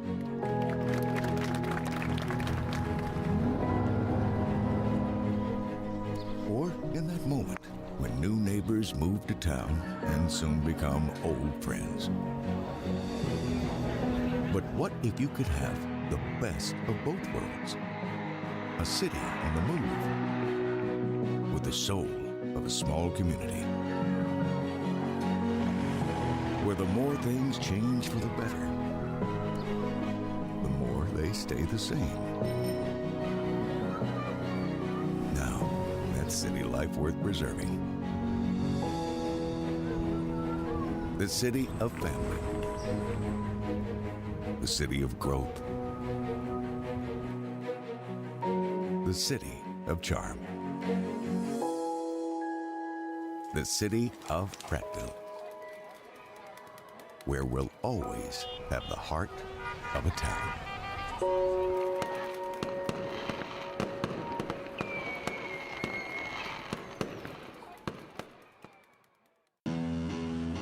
At Phoenix Boats, our passion for fishing is obvious. Whether it's a pro event or fishing with our family and friends, We truly love the sport of fishing. that's why our goal is to make every single Phoenix boat that goes out the door the best fishing platform it can be in both design and construction. We love to fish as much as anyone, and we believe it shows in every boat we build. Phoenix Boats, built by anglers for anglers. The perfect checking account doesn't exist. Not at a bank, that is. So why do you keep looking there? At AmFirst, you can get no minimum balance or monthly fees, an instant issue debit card, and free checks with unlimited check writing. But who doesn't want more? Like a rewards program you'll actually use, and convenient digital tools that make it easy to manage your account from anywhere. Now you could try and find that at a bank, or you could save yourself the trouble by checking with us. Before there were hashtags, there were handshakes and shared stories. They gave us confidence to make our first cast and chase our dreams. They taught us to fish, and in the process, taught us about life. They taught us that success isn't just about reaching the top, it's about lifting others up. The future isn't just about selling tackle. It's about 3 simple words. Let's go fishing. Here's to the original influencers. Jack's here with a breakdown of our new loaded fried chicken bowl. It's got hand-breaded chicken fingers, crispy bacon, buttered corn, and mashed potatoes topped with white peppered gravy. Talk about a winning combination. Woo! We're Jack's, and we're all about the South. Welcome back to the third stop of the Alabama Bass Trail South Division, the Alabama River. As you see there, largemouth and spotted bass 12 inches is what you can weigh in. It's not what you want to weigh in, but it is what you can weigh in. Teams here have weighed in anywhere between 15 and 20 pounds on the Alabama River. We're looking for that 20-pound mark today. 73 degrees is your current temperature, 69 degrees is your current water temperature. It is going to heat up rather quickly after lunch today. 88 is the expected temperature. Little to no wind, but that's not a surprise here at the Alabama River. One of the things you hear the guys talking about, and one of the remarks on live, is about the water level. We've been here with 12 feet high, where we could barely get boats in the water because the water was so high on the ramp. and the docks were covered, and we've been here when it's gone down 12 feet overnight. So the Corps of Engineers, I tend to say, like to play games with the Alabama Bass Trail, and it gets kind of interesting out here on the Alabama River. This river system is made up of 3 dams, and the dam that makes up the Jones Bluff area is 80 miles in span, over 12,500 acres of fishable water in this body of water between the dams. So a lot of water in play. We aren't quite at full pool, but we're really, really close. So it's better than being, well, I think the guys would rather see it to be 3 or 4 feet above pool and having a lot of current out there, get those spots really active. But as you talk to the guys on the Alabama Bass Trail, they say they really like tough grinder type tournaments. That way nobody really runs away with it. So we saw that at Neely Henry. That's why we consider Neely Henry and the Alabama River. And it doesn't matter if Neely Henry was the first tournament of the year, if the Alabama River was the first tournament of the year, we still feel the same way about it. It is the tournament that really evens the playing field. You're going to see teams make drastic changes in the points going into this event, and some are really banking on that. If they're sitting outside that top 75, they've been waiting on this. We've had a clear, deep water fishery with Lake Martin, and then we had a very pristine Logan Martin recreational lake. You've had 2 tournaments where we've had 221 limits weighed in each one of those. Today's going to be different. You're going to not see as many limits, although there's a lot of fish here, don't get me wrong. But you've got to get to that 12-inch limit. How many have you seen on live already thrown back because they didn't reach that 12-inch mark? Probably not as many limits here, and that's one of the reasons you're going to see that 50 to 80 place change in points. Jason is up on another boat. I can recognize it just looking at it out of my peripheral. Boat number 92, John Brown and Trey Sorrells. John is doing a ton of fishing the opens, fishing the Tackle Warehouse series as well with MLF, fishing the North, South, and 100s on the Alabama Bass Trail. Jason, talk to us a little bit about John Brown and Trey Sorrells. We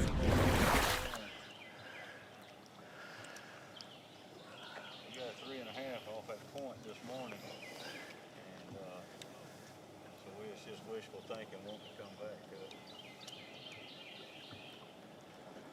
What kind of weight you got now? 11. Need a couple more of those. And 4 down. Couple more of those 3s. That's what we're trying to do. If we can get above 13.5, 14, I think we'll be in good shape. Pressure drop or went up. Yeah. That's kind of hurt us this morning. Yesterday it was buzz bait heaven. Yeah. The water drop? Water dropped about 4 inches. Falling water's hard to fish. Yep. So you stay with what's most consistent, river channel. Yep.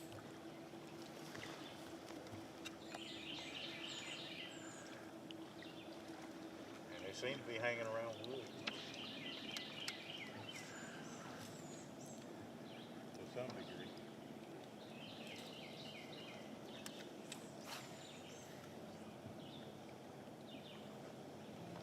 Y'all finish them donuts off this morning? I didn't get any donuts this morning. What? They always try to hide them from me for some reason. I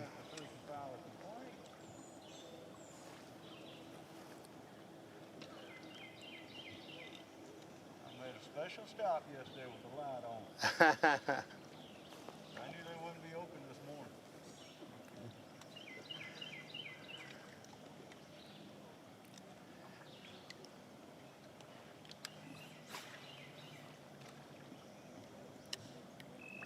Oh, there we go.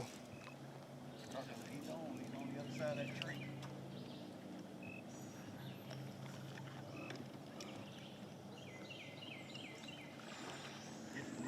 Got him in the trees.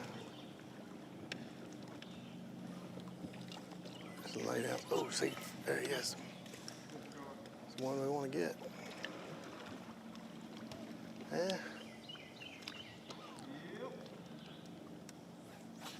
They are relating to wood. Couple of wood.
got my line all messed up.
It is.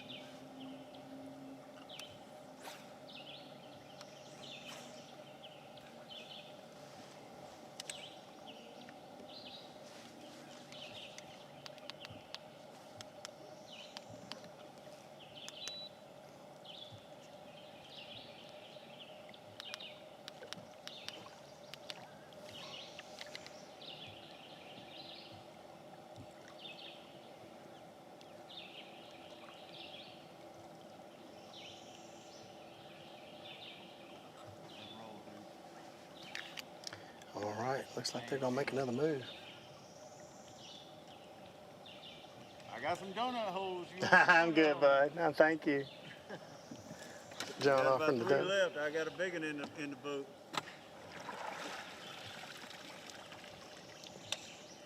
I mean, both of us big ones, but Well, be safe, guys. just so you know. Actually, I think that's true. I'm going on record. He's committed to only eating 2 of those donut holes. Straight there. So these guys are going to make a run on that beautiful 20XE. And appreciate their time on the water today. But we're going to take a quick break. We will be back with the Bush Light wrap-up. You don't want to miss that. That'll break down the whole lake and what we saw today. So hang out right there. We'll be right back real soon. Everybody's getting cell phone coverage. Here we go. Right back with the Alabama Bass Trail South Division. Good.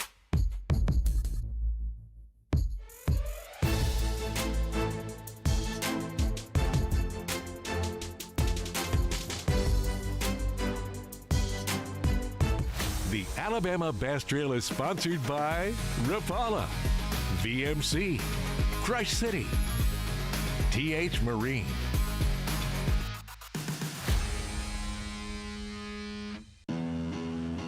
At Phoenix Boats, our passion for fishing is obvious. Whether it's a pro event or fishing with our family and friends, we truly love the sport of fishing. That's why our goal is to make every single Phoenix boat that goes out the door the best fishing platform it can be in both design and construction. We love to fish as much as anyone, and we believe it shows in every boat we build. Phoenix Boats. Built by anglers for anglers. I leave nothing to chance when it comes to hooks. They are the most critical part of the equation.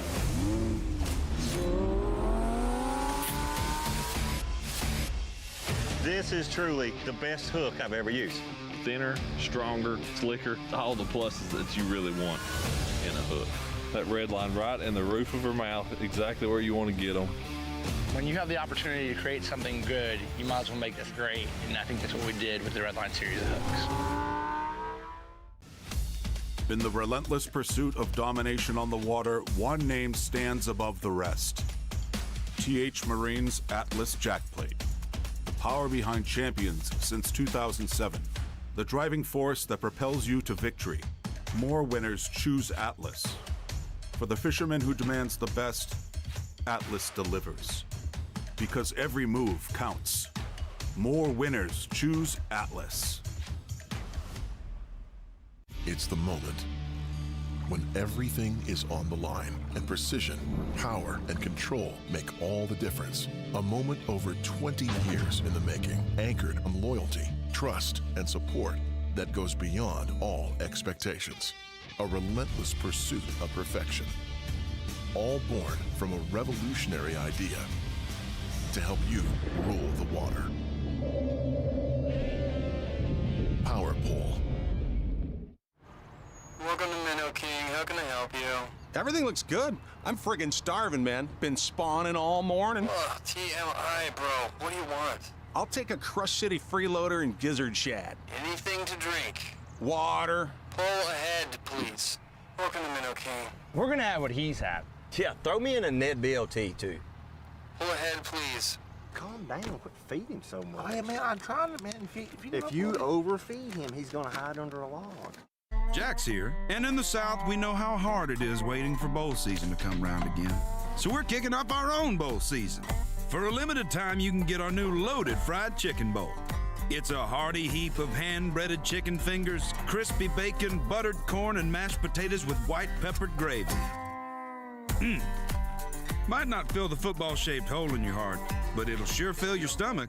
Get the loaded fried chicken bowl for a limited time. We're Jack's, and we're all about the South. Welcome back to the Alabama Bass Trail South Division stop number 3 here at the Alabama River for your Busch Light breakdown of the Alabama River. Jason, we're going to start with you. Talk a little bit about who you covered today and what you saw out on the water. So we made a right out of Cooter's Pond, and we didn't go very far for our first stop. We caught up with a couple teams that were just really fishing right on the riverbank edge. It was a drop-off. There's a small shad spawn going on, and really one of the teams really keyed into what was really going on in that area. They were really looking for the big shad. And those big shad there were gonna fire it someday, and the fish were gonna get on them at some point. So they were still sitting there a few minutes ago, and we came by, and they planned to hang out all day.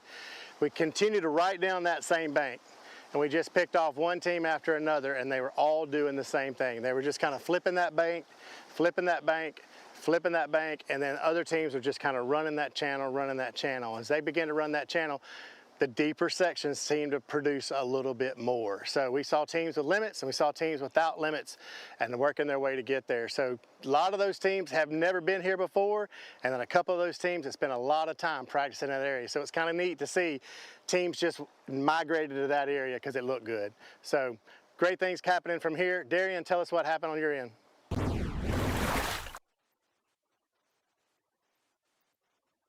Started in the golf course area and got with Mark McKagan and Tim Hurst pretty quickly, and they fired on that shad spawn bite.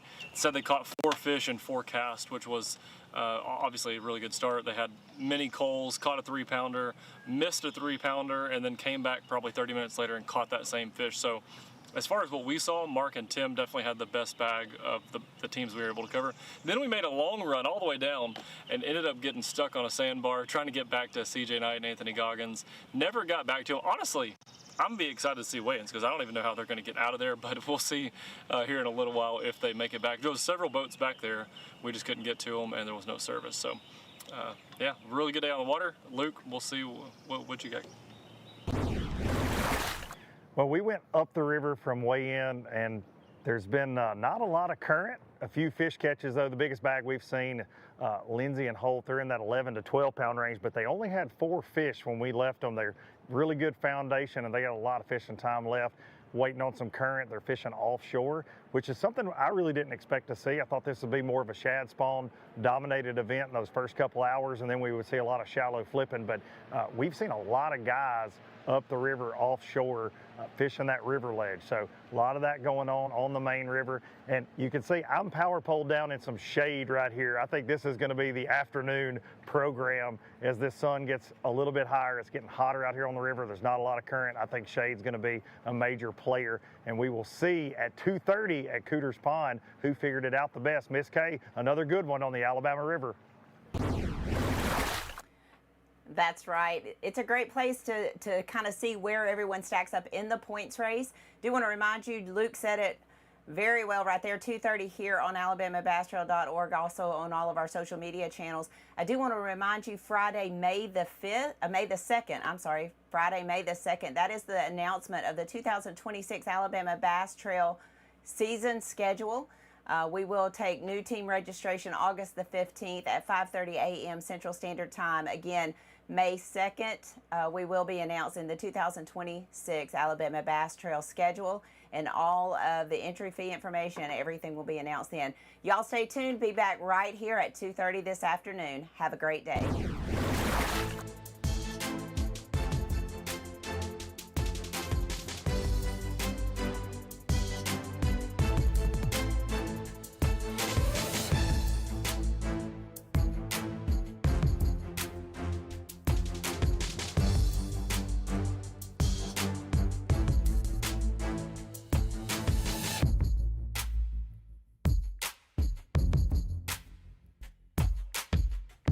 This live coverage of the Alabama Bass Trail has been presented by AmFirst Credit Union and sponsored by Phoenix Boats, Landers McLarty Chevrolet, McGraw-Webb Chevrolet, Jax, Garmin, Rapala, VMC, Crush City, Pro Guide Batteries, Mountain Dew, TH Marine, American Baitworks, and Sweet Home Alabama.